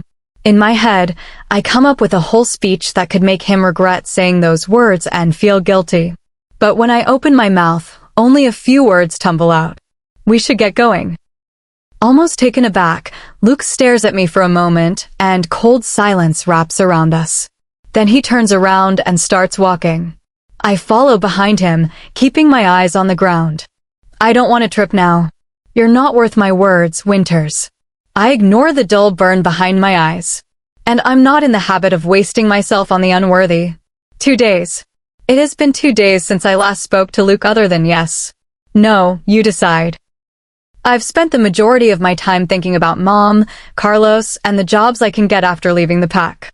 Mom was saving up some money for my wedding when I met my mate. Now that that's out of the picture, we can use it to rent a room or maybe an apartment after we leave. Luke has been more antsy than usual. Many times I notice him glance at me, almost as if he wants to say something, but he never does. Not that it will make a difference anyway. It's your turn to keep watch, Luke says while we eat salted cord for dinner. I nod, counting in my mind the money I can save up if I take 2 jobs. I don't go to any institute, and with my werewolf stamina, I can easily manage. Hazel, Luke says, stressing the nickname. I don't look at him. Did you hear me? Yes, I say calmly. Finishing my food, I stand up and lean against a tree, arms crossed across my chest. I can almost feel Luke's gaze on my back before he opens his sleeping bag and shuffles inside. I don't say goodnight. I look up at the starry sky, the almost full moon. My mind wanders to everything, nothing. He's fortunate to have avoided you for this long. My mate won't think that. Would he? I shake my head. Seriously, Elise? After years of taking taunts from your pack, you'll let this snob's comments rattle you? But somehow, his words make me feel a twist in my chest, a bitter taste in my mouth. After so long, I thought, he would not think of me as so little anymore. Stop it, I tell myself fiercely. Luke is a jerk.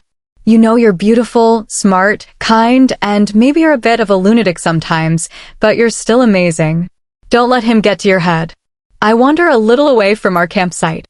Maybe it was for the best that I heard Luke say all that. Perhaps I was getting a bit carried away, thinking an alpha could ever respect an omega.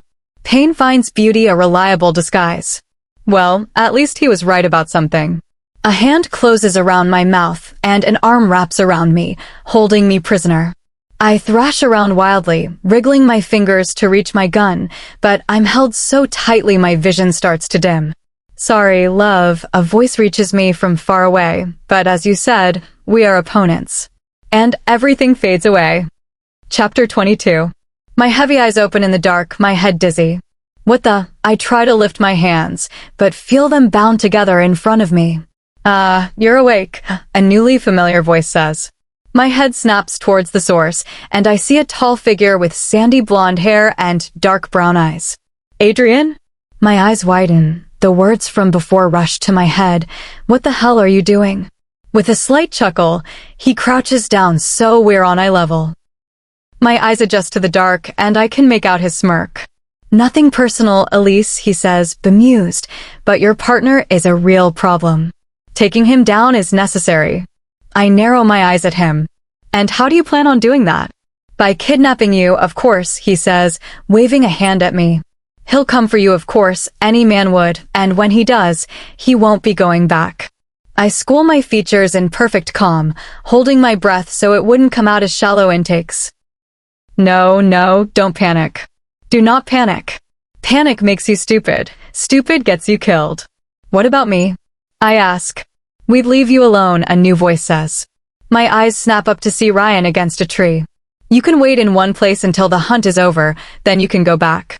I stare at him for a moment, and indignation sparks a fire in me, fueled by 2 days of pent-up words. Excuse me. I glare at them. You think I'm not a threat? Can you leave me here? What? Adrian raises his brows. Don't what? Me. I snap.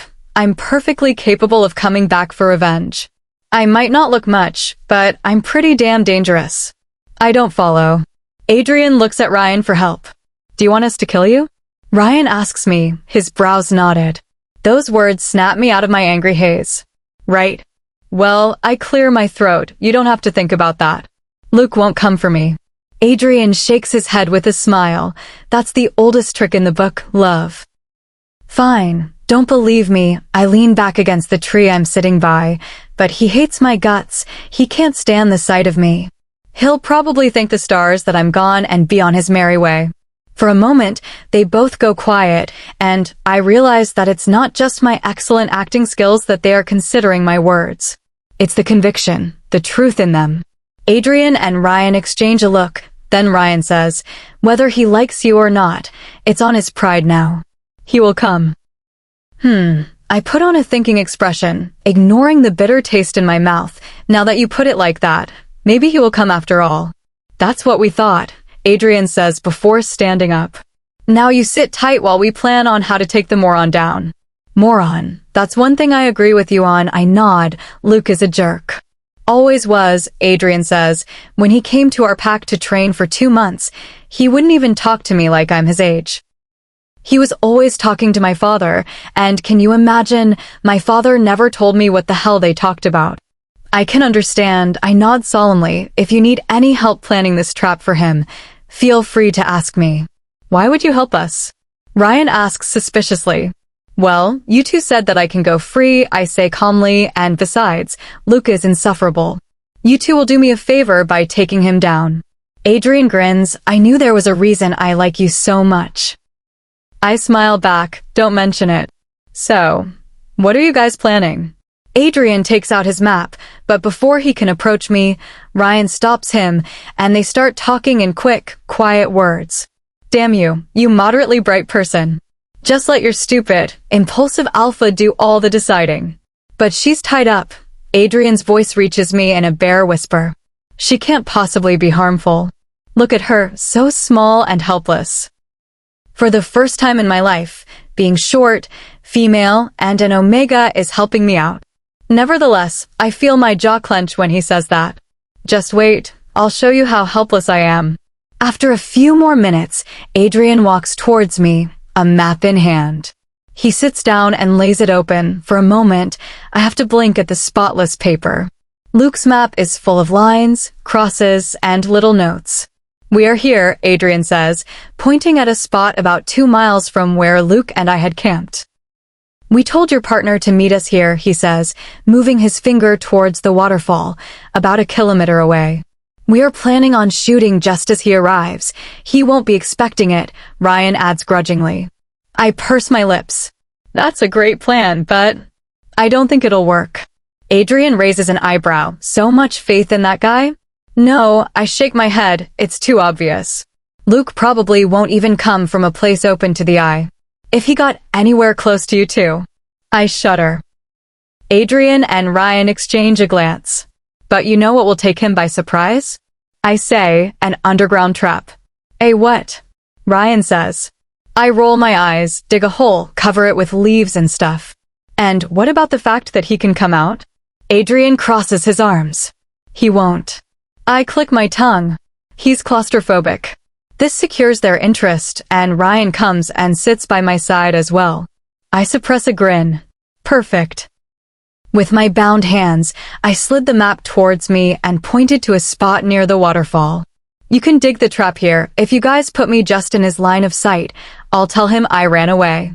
When he comes for me, bam, he'll be done for. Too afraid to do anything. You love, Adrian puts his arm around me and presses a kiss to my cheek, are amazing. I can't believe Luke can't appreciate such a treasure. Well, I bat my lashes at him. You're getting rid of him for me, aren't you? Promise. He smiles at me, then leans in close. Maybe you should come with us, love. You might find me more agreeable than your current partner. I move away from him and give him a little smile. I'd have to wash my cheek now. We should get going, Ryan says. The sooner we start, the better. So we start forward, me walking between Adrian and Ryan. I test my binds a bit, and I can't possibly break them. They took my gun as well, so I have nothing but a brain to work with. Once we reach the decided spot, Adrian and Ryan start digging. For hunting, Adrian and Ryan had a net made of barbed wire. They're planning on putting that on Luke when he falls into the pit. Since they didn't have proper digging gear, the poor souls were working with daggers. I wondered whether I should tell them to break a thick branch, sharpen its edge into a spear, and use it. I decided against it. All right, time to get rid of these binds. You think a girl can be the Alpha Supreme? If I decide to finish the hunt and win, can I be the Alpha Supreme? It would be so much fun. Hurry up, guys. The sun might be rising any moment now. Don't you want to catch Luke? If you guys win, what's the first thing you'd do? If it were me, I'd make it a rule to respect Omegas. But since I have no intention of continuing this hunt, maybe you could do that for me. Ryan grips his head in his hands, and Adrian drags a hand down his face. I have 3-year-old triplets, Ryan grumbles, and the 3 of them aren't half as annoying as you. I say, that's so cute. What are their names? Are they boys or girls? What's their mummy's name? Seriously, Ryan, I never knew you would be such a family guy. Is there any way to shut her up? Adrian looks at the sky. I'm hungry, I pout, and I'm talking to distract myself. Fine. Adrian says as he reaches for one of their bags, you can eat. Just for the love of all that is holy, shut up. But how will I eat? I ask innocently, holding up my hands. He slashes through the ropes with the knife he was digging with. I flex my wrists, both of which are red, but it'll be gone in a while. Thank you, I shove a cracker in my mouth. Go on, help your beta. Luke might be up by now. Adrian and Ryan continue to labor away, disappearing inside the hole. I slowly stand to my feet and peer around, gauging the best route when I see the net. A smile curves at my lips as I walk towards it and carefully pick it up, the noise of the waterfall giving me cover as I reach the hole. Hey guys. I look down. They look up and Ryan says, what are you? I drop the net. The heavy stones at the sides weigh it down, and the barbs will ensure they don't get out anytime soon. You, Adrian glares at me, struggling with the net, you girl. You'll pay for this. Here, I blow him an air kiss and wink, all paid. Chuckling to myself, shoving my hands in the pockets of my shorts, whistling, I walk away. Who says you need a man to save you? Chapter 23. The moment my eyes open, I feel the overwhelming pain in my head, as if it's about to explode into bits. The effect of the wolfsbane dose I took last night before sleeping wears off, and my senses return. The fire has died down, leaving a pile of embers and ash. My eyes go across our campsite searching. I take a sniff of the air, but her scent is too faint. The next moment, I'm on my feet, walking towards the tree she was standing against. I notice a piece of paper stuck to it with a knife. I tug it off and unfold it. If you want your little companion back, come by the waterfall. Take your sweet time. We'll be sure to enjoy her company. I stare at the note, my mind and face equally blank. The scent of it is vaguely familiar. Foresters. A low growl escapes my throat as my hand curls in a fist, crumpling the note. The pain in my head recedes as white-hot rage consumes my mind. No, he wouldn't dare harm her. His infuriating grinning face from our time in the lodge flashes in my head, making my finger elongate. Adrian Woodsman is going to regret ever thinking about taking her from under my nose. The sound of the waterfall reaches me long before I see it, deafening my hyperactive senses. I catch a whiff of her scent, like gardenia flowers and rain, and I start towards it. When I see the waterfall, my eyes quickly scan the place. Her scent is strong, but she's not here.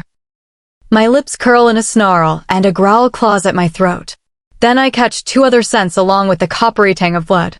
In a moment of hot rage and instinct, I almost think of going straight out there, but then stop. Damn it, Winters. Get your mind together. You think it'll be so easy? I alter my course, swiftly going through the trees so I have a view of the clearing from afar. I see two men near a hole, a net nearby. When I get my hands on that girl, Woodsman is seething with anger. I'm going to make her pay. Without thinking, without caring, my hands find their way towards the guns, and two loud bangs echo above the sound of the waterfall. Woodsman crumples to the ground with a scream, clutching his side, his beta holding his injured arm. My feet move forward, and I feel my lips pull in a snarl as I see Woodsman's face. The next moment, my hands are on his shirt front, holding him up off the ground. Where is she? My voice reverberates with a growl. Winters, his brown eyes darted in every direction. She was just here, I swear. I turn him around and hold him against a tree. My hands tighten at his shirt, making him struggle for air. I feel something in my snapping, a raw anger taking over any rationality I had left. I'm not a patient man, Woodsman. I narrow my eyes. We had her right here, he croaks out, trying to take off my hand. We'd just opened her bounds. Elise. Don't you dare, my voice sounds foreign to my ear, the growl of an outraged animal. Say her name. I don't have her, he rasps, his struggles slowing down, but the panic on his face grows. Why don't you try to remember? I say calmly, take your sweet time, or I will take mine in making you pay. I'm not sure if it's more from blood loss or panic, but his eyes roll back and his body goes limp. I let go and turn to his beta, my patience at an end. I haul him up, not caring about the first sprouting on my arms yet again, the elongation of my canines.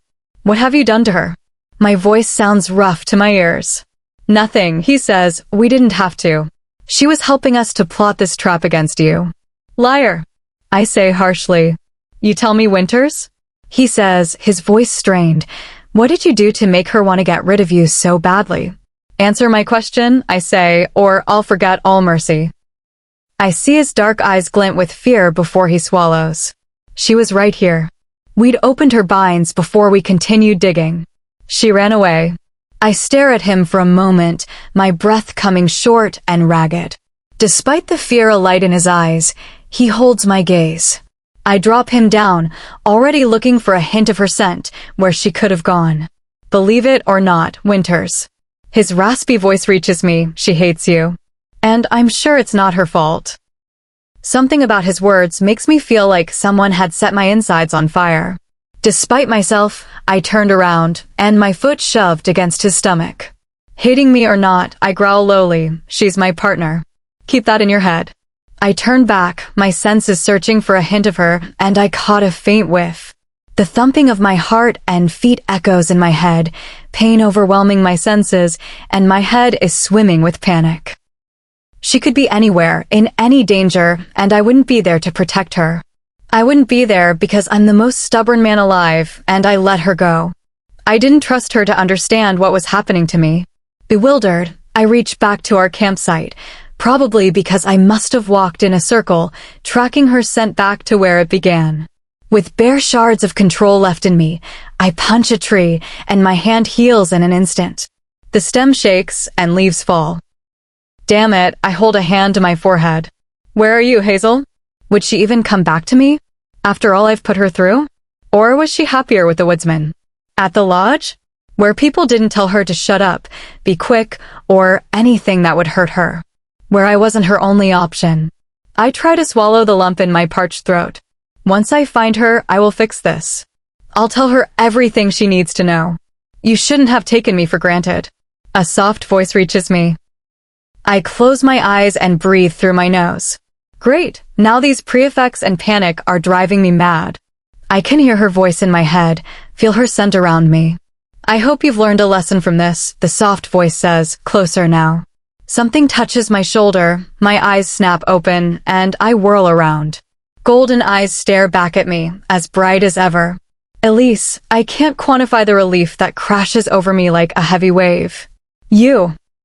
I step forward, taking her face in my hands, not a hint of anyone else's scent on her, not a scratch. Almost mindlessly, I pressed my forehead against hers, taking a deep breath, the scent of gardenias and rain soothing my nerves. Her face contorts in confusion. She's here. Luke, she says, her voice soft and confused. The pain in my head dims to non-existent. My falling mind comes back together, and the overwhelming emotions step aside. I remember what I was saying. You idiot. I hiss out. My arms wrap around her, holding her tight. Her heartbeat is fast, irregular. What the hell were you thinking? I ask, my voice hard, but my hold on her doesn't falter. Why didn't you wait for me? Something could have happened to you. I feel her pushing me away. An irritated growl fights to escape, but I hold it back and let her go. Hazel steps back, out of my reach, her face unreadable, but her eyes spewing out fire. The words that leave her mouth almost make me stumble. I didn't know if you'd come. Of course I would come. I stare at her in disbelief. How could you think otherwise? She shrugs and walks past me, out of her own volition, and my hand snatches her wrist. You didn't think I'd come for you? I ask, feeling a twist in my chest. Why would you, Luke? She gives me a glance over her shoulder. I'm a liability, aren't I? A complaining, ungrateful burden who's just in your way. Why would you come for me? She pulls her hand away, and I instantly feel the difference. She gives me a humorless smile, one that makes it hard for me to swallow. Hell, according to you, my mate wouldn't come for me. Hazel, Words wither away on my tongue, a feeling I hadn't ever felt taking over me. It takes me a moment to realize what it is. Shame. She doesn't wait for me to continue and turns to pack her things. We should get going. Oh, and I snagged their food supply bag. It'll come in handy later. At least now I don't have to worry about you calling me a drain on resources. Words retch themselves out of my mouth without permission. I'm sorry. She stops in her tracks. Slowly, unsurely, she turns to look at me again. What did you just say? She asks, eyebrows furrowed. I swallow my pride and ego and take a step towards her, reaching for her hand. For support? To make sure she doesn't run away? Both? I apologize that I took you for granted. Alpha Luke Winters, who has never bowed to anyone, not even fate or destiny, bow my head at her. I apologize for every idiotic thing I've done and said. You're not a liability, Hazel. You never were. My heightened senses hear the catch in her breath. I look up at her again, searching her gaze for a hint of what she's feeling. But her eyes are unreadable, just like her face. Behind the bubbly, childish nature, this girl is made of steel. Goddess, I've never felt so small before another soul, let alone a girl. Finally, the steel armor lips aside. She smiles at me, a genuine smile, and I feel myself drawn towards her. Slap. Blinking, my hand reaches up to touch my stinging cheek. Now we're even, Hazel says calmly. Come on, we should get going. With that, she starts packing her things. Despite what she just did, even though she just slapped her alpha, I can't believe how relieved I am when she says, Do you want to know what happened? She asks, eyes alight with excitement. How did I made my brilliant escape? My lips tug upwards. By all means, continue. Chapter 24. It's a full moon tonight. I was beyond surprised when Luke stopped just as the sun began to set. I glance warily at his face. He looks pale, the scars on his face more pronounced. Even the slightest sound seems to put him on edge. Luke, are you all right? I ask carefully. He hesitates for a moment. I need to tell you something. My brows pull together and I nod, waiting for him to continue. Luke goes through his clothes bag and pulls something out. My eyes widen. A silver chain hangs from his hands with a manacle and a padlock. Luke holds out a silver key for me, and I step back. What the hell? Silver should have burned him, and it's most definitely going to burn me. Seriously, Hazel? He gives me a look. Silver bullets didn't burn you. You think this would? Yeah, but... I blink in confusion. Why didn't they? Our wolves are locked, Luke says, taking my hand and giving me the key. It wouldn't hurt unless you managed to dig it deep into your skin. I swallow. Why do you have this? I'm going to put the manacle on my wrist and then lock the chain around a tree. You're going to keep the key. Why? Luke takes a breath. I'm going to shift tonight. What? I stare at him blankly. But Cora locked our wolves, you just said so. A shadow crosses his face. That wouldn't matter in my case. Luke, my throat feels dry. What is going on?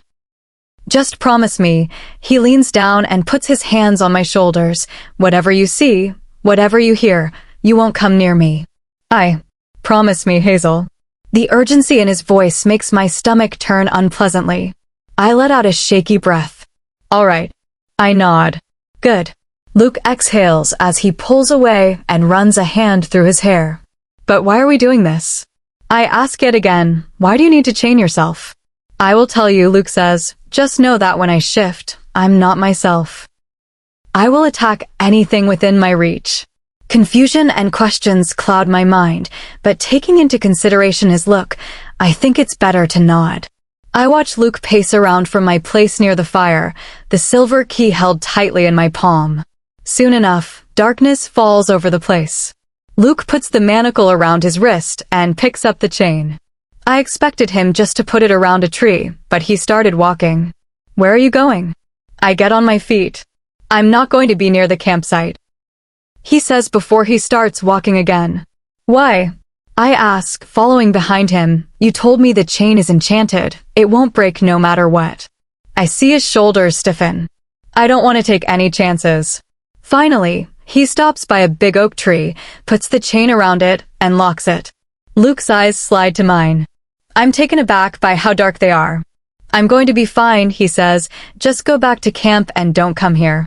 Luke, I almost whine, I don't like this. His lips tug upward just slightly. Why? I thought you'd like me tied to a tree. Are you going to make that kind of joke right now? I cross my arms and give him a look. He opens his mouth to say something, but cuts himself off with a hiss of pain, his hands going up to hold his head. I step forward, to do goddess knows what, but Luke holds up a hand, or rather, a claw. Don't, his voice is strained. Luke, I'm not leaving you like this. I give him a look. You gave me your word. The moonlight shines through the thick shade of trees, a feral growl escapes his throat, and his fists are in his hair, shaking his head as if trying to stay conscious.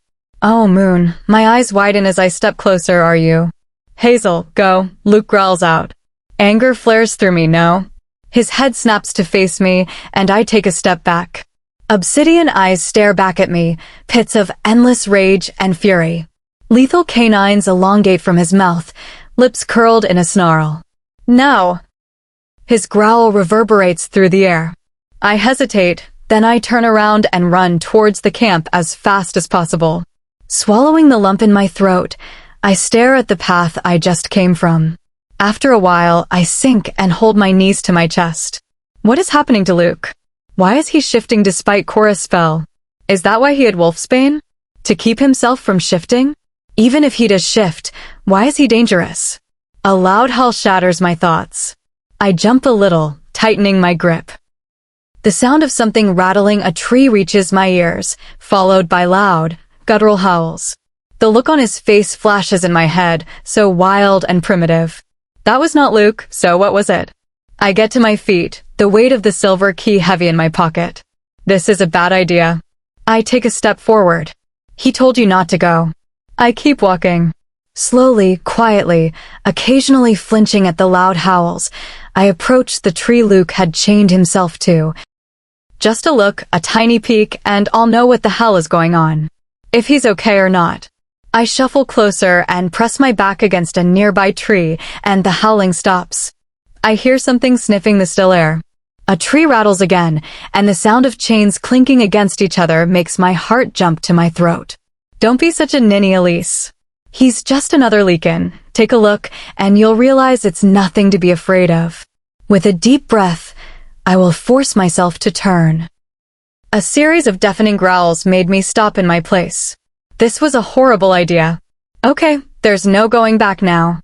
Just turn, take a look, and run away as fast as you can. The chain won't break. Mustering up every bit of courage in my bones, I turn around. My eyes travel up the beast that stands a few feet away, a dark manifestation of nightmares, obsidian eyes, outraged and wild. Another loud howl. The clinking of chains. The tree moves vigorously, as if about to tear off its roots. I feel like someone has sucked the life out of my legs, and I fall back, a scream fighting its way out of my mouth. I hold my hands up as though they would protect me. Nothing happens. Slowly, I open my tightly closed eyes to see an arm extended towards me, long pointed claws almost close enough to touch my foot. I quickly scramble away, my breaths tremble. Luke the Beast pulls his arm away with a whimper, the sound so different from the guttural howls I'd just heard. Trying to swallow the lump in my dry throat, I shakily get to my feet. He reaches for me again, making me yelp, and the chain stops short just a foot away from me. He growls lowly, shaking his manacled wrist, and the tree along with it. I turn around, only to hear another loud growl, the furious cry of a wounded animal. The tree shakes again. I whip my head around, watching in horror as the tree sways dangerously. Stop. The word retches its way out of my mouth unintentionally, instinctively. He stops. I watch in confusion as he flexes his arm towards me yet again, and another whimper reaches my ears. I hesitate. You just want company? He doesn't understand. Nevertheless, I walk towards a nearby tree, slowly, keeping my eyes on him, and sit down against it. The beast watches me warily for a while, then finally settles down, his stormy eyes trained on me. So familiar, completely unknown. Animalistic. When in lichen or wolf form, lycanthropes can understand everything that's happening. The animal part of us has retreated significantly over the past century.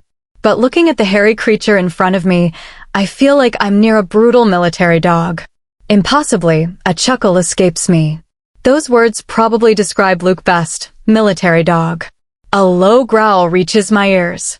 I look at the beast, expecting it to start trashing around to get free again, but he's only staring at me, almost pleased. Goddess, I'm going mad. Luke, you really exaggerated, I said, putting my chin in my hands and smiling a little. You're not all that bad like this. He tries to reach for me again, gently this time, as if he doesn't want to scare me. The chain stops him again. He gives it a hard tug, his lips curling into a snarl, revealing razor-sharp teeth. When he looks at me again, he whimpers a little. He looks so lonely. My heart aches a little, even surprising me. Perhaps he wants company, someone who isn't afraid of him. I stand to my feet, his shoulders stiffen, probably thinking I'm running away again. Which is what you should do. The voice of reason in my head says. This is madness, Luke said. He said he'd attack anything in his path. Just a little step closer, maybe he'd be a bit comforted. I take a step forward, then another. The beast lunges for me, and the next moment, I feel myself being yanked forward and held against something. Alarms start ringing in my head. This was a bad, stupid idea.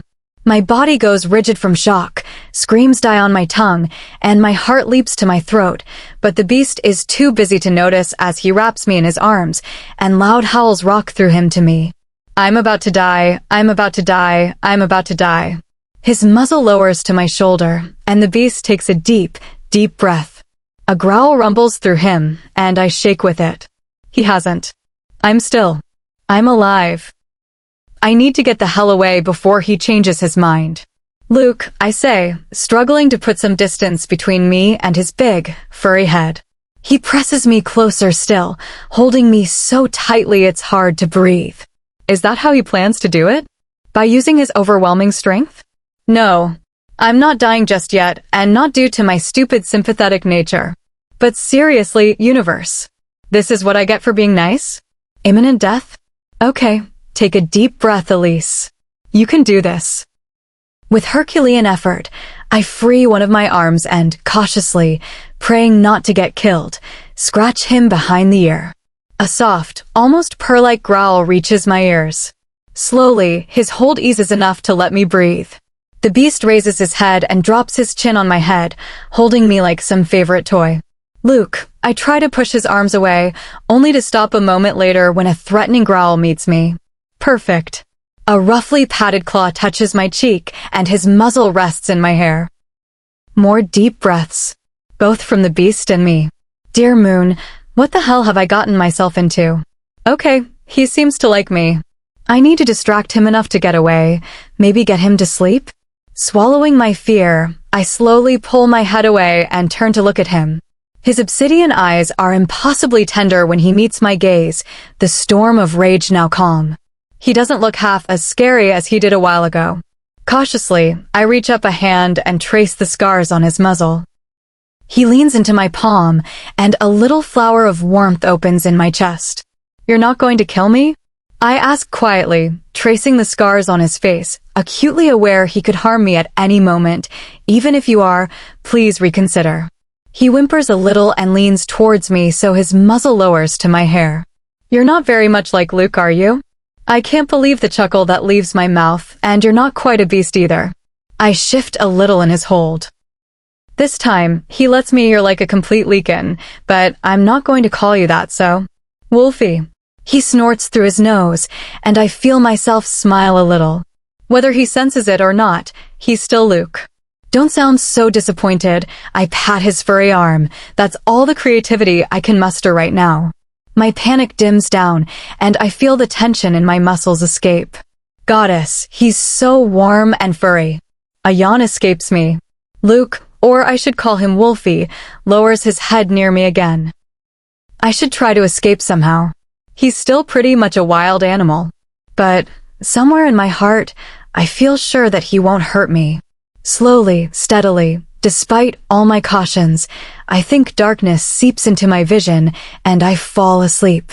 The last thoughts that swirl in my head are something along the lines of, "Good morning, I really should get my head checked." Chapter 25. I wake up in a strange position. I can feel my back against the rough bark of a tree, but my head against something else, and something warm is wrapped around my neck, holding me gently.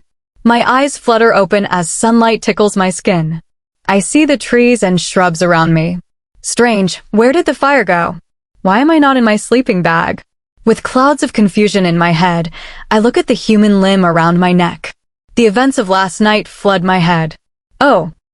Carefully unwrapping Luke's arm from around me, I pull back, and my eyes fall on his face. Goddess, he looks exhausted. Mindlessly, my eyes travel down his chest, and realization hits me hard. I jump to my feet and sprint back towards the camp. Once back, I slap my hands on my burning cheeks. Oh my moon, oh my moon, oh my gosh. Thank you, universe. I'd have died from embarrassment at the spot. Why didn't he have a shirt on? Mostly, when werewolves or lichens shift, they take off their clothes or rip their clothes apart. Since no one wants to shift back unclothed, the packs arrange for a witch to enchant some clothes for us. So when we move back, we can save our decency. Wait. My hand falls into my pocket, and I feel the silver key. I have to go back to give him this. Unbidden, blood rushes to my face. I shake my head vigorously. No way am I going there. But if I don't go, how will Luke be unlocked? The chain is unbreakable. With a groan, I bump my forehead against a tree. Why me, universe? Okay, I can do this. The moment I see a speck of him, I'll throw the key and run away. Yeah, I can do this. Pumping myself up with motivation, I start towards the spot where Luke is, keeping my eyes as closed as possible without tripping and cracking my skull against a rock. I see a hint of wavy hair, a shade of brown so dark it's almost black. Luke, I call from behind a tree. A moment later, a raspy voice reaches me, the key Hazel. I huff, jerk. I toss the key in his direction and breathe a sigh of relief. Only, it's cut short by a familiar voice. You threw it too far. Something between a whine and a groan leaves my mouth as I stomp my foot in annoyance. Well, I'm not getting it, I say. Oh, and I can spend my life chained to a tree. Comes the snappy reply. Don't be so pessimistic, Luke, I chide him. Maybe some lucky lady will find you. A low growl reaches my ears, and a laugh escapes me. Get me that key, Hazel. Luke says. First, you tell me, why aren't you wearing anything? Enchanted clothes don't work on me. What are you? Anti-magic. No. I'm annoyed. Luke's voice reaches me hard as ever. Now stop this nonsense and give me the key. Ask nicely. What? You heard me. I smile to myself. Ask me nicely, or we might as well rest for a day. Hazel, I'm not in the mood for this. Fine, I shrug, even though he can't see me. I'm going back. I take a few steps forward, humming to myself. Wait, He sounds almost desperate. I bite my lip to keep from laughing. Yes, I ask innocently. He takes a deep breath. Please get me the key. What did you say, Luke? I ask like the innocent soul I am. I didn't quite catch it. More deep breaths. Then he says a bit loudly, his voice slightly terse. Hazel, will you be kind enough to get me that key? Please. Smiling contentedly, I turn around and start walking with my eyes towards the sky. I see Luke's head from my peripheral vision. What are you doing? He says. The key is on the ground. Oh, right. I close my eyes. Where is it again? I can't believe I'm doing this, Luke mutters before saying, 2 steps on your left. I take 2 steps to the left and crouch down on all fours, hands searching the earth. A little forward. I crawl forward and hit my face against something hard, like a tree. Ouch! I rub my nose before saying in an accusing tone, you did that on purpose. Why would I? A hint of amusement leaks in his voice, just at the base of this tree. My hands search around and touch something cool. I snatch the key and stand on my feet. I'm tossing it, I say. No, Luke says quickly, just walk towards me and hold it out. I walk in the direction of his voice and hold out the key. Warm, callous fingers brush against mine as he takes the key, causing them to tingle slightly. The sound of a padlock opening reaches me, followed by the rattle of a chain. Now go and wear something, I say, my tone more authoritative than I intended. I'm going to wait here. Fine. The sound of his footsteps gradually becomes distant, and I let out a breath I wasn't sure I was holding. Well, you can't blame me. My mother raised me to be a demure maiden. Though I didn't turn out the way she wanted, I did catch some of her lessons. A few minutes later, someone touches my shoulder.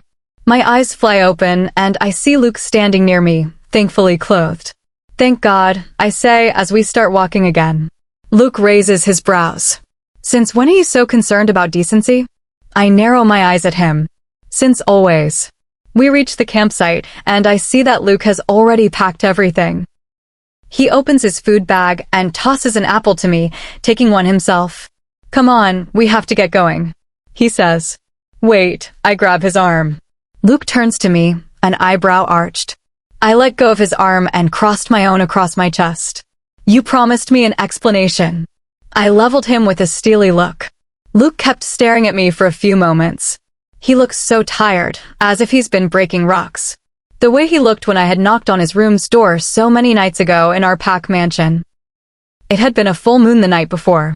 Finally, he sighs, You're not going to leave it? I shake my head firmly. Luke drops his bags and surprises me as he takes my hand and pulls me towards the soft patch of earth I was sitting on last night. We sit down. Luke doesn't say anything, traces the lines on my palm, causing a strange sort of tingly feeling to rise on my skin. I think of pulling it away, but then let it be. Luke glances at me from under his lashes. For a moment, I feel like something has stolen the breath from my lungs. The sunlight filters through the trees, catching his eyes like the deep blue ocean. He looks almost anxious. I internally shake myself. Luke Winters? Anxious? No way in hell. Well, I'm surprised at the softness of my voice. Hazel, Luke tightens his hold on my hand, shifting closer to me. Whatever I'm about to tell you should never reach anyone else. Understood.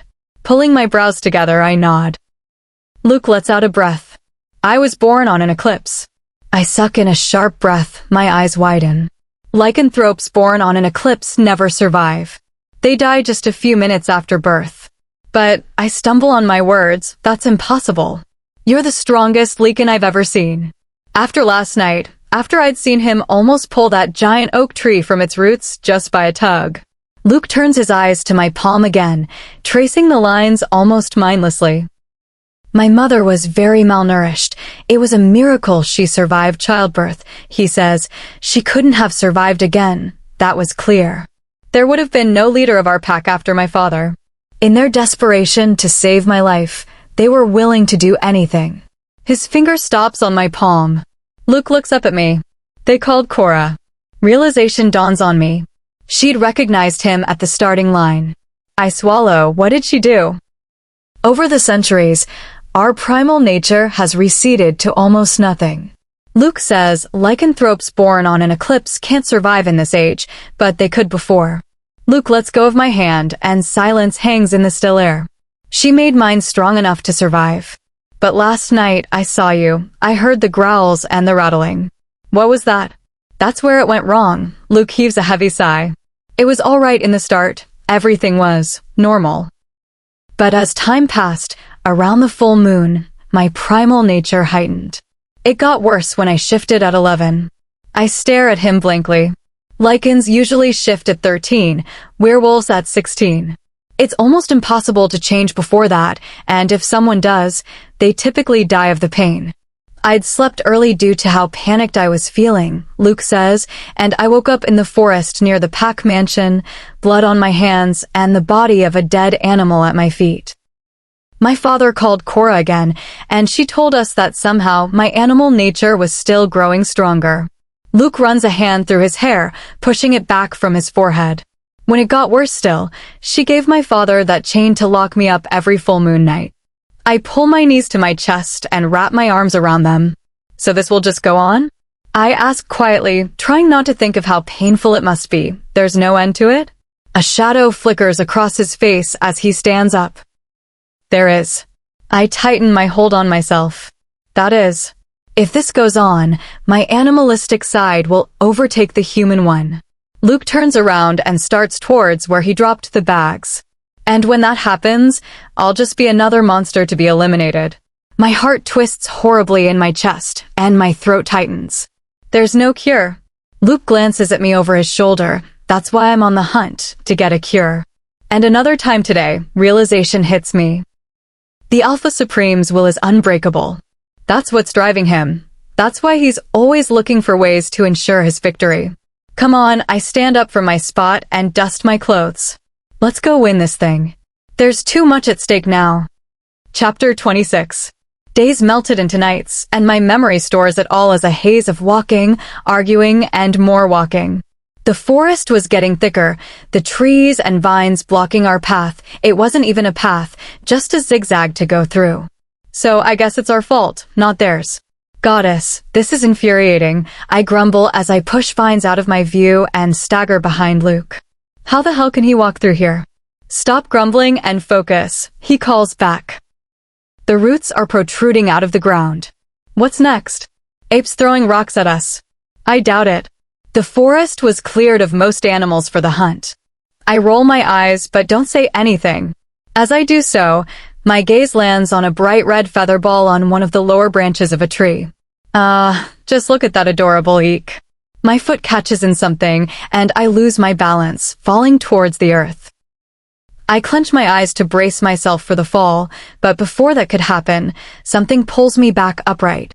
Luke doesn't let go of my arms even when I've straightened, causing a tingly feeling where his skin touches mine. Does he feel that, too? Am I imagining it? Is it the air? I told you to be careful, he says, nodding his chin towards the ground where a root was protruding out. I got distracted. I pull away from him, unable to bear the tingling. But when I try to do that, a sharp pain in my ankle stops me with a hiss.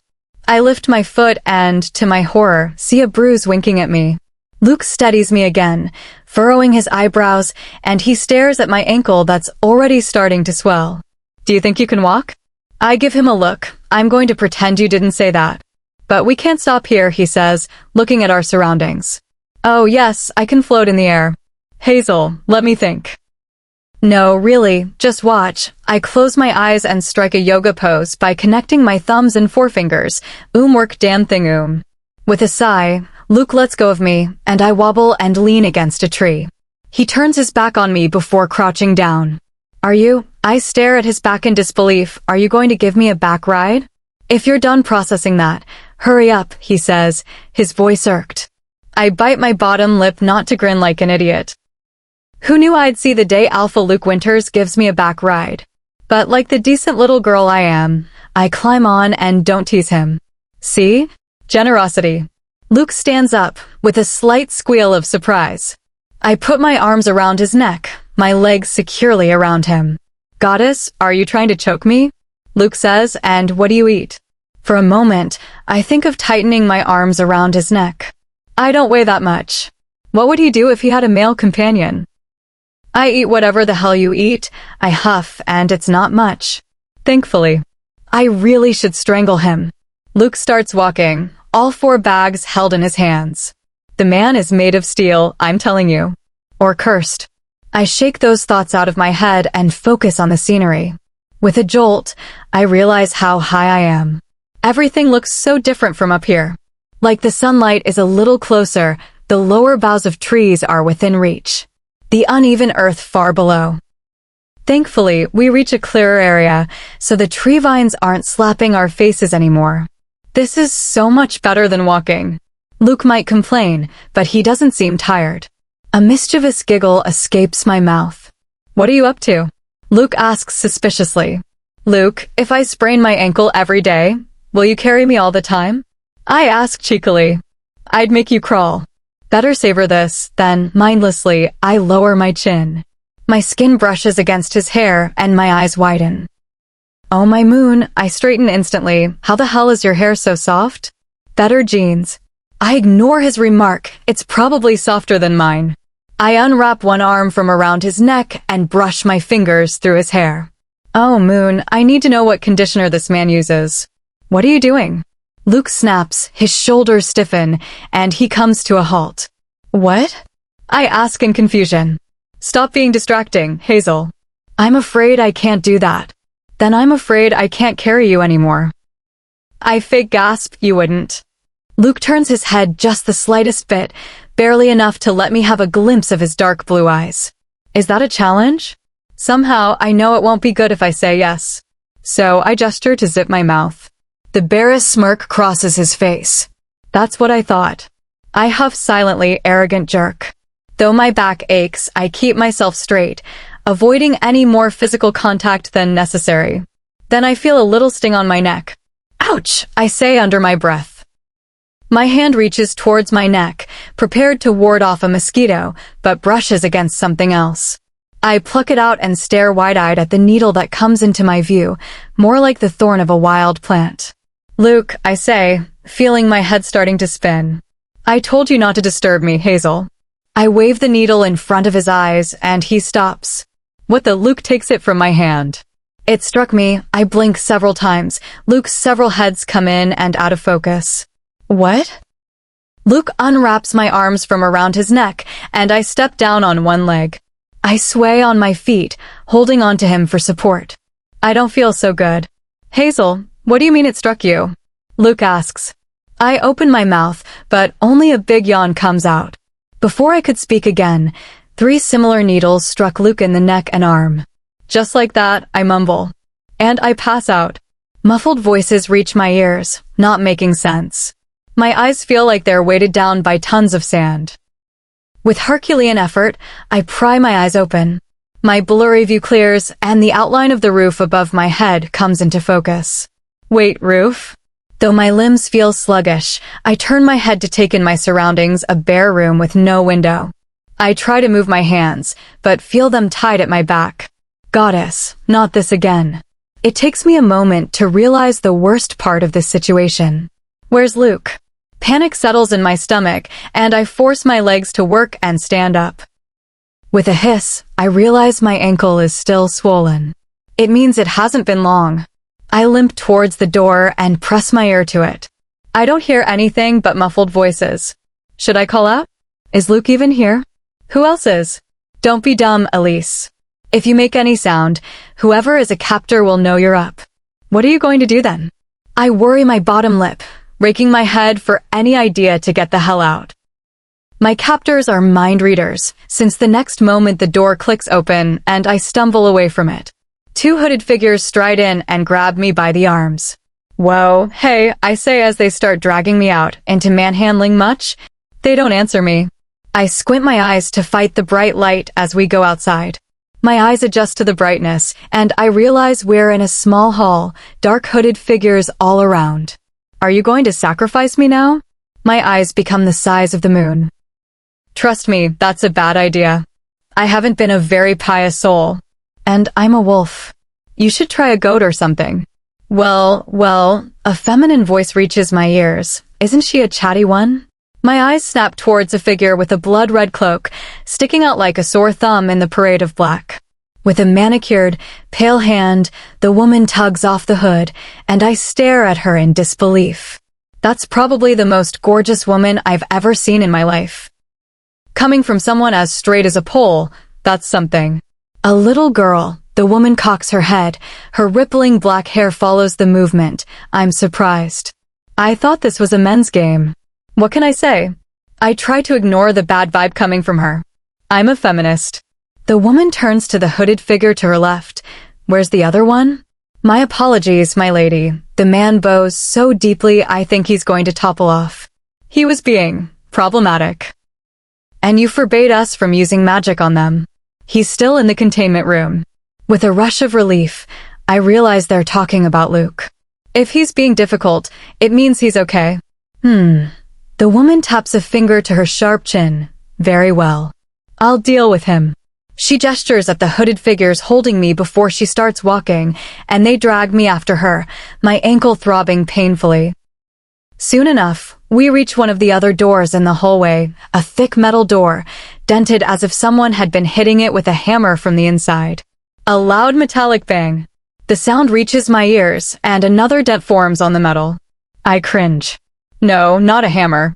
Settle down, one of the hooded figures yells. Our leader wants to talk to you. A moment of silence passes. Hesitantly, the man unlocks the thick metal door. The woman in red strides inside, and I'm shoved in as well. It takes me a moment to take in the sight in front of me.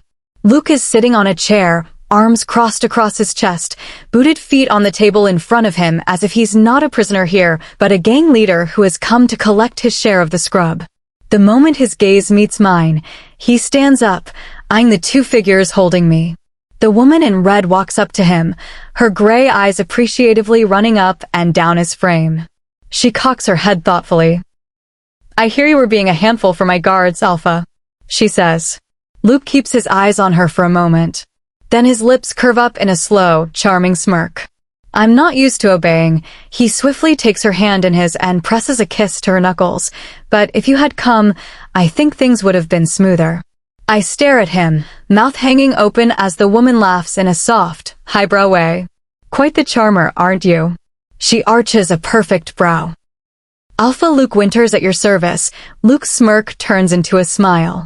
You must be Rebecca Everett. Wait, he knows her. You've heard of me? Rebecca asks, mildly surprised.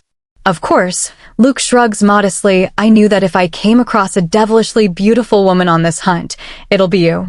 Rebecca pulls her hand away and gives him a playful shove. You don't look so bad either, Alpha. Miss Everett, Rebecca, if I may? Luke asks politely, if we are going to talk, I'd prefer it somewhere where my companion is not tied and the room is bright enough to illuminate your features perfectly. Rebecca's eyes slid across his face and came to mine. She looks at Luke again and smiles, of course. Lead the way, Luke gestures towards the door. Rebecca walks past me towards the door, and Luke follows, ignoring me like I don't exist, that bloody bastard. My guards help me limp outside as well. Someone had brought our bags into the hall. I breathe a sigh of relief. Whoever these people are, I think they're letting us go. Let me take care of that for you. Rebecca pulls a stick from her cloak, a gray quartz gleaming at its base, and waves it. Our luggage catches fire, and before my very eyes, it reduces to nothing. My wide eyes meet Luke's. His face is unreadable, but I notice the tension in his shoulders. Rebecca slides her arms around his. Now we can talk without worrying about you leaving. She smiles at him, like a tigress baring her teeth prettily. What she says next tells me they're not mind readers after all. Welcome to the witch's den. Chapter 27. I glare at the two people sitting on the sofa in front of me. Rebecca laughs again as if Luke just said the funniest thing in the world, while all he said was, "So you were planning to kill us?" It's part of the hunt. She waves a dismissive hand, but I've changed my mind now. She runs a single finger through his hair, and Luke smiles at her. He actually smiled. He was snapping at me all the time. I huff and cross my arms. My eyes run over the lounge we're sitting in an attempt to ignore them. A chandelier hangs from the high roof, and the furniture is a charade of white, gold, and red. The cookies that were put on the table in front of us are gone, leaving only the crumbs as a sign that they were ever there. The spectacular work was due to yours truly, since Luke was busy charming Rebecca, and she was busy pretending not to be interested while her hands seemed to think otherwise. See who the flirt is here? Even Darcy was better than you, I mutter to myself. Come, I'll show you to your room. Rebecca takes Luke's hand and stands up. You must be exhausted. With a nod, he stands up and lets her guide him towards the spiral stairs. Both are ignoring me. If I could growl right now, I would. Gritting my teeth, I quickly follow after them. The only thing I appreciate about being here is that they healed my ankle. Rebecca is the leader of the witch coven that lives in this part of the forest, and the Alpha Supreme pays them to help in making the hunt all the more dangerous. Isn't he a kind guy? We reach a brightly lit hallway on the second floor. The witches and warlocks give way as Rebecca passes through. It's the sort of respect lycanthropes give to their alphas. Why the heck are all the leaders so awful? She stops by a room at the far left. I hope you'll be comfortable. Rebecca bats her dark lashes at Luke. If you want anything, my room is just to the right. I'll be sure to keep that in mind. Luke winks. Luke Winters just winked at her. No, that's just crazy, impossible. Maybe there was something in his eye? Then why is he smirking? I clear my throat loudly, causing the two lovebirds to acknowledge my existence, finally. I cross my arms, shifting my weight on one foot. And where is my room? I raise an eyebrow. Oh, Rebecca looks taken aback. I'm sorry, but the other guest rooms are being repainted. Maybe we can adjust you somewhere in the lounge. Don't worry yourself on her behalf, Luke says. She can stay in my room. Rebecca suddenly realizes she has made a mistake and quickly tries to make amends. Now that I think of it, she says as though trying to remember, maybe we do have a room on the third floor. Come on. She trails off and stares at me. I offer her a sarcastic smile, Elise. She nods before she gestures for me to follow. My eyes meet Luke's once, waiting for some explanation, but all he says is, "Stay alert," before he disappears into his room. I stay rooted to my spot as the door closes, feeling a little twist in my heart. That's it? No explanation, no apology? Shaking my head, I try to swallow the lump in my throat and turn to jog after Rebecca, who's already at the next staircase. We walk in silence, and soon enough we reach the third floor, but Rebecca doesn't stop there and turns to the next staircase. Furrowing my brows in confusion, I follow behind. We stop when the stairs end at a door in the roof. Rebecca opens it and climbs inside. When I peek my head up, I realize where we are, the attic. You could adjust here. Rebecca says, I'll tell someone to put a mattress here. I stare at her, fighting the urge to bash her head against the wall. Cool it, Elise. This woman is in charge here. Just breathe. So I try my best to smile even though I know it'll probably only be a grimace as I say, "Thank you. Always welcome to help those less blessed than me." She tosses her mane of black hair over her shoulders. She walks past me and starts climbing down when something hits my head. Wait. She looks over her shoulder, almost bored. What about the bathroom? The third floor is for the servants. Anyone would be glad to let you borrow. She walks away. B-R-E-A-T-H-E. Why are you getting so worked up? I mumble to myself, rubbing my temple. You've endured worse. Stop being such a brat. Though my sour mood doesn't subside much, I try to focus on the bright side as I push away all the stuff in the attic towards a corner. The large circular window on the east looks out over the entire forest from such a great height that it appears tiny. My head doesn't bump against the roof despite its slant because of my short stature. I find a broom and quickly dust off the floor when someone knocks on the door. I open it to face a boy about my age. His big violet eyes stare at me, curiosity obvious on his features. Yes, I inquire. Are you Elise? He blinks animatedly. My lips tug upward. That's me. Miss Everett asked to drop off a mattress here for you, he says. The only problem we face is that the door is too small for the mattress to fit through. So we do the obvious. A little more, I wheeze out, throwing my whole weight trying to squeeze the mattress. The boy, Felipe, squeezes it from his side and gives it a shove upward. I fall to the ground from the impact of it flipping back to its original shape as it pops up. We did it. I grin, breathing heavily. Thank Merlin, Felipe comes up and lies flat on his back, an arm over his eyes. Why can't you use magic in here again? I ask. Ms. Everett has forbidden it unless necessary, he says, sitting up. His violet eyes roam the attic before meeting my gaze, and he smiles, a surprisingly charming dimple in his left cheek. You cleaned up nice, Felipe says. Nothing in Omega couldn't pull off, I say, getting up and dusting off my clothes. I nod towards the mattress. Help me put it in place? Felipe gets up as well. Of course. He helps me lay it near the window. I observe the tainted glass, mindlessly brushing my fingers on it when I feel someone's gaze on me. I look back and catch Felipe's stare. His cheeks turn pink. I didn't mean to stare. He holds up his hands in universal surrender. It's just, I've never met a werewolf who wasn't, dead or trying to kill us. I shrug with a slight smile, that's fine. I've never met a warlock before either. So, Felipe rocks on the heels of his feet. You want to look around and maybe answer a few questions I have? Why the heck not? I grin brightly. We spend the next 2 hours going around the Coven's mansion and the area around it. First, we stay at the mansion as I answer all of Felipe's queries wholeheartedly, laughing at how ridiculous most were. Do you hate vegetarians? Do werewolves shed hair in wolf form? Do you hear a voice in your head? Do mated werewolves constantly show affection? Do you die single if you don't find your mate? After sating his curiosity, we go out of the mansion. There were a few houses here and there, meant to accommodate some of the more powerful witches or warlocks. I observe the place keenly, keeping in mind every detail Felipe tells me when I spot a small warehouse-type building beside the meeting hall where we were kept. What's in there? I ask. Mostly random stuff, Felipe shrugs, some stuff from the other competitors we captured. Others. My throat goes dry. Felipe shifts uncomfortably on his feet. Look, Elise, nothing personal. It's just how this thing goes. I shake my head, it's fine. I think your leader won't hurt us. Tell you what, Felipe looks sideways as if making sure no one's near, then he leans forward to whisper, Ms. Everett is a little werewolf crazy. What do you mean? I furrow my brows. She adores how loyal and possessive they are towards loved ones. Felipe shakes his head like a disappointed doctor. Then why didn't she keep alive the werewolves she caught before us? I ask. They weren't too good looking, Felipe says. Besides, your partner is quite the charmer. I want to snort.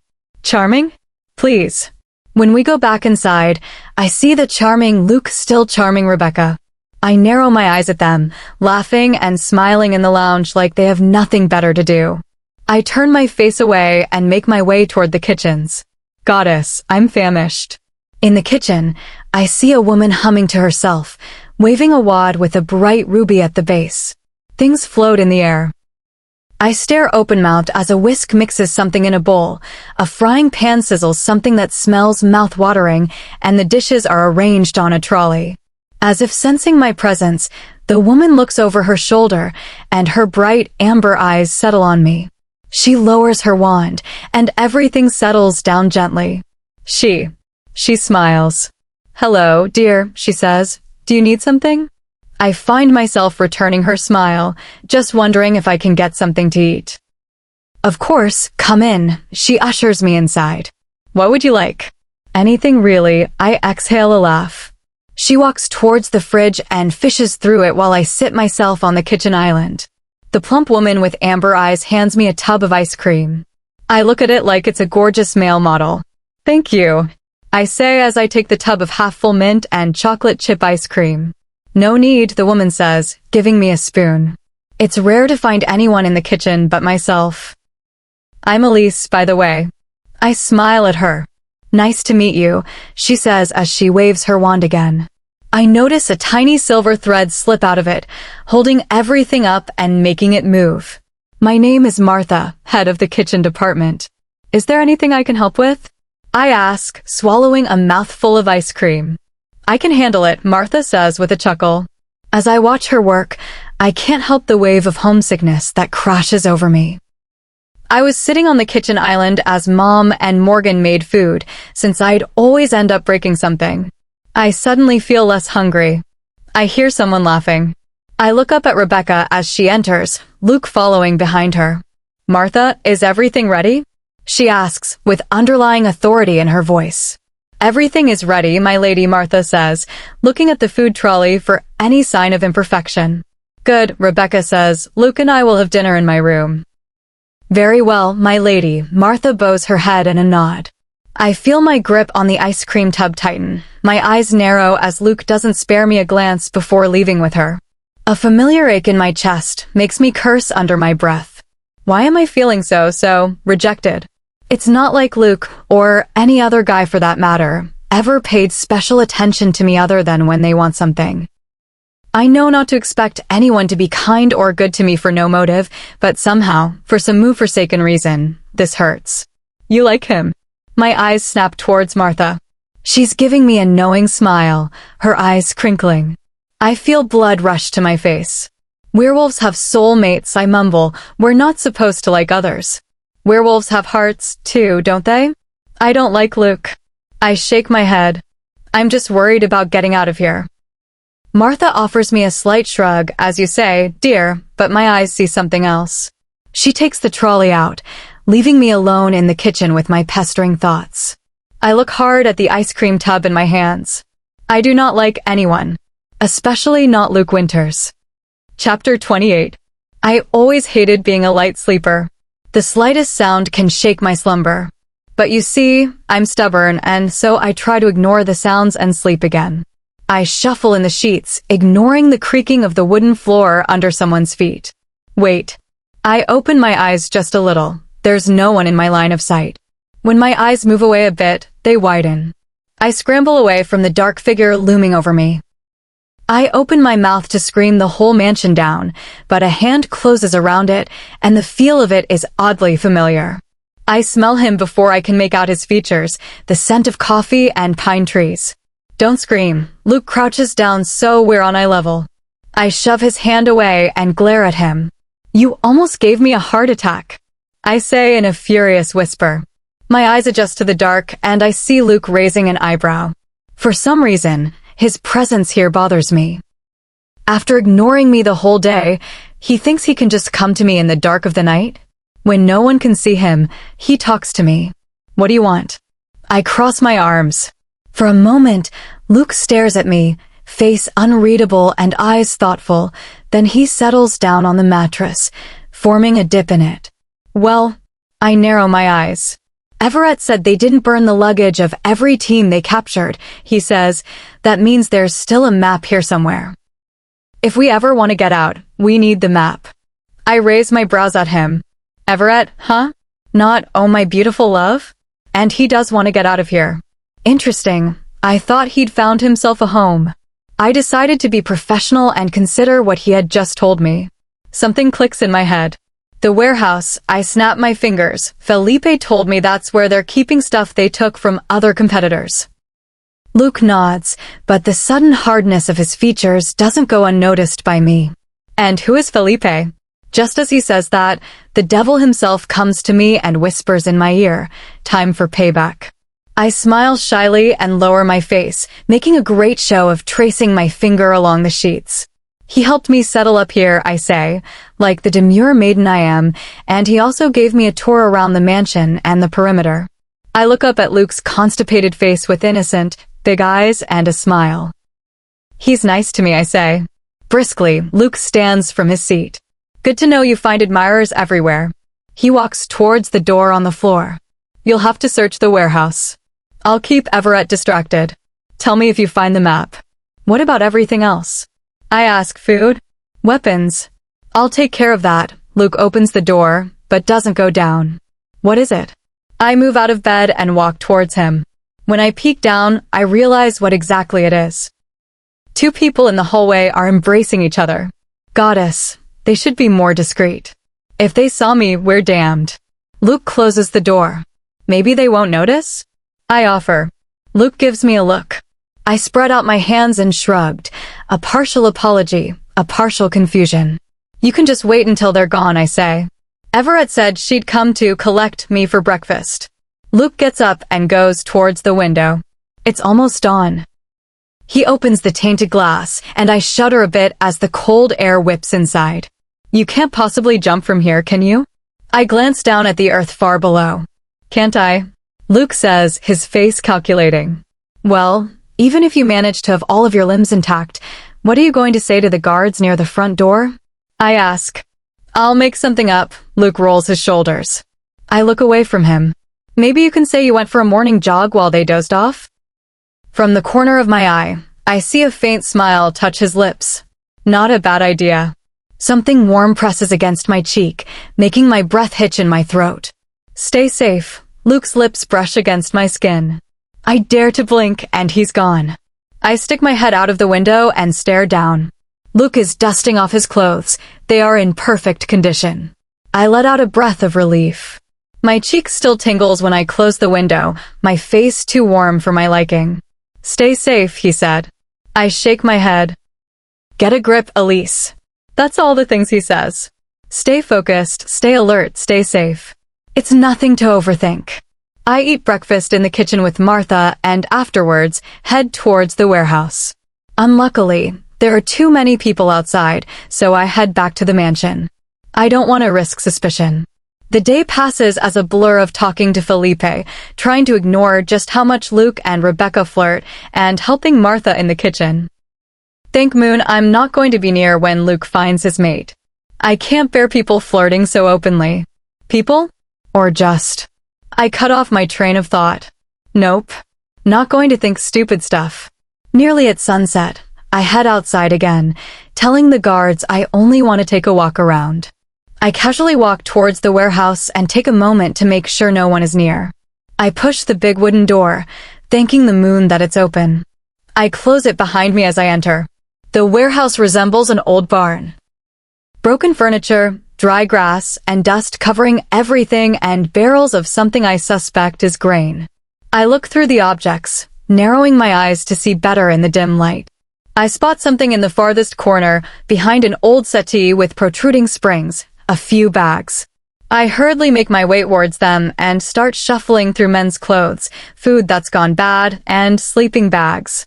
No weapons. No map. Damn it, I shove back the shirt I had lifted. Something brushes against my hand as I do that, something with a slight edge. I pick it up again and fumble with the pocket, and a tightly folded piece of paper comes into my hand. I quickly unfold it, and a wave of relief crashes over me. A map. I fold it again and shove it in the pocket of my shorts. When I stand up, ready to leave, the door opens. Biting my tongue to keep from cursing, I crouch behind the settee again. Are you sure, my lady?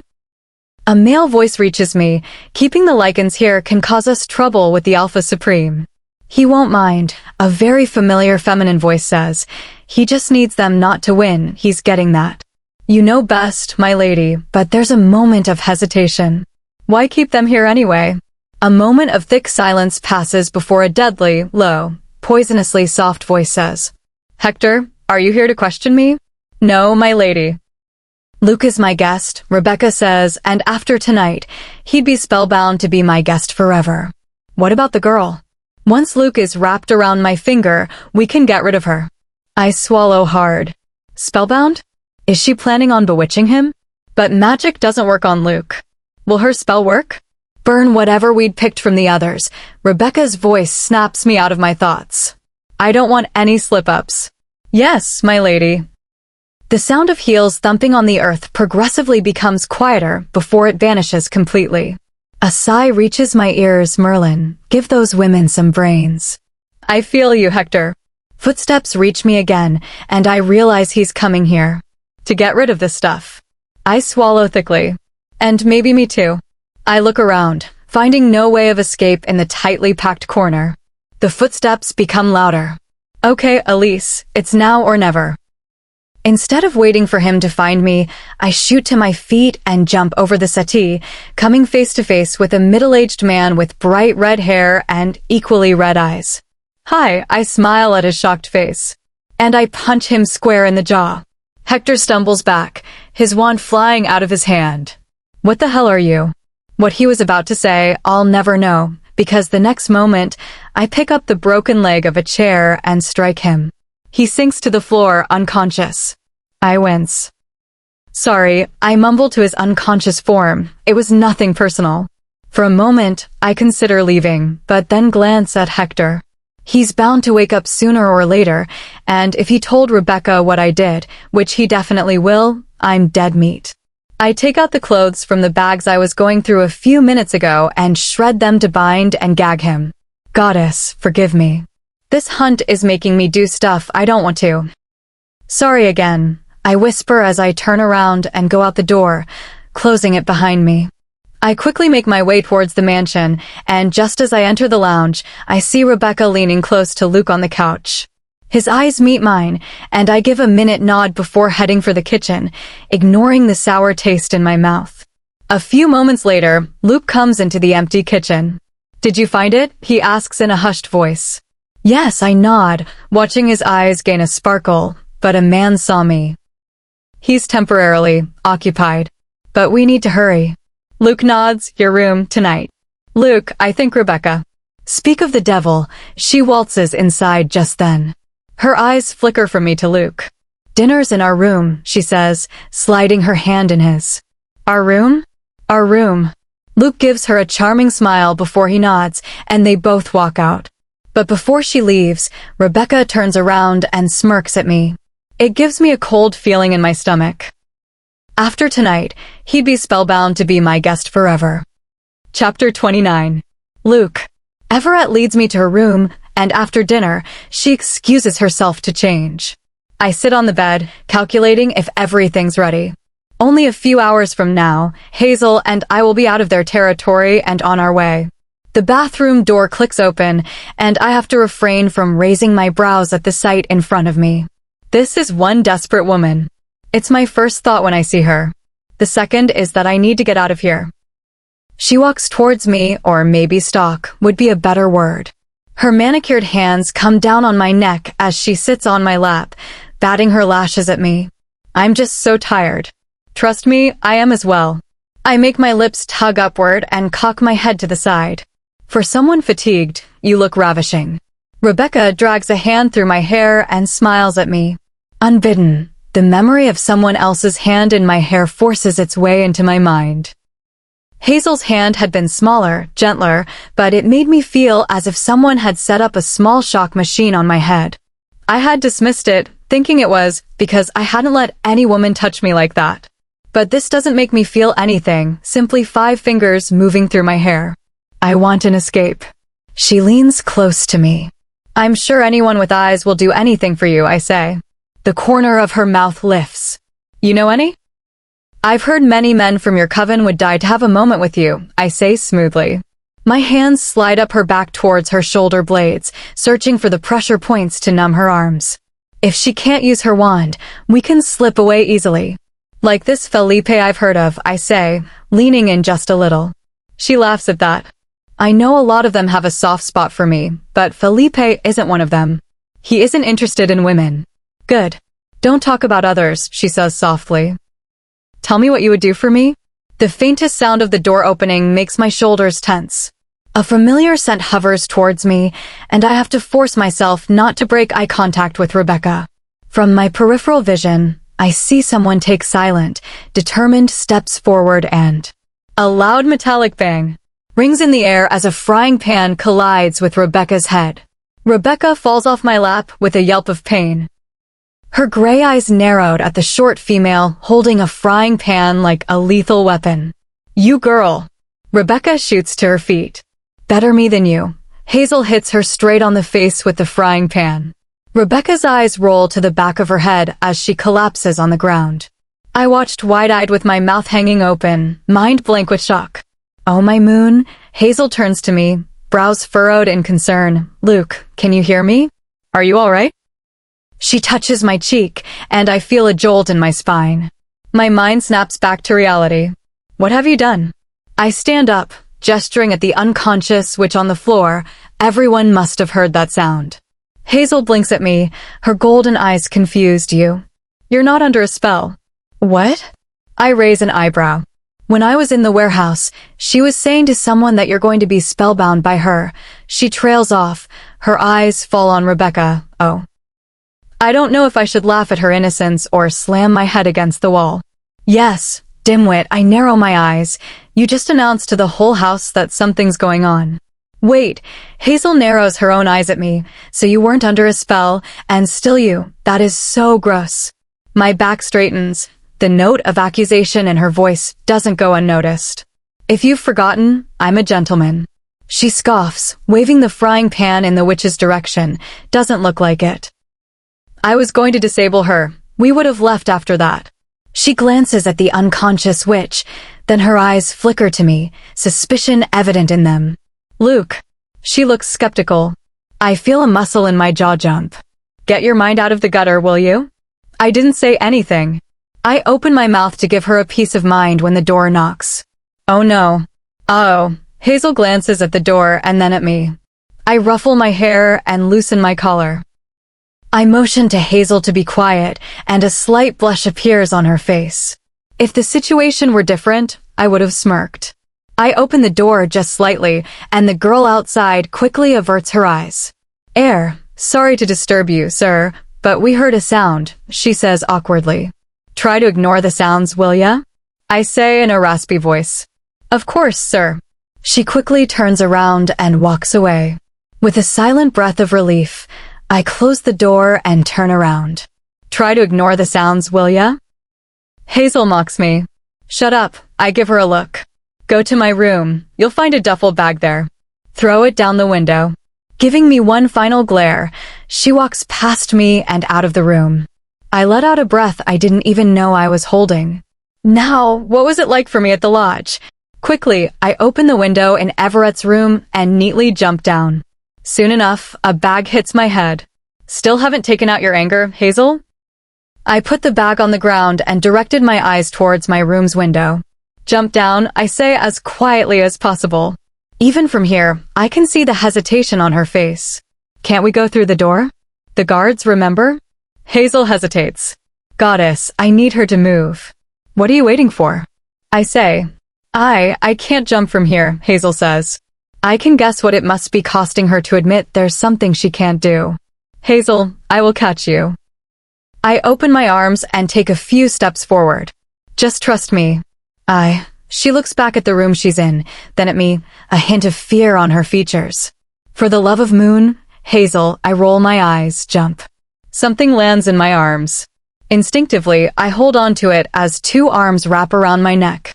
Wide golden eyes stare back at me. I can hear Hazel's fast heartbeat and feel her short breaths on my face. Luke, her voice is strained. I steady her in my arms. Yes! In 3 little words, she snaps my mind back in place. Put me down. Briskly, I put her to her feet and grab the bag. The map. I ask her, silently, and she reaches into her pocket and hands me a thickly folded paper. The spotless paper that comes in front of my eyes is almost an insult to this hunt. Regardless, it's a map. We'll have to get out of their territory before they have a chance to find us, I tell her. Once we're out, they can't follow. Hazel nods, focusing on her steps for once, rather than talking. I don't know if it's because she doesn't want to sprain her ankle again or if she doesn't want to talk to me. What is wrong with you, Winters? Stop acting like a teenager. We keep walking and moving until finally, Hazel breaks her vow of silence, and I hear the 2 familiar words. When will we stop? Why do I have this ridiculous urge to smile? I look at my watch.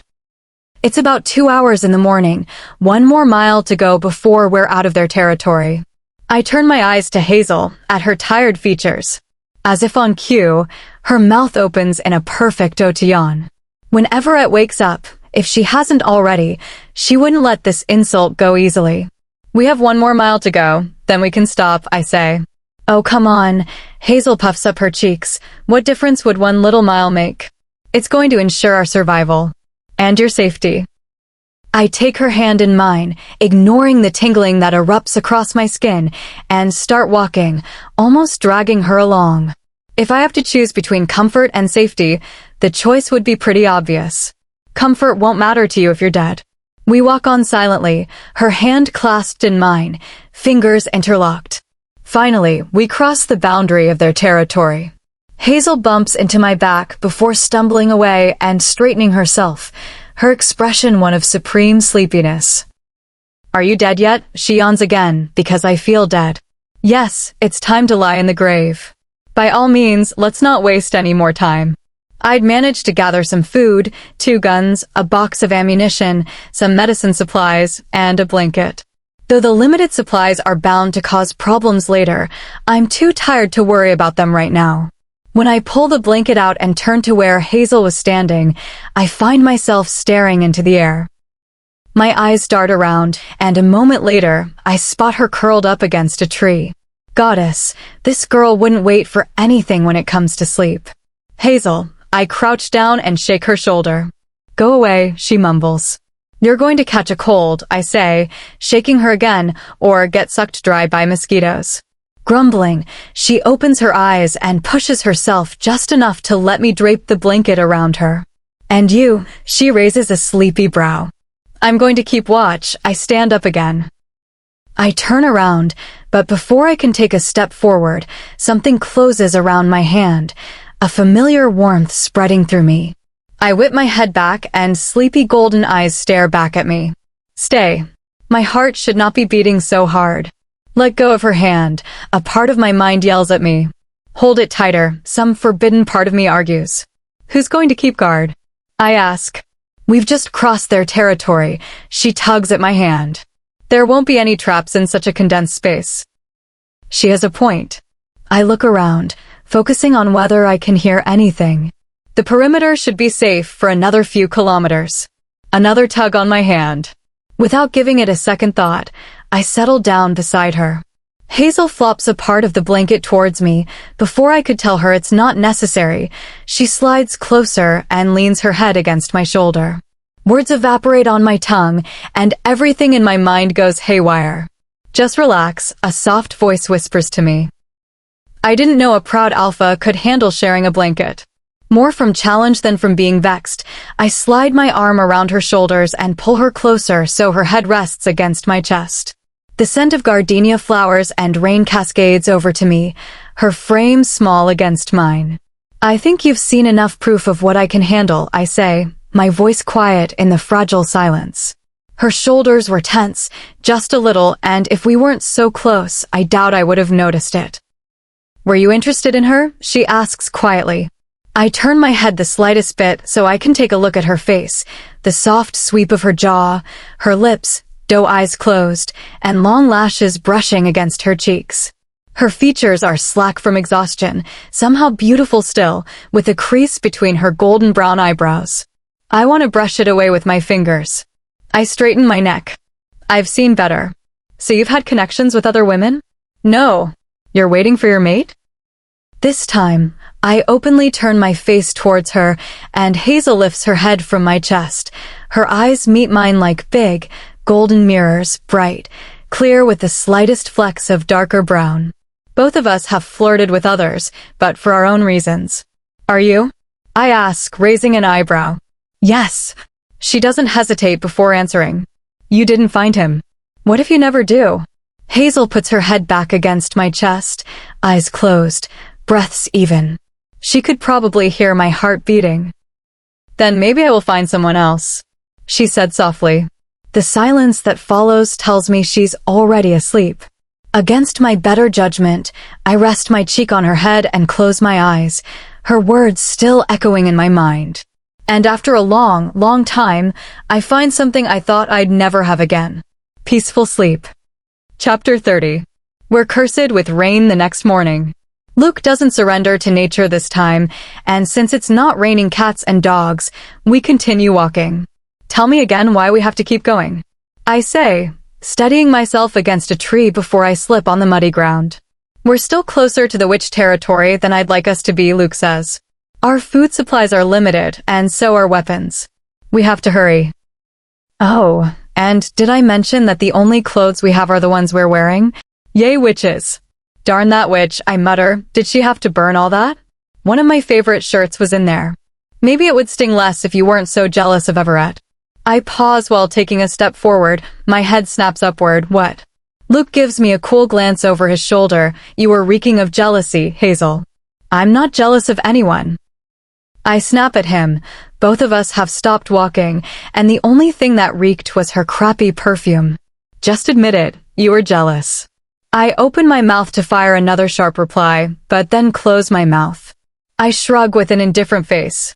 Fine, I say calmly, I'm as jealous of her as you are of Ethan. In a flash, Luke's calm demeanor is wiped off his face and onto mine. His jaw tightens, and his eyes narrow a fraction. I am not jealous of anyone, he says, especially not that pup. Pup. I raise an eyebrow. What are you? 55. 23. Luke gives me a measured look. Parks is barely older than you. I let out a dreamy sigh. And yet he's been handling a pack for so many years. I do an internal happy dance when a muscle in Luke's jaw twitches. Take that. Only a moment later, he wipes away his expression and takes a deep breath. With continual support from us, Luke looks down at me from under his nose. I made most of the defense plans sent to Parks. My expression falters, oh. And if you're done making assumptions, let's go. Luke glances at the darkening sky before starting to walk again. You started it, I mutter under my breath before following him. We kept up a fast pace, and though I wanted to complain, I didn't. Ever since Luke told me the real reason why he's hell-bent on winning no matter what, I've made it my business to be as cooperative as possible. Besides, the minor detail that I will be free of my pack doesn't hurt either. The rain starts getting heavier, and I feel my boots being swallowed by the moist earth.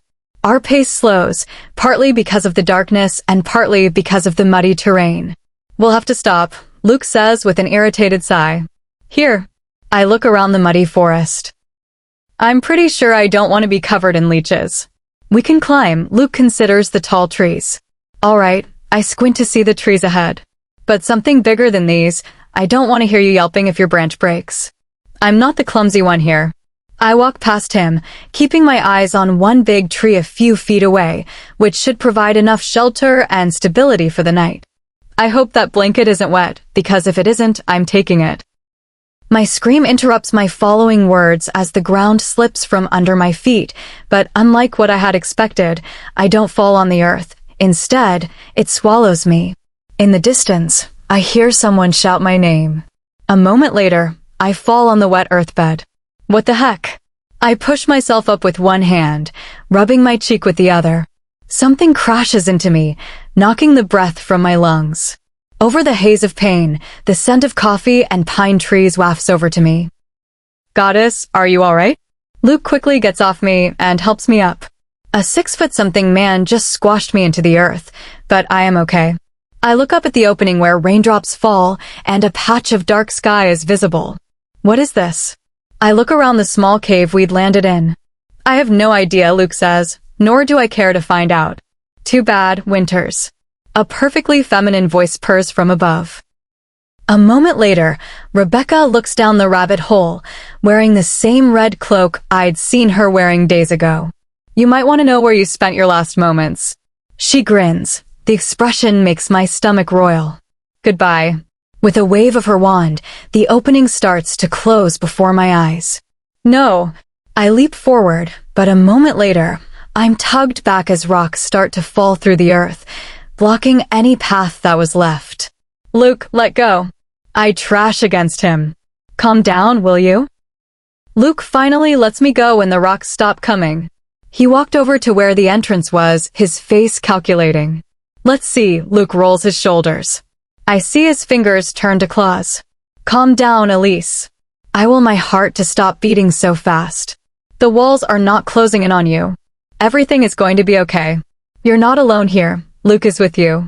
You two can figure this out. Luke pushes aside boulder after boulder, and I stay quiet, air harsh against my dry throat. Finally, I see the path a bit clearer and a silver lining of hope enters my heart. Only to come crashing down with another wave of boulders. I hadn't even screamed when Luke had already moved out of the way. Panting, he staggers back, so we're standing side by side. The silence in the cave thickens and stretches. Finally, Luke's gaze meets mine, and for the first time, I see something in them that scares me. Uncertainty. I swallow. Maybe she's still out there, keeping up the spell. After a moment, Luke nods. The spell will wear out eventually. We'll have to wait a while. A while later, he tries again. And again. And again. For hours, Luke and I try to pry the boulders away from the entrance. Panting, both of us slide down against the earthen wall of the cave. I'm not sure if my clothes are still wet from humidity or sweat. Okay, Luke huffs out. Either she's still out there, or this spell is supposed to be this way. That's one crazy ex. I crack a smile, breathing heavily. The corner of his mouth tugs up to think we weren't together. I feel a breathy giggle bubbling up to my mouth. Darcy would have done the same. What can I say? This time, Luke smiles openly. I have a way of making women go mad. Ignoring the aching muscles, parched throats, and the looming certainty of death, we both laugh. They're mad to begin with, I say with a light-hearted smile. So are all the guys infatuated with you, Luke says. I huff, no one's infatuated with me. They're all just foolish morons. Luke stares at me for a moment longer than necessary. Are you so sure? I pull my legs to my chest and wrap my arms around them. For a moment, words seem lost to me. You know, in high school, I don't know why I say what I say. The words seem to retch themselves out of my mouth. Guys from our pack used to make bets about me. Who would fool the difficult Omega first? I lean my head back, a small, cynical smile tugs at my lips. I was young then, dumb and idiotic, thinking I can be like others, like well-respected people. Important. I say, reminiscence clouding my head. Carlos told me about the bets before my first date. I shake my head at my past stupidity. Naivety. I cried my eyes out, but I didn't go. Maybe that's when we became best friends. I turn my face to Luke again and shrug. Slowly, surely, I've tested every guy who's been nice to me. And no one was ever truly interested. Luke watched me with his stormy blue gaze, as if seeing me for the first time, but he didn't say anything. A part of me was disappointed, but every other part of me was glad he didn't try to offer sympathy. I'm glad though, I say genuinely, it would have been fruitless when our mates would get involved. You always talk about your mate, a man you have no idea about. Luke says, what if he isn't the way you want him to be? What if he has had connections with a lot of others? I can only hope he isn't like that, I say, though a string of uncomfortableness coils around my heart. Then I grin at him. Even if he is, I'm going to change his player ways. For a moment, we hold each other's gaze, and I feel my face starting to warm up. Goddess, what am I doing? I'm telling Luke, of all the people, about my past and my future hopes. This hunt is getting to my head. What about you? I perk up. Don't you want to find your mate? The comfortable air vanishes in an instant, and Luke straightens, his features turning to a taut, blank expression. No. My eyes widen. Why? Luke turns his face away from me. Somewhere in this world, a girl might be thinking about her mate the way you are. I doubt she's hoping for him to be a half-monster on the path of becoming a full one. I stare at him blankly, unsure of what to do. Lay a comforting hand on his arm? Tell him she wouldn't think that? Instead, I do what I can do. You're not a monster, I say. Luke snorts disbelievingly. I press on, and you're not going to be one. We are going to win this hunt, and you're going to leash the beast back, and everything will be better. How can you think like that? Luke shakes his head. With my brain. How can you hope for all that when we're stuck in a hole, out of options? He gestures at the boulders. Hope is the only thing that has kept me going, I say. I believe it will even now. In the dark, moist, uncomfortably small space of the cave, I feel the air shifting around us, weighted down by something I can't quite understand. Luke leans closer to me, his intense gaze fixed on mine. The small space feels charged with unspoken tension. I hope you're right, Hazel. He brushes his fingers across my cheek, a surprisingly gentle gesture. The moment stretches, suspended in the damp air. Me too, I whisper, because I didn't survive everything else only to die in a watery ditch. Suddenly, the intensity breaks. Luke pulls back, staring wide-eyed at something in oblivion. Watery ditch, he murmurs. Luke. I ask hesitantly, are you okay? Of course, he snatches up our bag and starts rummaging through it. Why didn't I think of it before? He pulls out our slightly drenched map and lays it on the earth. I squint my eyes to see correctly. We were here. Luke points out our location on the map, and only a few feet away, there's supposed to be a lake. My eyes widen and realization hits me hard. We must be close to it. And if we dig in that direction, we can get out. Luke says, a dazzling grin on his face, "You're a genius, Hazel, a bloody genius." This genius wants to get the heck out. I quickly get to my feet. Luke walks towards the other side of our large cave and puts his ear to the wall, probably trying to hear the water. Soon, he stops at one place and points directly above it. "We need to dig there," he says. I'm guessing we're almost under the edge. "But you can't reach it, neither can I say, my brows furrowed. "I might have an idea." "Hold still." I balance my feet on Luke's shoulders, my palms flat against the cool earth above me. I am holding still. Luke snaps, "Hurry up." "Right." I hold the gun with the muzzle in my hand and slam its butt on the ground. The moist earth offers little resistance, but even though I've already dug a hole, I can't be sure if we're close. Soon enough, I've dug a hole so high I can barely reach it anymore. "Are you sure?" I ask Luke yet again. "Yes," he says, "keep digging." I can't reach it, I huff out. "It's too high. Try Hazel." Luke says, a hint of urgency leaks in his voice, "You can do it. Or rather, you have no other choice." I try to reach it, but curse my short height, I can't.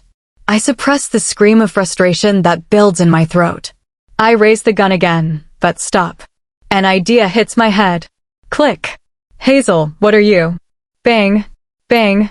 A heavy spray of water makes me fall off Luke's shoulders and land roughly on my back, but when I sit back up, I don't care about the pain. A wide grin comes on my face as the water streams down the hole, already pooling at our feet. We did it. I squeal as Luke pulls me upright. Almost, Luke slings the bag across his neck and shoulder. Hold on. The water carries us upward. Luke meets my gaze, and I nod, already moving towards the water gushing out of the drain I made. I plunge upwards, fighting the heavy current. My eyes clench shut, and though the hole isn't too big, I manage to shove myself up, breath already limited in my lungs. I open my eyes a little, searching the dark waters for Luke, but then the dreadful realization hits me. The hole is too small for him.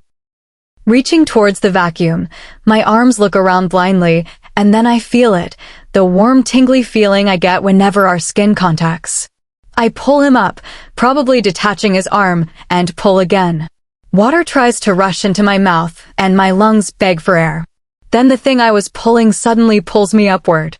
When we break through the surface, an uproar of sounds reaches me, and my hungry lungs steal all the air they can. Luke and I swim to the bank and flop on our backs, breathing heavily. The clouds have disappeared, leaving a chunk of moon in the clear sky. Finally, our breaths even out. I turn my face toward Luke at the same time as he does toward me. "We're alive," I say, "we're alive." "Come on." Luke pushes himself up. I don't want to be anywhere near water. I take his offered hand and get up. Let's get the heck away from here. Chapter 31. The forest is getting thicker. It's so thick that there's barely room for walking. The vines are heavy and dense.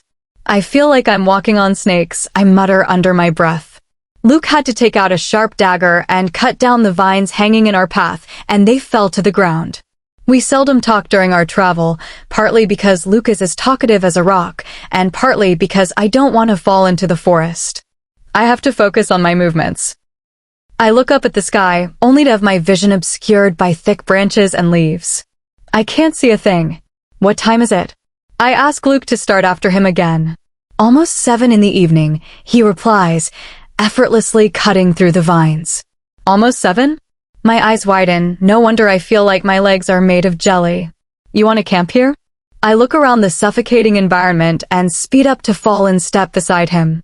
What do you suggest then? I suggest we go on until we find a place capable of staying at. And how long until we reach that place? I ask. As flattering as it is that you think I know everything, Luke casts me a cool glance from the corner of his eyes. I don't. You've disappointed me beyond measure. My humor is greeted by silence. Well, then check that map of yours, I say, ducking a freshly cut stack of vines as they drop. That piece of paper is our biggest weapon, Luke says, making no move to go through his bag. Forgive me for my ignorance. I should respect thy sacred map, I say in a gravely voice. What does thy sacred map show, Sire Luke? It shows something wet, Luke says, and slimy. I only have a moment to catch the meaning behind his words when he stops, and I almost fall into the swamp ahead. Hurriedly steadying myself, I assess the swamp that stretches to at least the next 15 feet. Luke snaps a branch from a nearby tree and bends down to dip it into the swamp. I realize what he's doing and my nose crinkles. I don't want to wade through it. As good as that sounds, we can't do that. Luke says, letting the swamp completely suck up the branch. It's pretty deep. Pursing my lips, I let my gaze wander. Only a moment later, I look up at the towering trees. We can use a fallen tree as a bridge, I say. I doubt our luck can provide us that, Luke says, getting up. We'll have to help ourselves. Luke, not that I doubt you, but I say, patting the trunk of a tree, I don't think your dagger can cut through this in less than a millennium. He lets the bag and dagger drop, with a roll of his shoulders, and he assesses the tree I just patted. I don't need a dagger for this, Hazel, Luke says, steering me aside. I have to hold back a chuckle. Is he going to try to break it off to stroke his ego? Luke, you can't just. Words die on my tongue as he rams his shoulder into the heavy trunk of the tree, causing it to shake furiously. Luke pulls back, only to repeat the application of force. Once. Twice. The tree rips off its roots. Breathing heavily, a few rebellious drops of sweat on his temple, Luke flashes me a quick crooked smile. You were saying, Hazel? I huff. I was saying we can't just destroy trees, I say, walking towards the fallen tree, but well. Then maybe you'd like to wade through the swamp, Hazel. A voice says from behind me. And let the trees fall be fruitless? I ask, eyes wide in dramatic horror. I'd rather not. Luke's eyes narrow a fraction, but he leaves it at that as he picks up his things and starts after me on the bridge. As we reach the center of the tree trunk, it starts getting thinner, and I open my arms to keep my balance. I can do this. I take a few wobbly steps forward. I can definitely.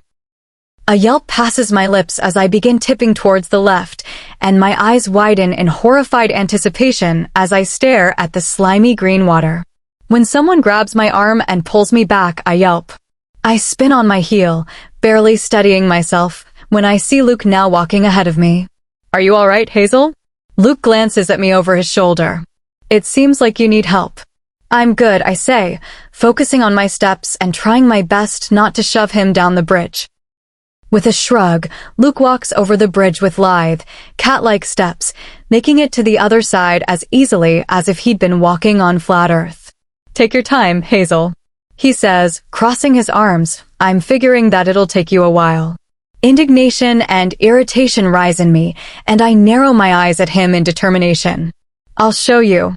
I take a few steps forward, wobble to the right, steady myself just barely, and my momentum carries me forward. I almost fall due to the now thin and wobbling stem of the tree.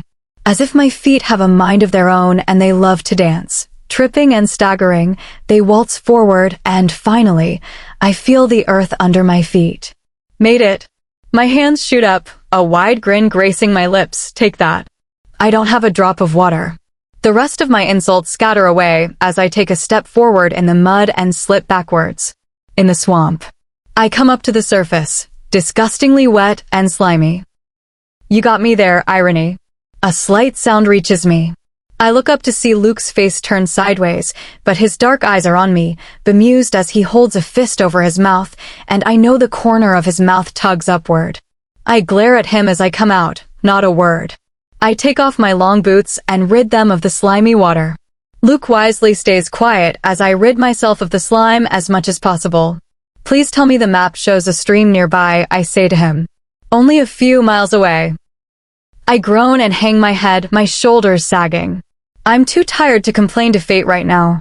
But there's a small lake close, Luke says. My head snaps up, if you're willing to go. I'm very willing, I say as he starts forward. The stiffness of his shoulders doesn't go unnoticed by me. Yes, I say blatantly, right now when I'm covered with slime and tired out of my sanity. The tree vines are as thick as before, but that's not our only concern anymore. Are you kidding me? I whine as I stare ahead. Big, cruelly curved thorns cover the thick, dark green vines that hang from towering trees.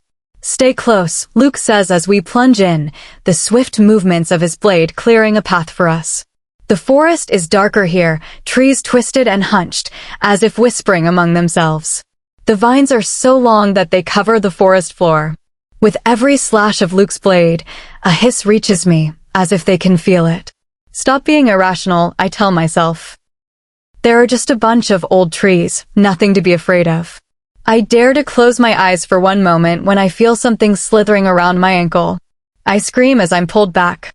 He whirls around, and I'm hanging in the air, vines wrapping around my legs, my arms. My wide eyes meet his, and I see the hint of movement behind him. Watch out. Too late. They got him too. I thrash around wildly. The thorns scratch at my skin, and I fight harder. What is happening? I ask, breathless from my struggles and the tight hold on me. I don't know, Luke grits out as the vines wrap around his wrists, his ankles, pulling at his limbs. My breaths come up in short gasps as my eyes search around frantically. Then I do what comes to me instinctively. I bite it.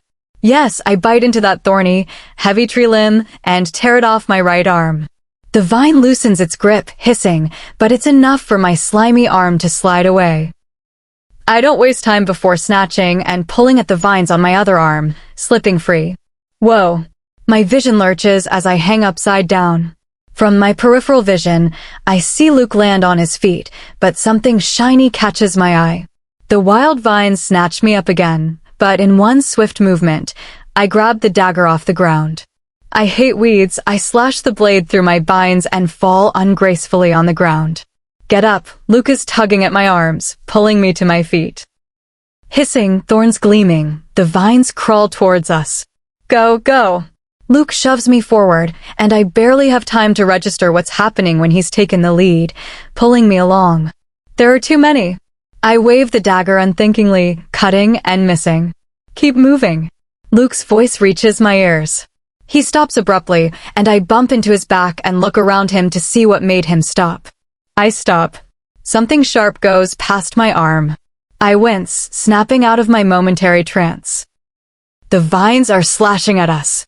Luke mutters something, taking a sharp turn, the vines coming at us in a wild array. We try to ward them off, me with the dagger and Luke with his free hand, but it isn't very pleasant while running. I'm pretty sure we're going to pass out from exhaustion. I see a clearing, Luke says, and a silver of hope enters my heart. I see it too. The faint moonlight illuminates the patches of grass, the trees standing at a respectable distance from each other. We cross the forestry and into the clearing.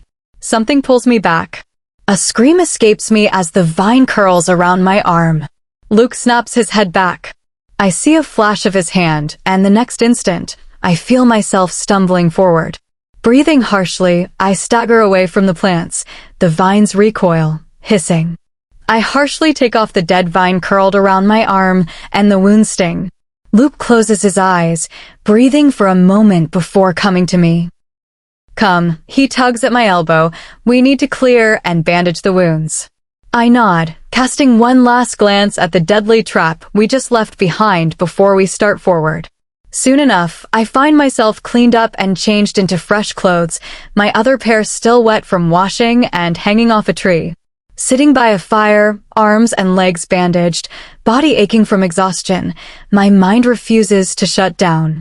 As I stare at the flickering flames, my mind goes back to what we just saw. Those men, their families, and their packs will never know what happened to them. They might not even get the bodies. They died in this very forest, by some awful thing, afraid and struggling.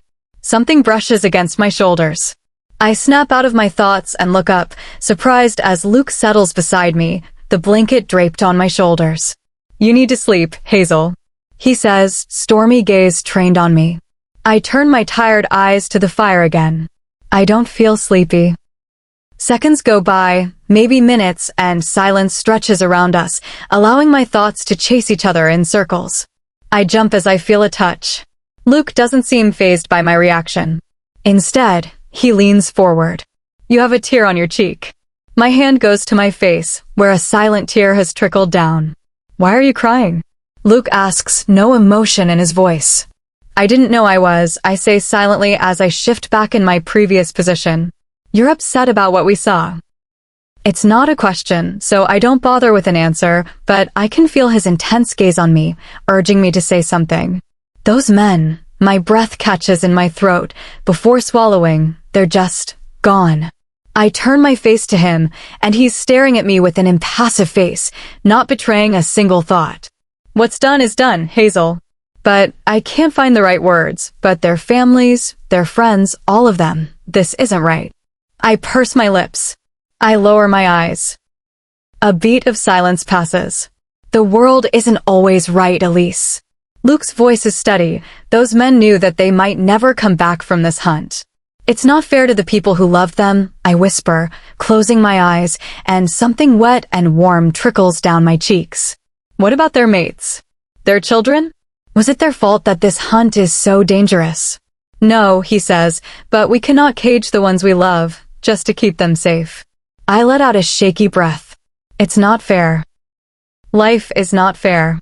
I wish it were, a child's wish, a fruitless thought, but alluring. Many wish so, Luke says. But life is painful and unfair and so terrifying, but we never want to let it go. Life and pain go hand in hand, Hazel. His voice is calming. And it is a place we cannot follow others, not even to help, unless we want to drown ourselves. Sounds like apathy, I murmur, sleep closing in on me. He shakes his head. It's bitter maturity, my little idealist. I mumble an unintelligible reply, my eyes shut firmly. I fall asleep. Chapter 32. I'm awake, but I can't open my eyes. It's like they've been weighted down by a ton of sand. My insides are freezing, and no matter how hard I clutch the blanket to myself, I'm still cold. Finally, I manage to peel my eyes open. I'm aware of the tremble in my limbs as I push myself up. My tired eyes look around, searching for a specific block of granite, when I see him walking towards the campsite. Morning, I mumble, rubbing my eyes in hopes of being less tired. Where were you? I went ahead to see if there's any other surprise for us, Luke says, eyeing me warily. I nod and do the best imitation of my usual self by quickly folding up the blanket and stuffing it in the bag. I don't want him to think I'm so shaken by that little episode last night. My eyes flicker to Luke as I recall the events of yesterday. Luke Winters comforted me. And I let him. I shake my throbbing head. Goddess, why did I have to do that? He's probably thinking I'm some emotional idiot. But in my defense, I didn't expect him actually to be paying attention to my mood. He should have just let me be. But you can't deny he made you feel better. Ugh, my inner voice. And my heart is beating so fast. Luke busies himself with the map while I quickly put my hair in a braid. My head sways, my vision lurches, and there's a horrible throbbing in my head. I check my bandaged wounds, but they don't hurt. Except for my shoulders, which are radiating pain. Moon, it's intense. So, did you find anything? I stand up, hoping Luke doesn't notice that I'm leaning against the tree. No, the coast is clear. He says coolly, his eyes flicker to me as he folds up the map. We should get going. My legs almost give up at just the mention of walking, but I nod. I can do this. A slight weakness is nothing. I pick up the bag and hand it to Luke. He's staring at me skeptically, his stormy eyes threatening to cut through me. What? I roll my eyes. Why won't you just admit it? His eyes narrow a fraction. Did he? Is it that obvious? No, I'm fine. Admit that you're annoying? I put a hand on my hip. Fine, you are. I walk past him, but only a step further. I feel his hand close around my upper arm and pull me back. I wince. Luke's hand drops from my arm instantly. His eyes flicker from my arm to my probably pained expression, and the next moment, he pushes the sleeve of my shirt to my shoulder, inspecting the skin as if he expects to see what damage he's caused. Luke, what are you? My own eyes gravitate towards my arm, and I see what he's seeing. Dark, cracked lines mar my pale skin, seeming to pulse from under the bandage on my arm. Our eyes meet for a second, and then his hands are quick to remove the bandage, leaving a bruised puncture wound exposed. Luke's thumb touches the wound. Ouch! I slap his hand away, cradling my arm, and I give him a stern glare. It hurts. Show me your arm, Luke says. His stern voice leaves no room for argument. I huff and toss my braided hair over my shoulder. I'm fine. Stop overreacting. His eyes narrow at my nonchalance, as if tempted to throw his hands up in frustration. Instead, he says, "Do you have nossophobia?" "No," I deadpan. "Then just admit that you're sick," Luke says. "I am not," I say, and turn around, already walking. No way am I going to let him have the chance to see me weaker than he already has. It's just a little pain. I can handle it. It's not like I'll pass out. Someone snatches my wrist and tugs me back, so I stand just in front of a very intense alpha. Luke's eyes are fixed on me in a challenging glare, daring me to pull away. "Then why is your heart beating so fast?" he asks, eyes narrowed at my wide ones. "Why is it beating so fast?" "Because I'm sick." I admit it.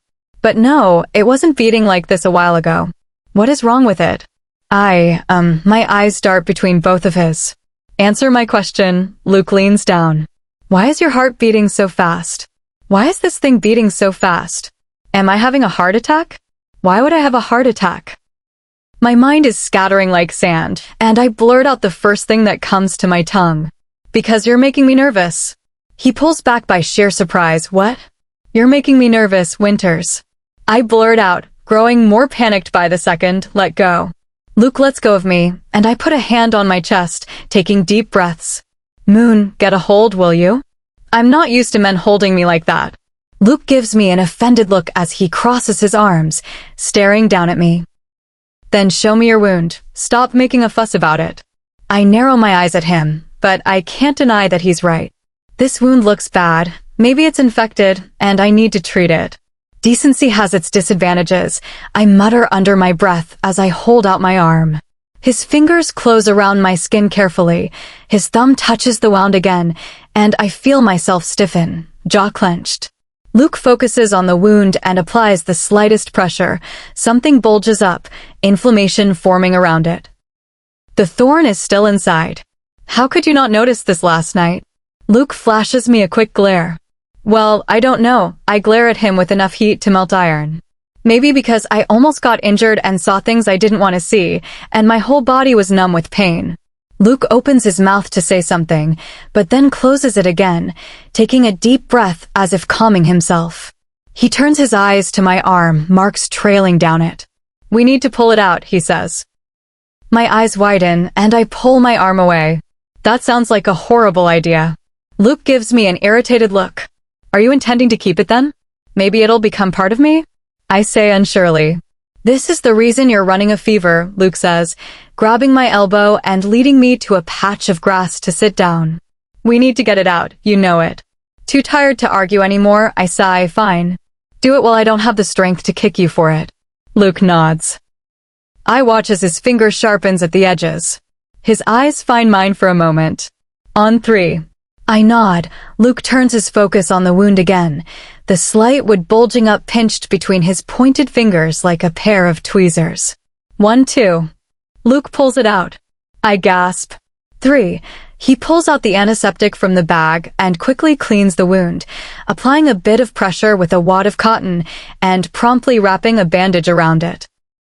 "You liar," I say, a note of accusation in my voice. "You said on 3. I was expecting you to punch me on 3 and run away." "You figured out my secrets, Winters," I say, cradling my freshly bandaged arm, my head swimming. "Now I'll have to get rid of you." "Good luck with that, Hazel," Luke said, getting to his feet, the long thorn still in his hand. I try to make my legs get up and succeed by grabbing a tree and pulling myself up. I can see them trembling under me. My vision focuses in and out. "Luke," a breath escapes my lips. That's when my legs decide it's a good time to quit. I sway back, eyes closed, partially due to tiredness and partially to brace myself for the fall. I don't fall. Someone is holding me. I am ill. And my vision goes black. My tired eyes wake up to the sound of water. Something cool and wet is pressed against my forehead, and I know that's good. My body is burning on the outside, but freezing inside. I clutch the blanket as tightly as my numb hands allow. A familiar, deep, and hard voice reaches me. You're awake. My lips tug upwards, no kidding, Sherlock. Luke takes off the cloth from my forehead, and I realize he's missing a sleeve of his shirt. He dips it in something nearby and wrings out the extra water. How do you feel? He asks, putting the cloth on my neck. Exhausted, I exhale. Goddess, it's taking so much energy to speak. That may have something to do with having a poisonous thorn in you for a whole night. I ignore the sarcasm in his voice. Where are we? To the stream I told you of yesterday, Luke says, helping me sit up. He goes through the bag and takes out a little bottle of golden fluid. Luke holds the bottle to my lips. What is this? I crinkle my nose at the horrible smell. Antidote for poison, Luke says, and if you want to live, you'd better take it. Death doesn't look so bad, I murmur before taking a big gulp. I swallow, gasping as it leaves a burning trail in my throat. How long until it works? I ask, a little breathless. Luke's eyes flicker to me, and I almost miss the look that crosses his face. A look that has me swallowing the fear bubbling inside and failing miserably. He doesn't know. That depends on what type of poison that thorn had, Luke says, his voice cool as always. You should be all right in a few days. My eyebrows go up. A few days? But we don't have time to waste. What about the hunt? I close my eyes, unable to keep them open. Don't worry about it. How can I not? A hint of irritation creeps into my voice. Both our lives depend on it. Luke's voice is as irked as mine. You don't need to remind me of that. I open my eyes, and the sun is almost down. How could I be sleeping for so long? Luke gathers firewood and starts a fire near the stream. The sounds of the forest reach my ears as I stare at the flickering flames. Everything in me feels quiet, slowly shutting down. Just what sort of poison is running in my veins? You should sleep, Hazel. I look sideways at Luke. His stormy eyes are trained on me. I don't want to sleep. I bite my bottom lip. I hear a shuffle as he moves. Luke pulls away from me, his face impassive. You need to sleep, he says. Your body needs to rest to recover. With a sigh, I lay down, making my head comfortable on the bag. He's right, my body does need rest, but I can't stop fear from coursing through me when I close my eyes. Luke, I say quietly. He hums in response. When I open my eyes again, you'll be here, right? He doesn't respond. I have to refrain from dying from embarrassment. But I can't help the fear pulsing through me from the wound in my arm. Someone tucks the blanket up to my chin. When you open your eyes again, a deep voice says, I will be here. Luke's POV. I stare at the thorn in my hand. The inch-long piece of wood is curled cruelly at the end, like a barb. A drop of black forms at the tip and drops on the ground. The grass burns where it falls. It must be the work of a witch. There's no way this could still leak poison after being detached for so long. I'd taken as many medical supplies and weapons from the witch's den as I could carry. I hope that the antidote works better than this poison. My eyes flicker to Hazel, curled up in the blanket. Her skin was scorching warm, but the way her brows are furrowed tells me she's cold. For a moment, I'm tempted to do something about it. I shake my head, cutting off my thoughts. What am I thinking? Hazel wouldn't allow that. I'm a decent girl, not used to men holding me like that. She'd said this morning. Considering the look on her face, I wouldn't doubt that. It's strange, though. Someone with a personality and looks like hers could easily get any man she wanted. Why would she waste her time with others when she only wants her mate? Her devotion to an unknown man would be admirable if it weren't so irritating. She doesn't even know if she would ever meet him, yet she's ready to wait forever. I've never seen her look at a man in a way other women would. She's never looked at me that way. I drag a hand down my face, scowling at my thoughts. What is wrong with you, Winters? Instead of gauging your options, you're standing here, wanting to punch a man you don't know? Forcing myself to focus on more important matters, I calculate the days left, our rations, and the distance left, taking into consideration as many variables as I can without losing my head. With Hazel unable to go on for the time being, matters have become further complicated. I could carry her for the next few days. I know I can manage. Hazel didn't mind the ease last time. A cough cuts through my thoughts. I whirl around so fast, it takes a moment for my eyes to focus. Hazel is sitting up, eyes wide and chest rising and falling rapidly as she stares at her hand. Her golden eyes settle on me as I near her. Hazel, what happened? I ask, taking in her frantic expression. She doesn't say anything, turns her eyes to her palm again. I follow her line of sight only to have my eyes widen, traces of sickness on her hand. Wide, golden eyes turn to me, fear swirling in them. I force my limbs to move and reach around her to take the bag, and I pull out the bottle of the antidote. Only one dose remains in the small vessel. Without a word, I hold it to her. Her hand is trembling when she takes it, so I steady her hand with my own, lest she drop all the antidote on herself rather than drinking it. Heavy silence descends on us and questions hang in the still air. Questions that I don't want to think about. When I finally find my voice, it's only to say, "Go to sleep, Hazel."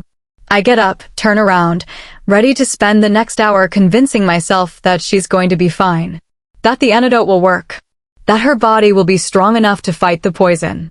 Am I going to die? I stand rooted to my place, not thinking, not breathing. Finally, my paralyzed limbs turn me around, and I crouch down so we're on eye level. No, I say simply. She's the one who didn't want to be on this hunt. She's the one who didn't know what to expect. She's the one who's poisoned. Yet she's the stronger one, because she says what I can't. Maybe I am. I slam my hand against the tree, shaking it to the roots. I tell her never to say that again, that she's not going to leave me. I do none of those things. Because I have no reassurance to soothe her fears, no hope to give her, no solid fact to convince either myself or her that she's going to be fine. Her hand is burning with fever, but her eyes are steady. That's possible, isn't it? Come here, I say. What are you doing? She asks, her shoulders tense. You are cold, I say. I'm fine, she says, but her voice is very tired. When I make no move, she finally relents. Letting out a sigh, she relaxes. A few more coughs break the silence. Her dainty hands fly to her mouth. Hazel pulls her hands away, wiping them on her clothes. Luke, her voice is so soft, so quiet. She looks up at me as if waiting for me to acknowledge the elephant in the room. The gloom hangs above our heads. I stubbornly ignore it. Yes! She takes a shallow breath. If I die. You won't. My voice cuts through hers like a blade. You don't know that. Her voice is calm and steady. Why is it making me want to break something? She's right. I don't know. The possibility is there, burning her skin, but I still cannot bring myself to admit it. Luke, her eyes are steady. If I die, find a way back to me. I won't have to do that. I shake my head. You're not going to die. She smiles then, a little sad smile. But if I do, she says, don't leave me here. I don't want to be buried in this rotten place. Hazel, don't. Tell my mom that I didn't die a coward, she tells me softly. Tell her I was brave and strong and amazing. Words are caught in the desert in my throat, unable to pass. My tongue is in dust. Will you do that for me? She asks. Something in me snaps. No, my voice is stern even to my ears. I will not do any of that. I will not have to. She sighs. Luke, this isn't. No, I say firmly, nothing is going to happen to you. She turns her face away, brows furrowed. I find myself wanting to make her believe me, to reassure her somehow, to keep my Hazel safe. Don't you trust me? I ask. You know I do, she says, but... Then trust me, I say quietly, nothing will happen to you, I promise. I hope you're right. I hope so, too, Elise. I close my eyes. I can't lose you now.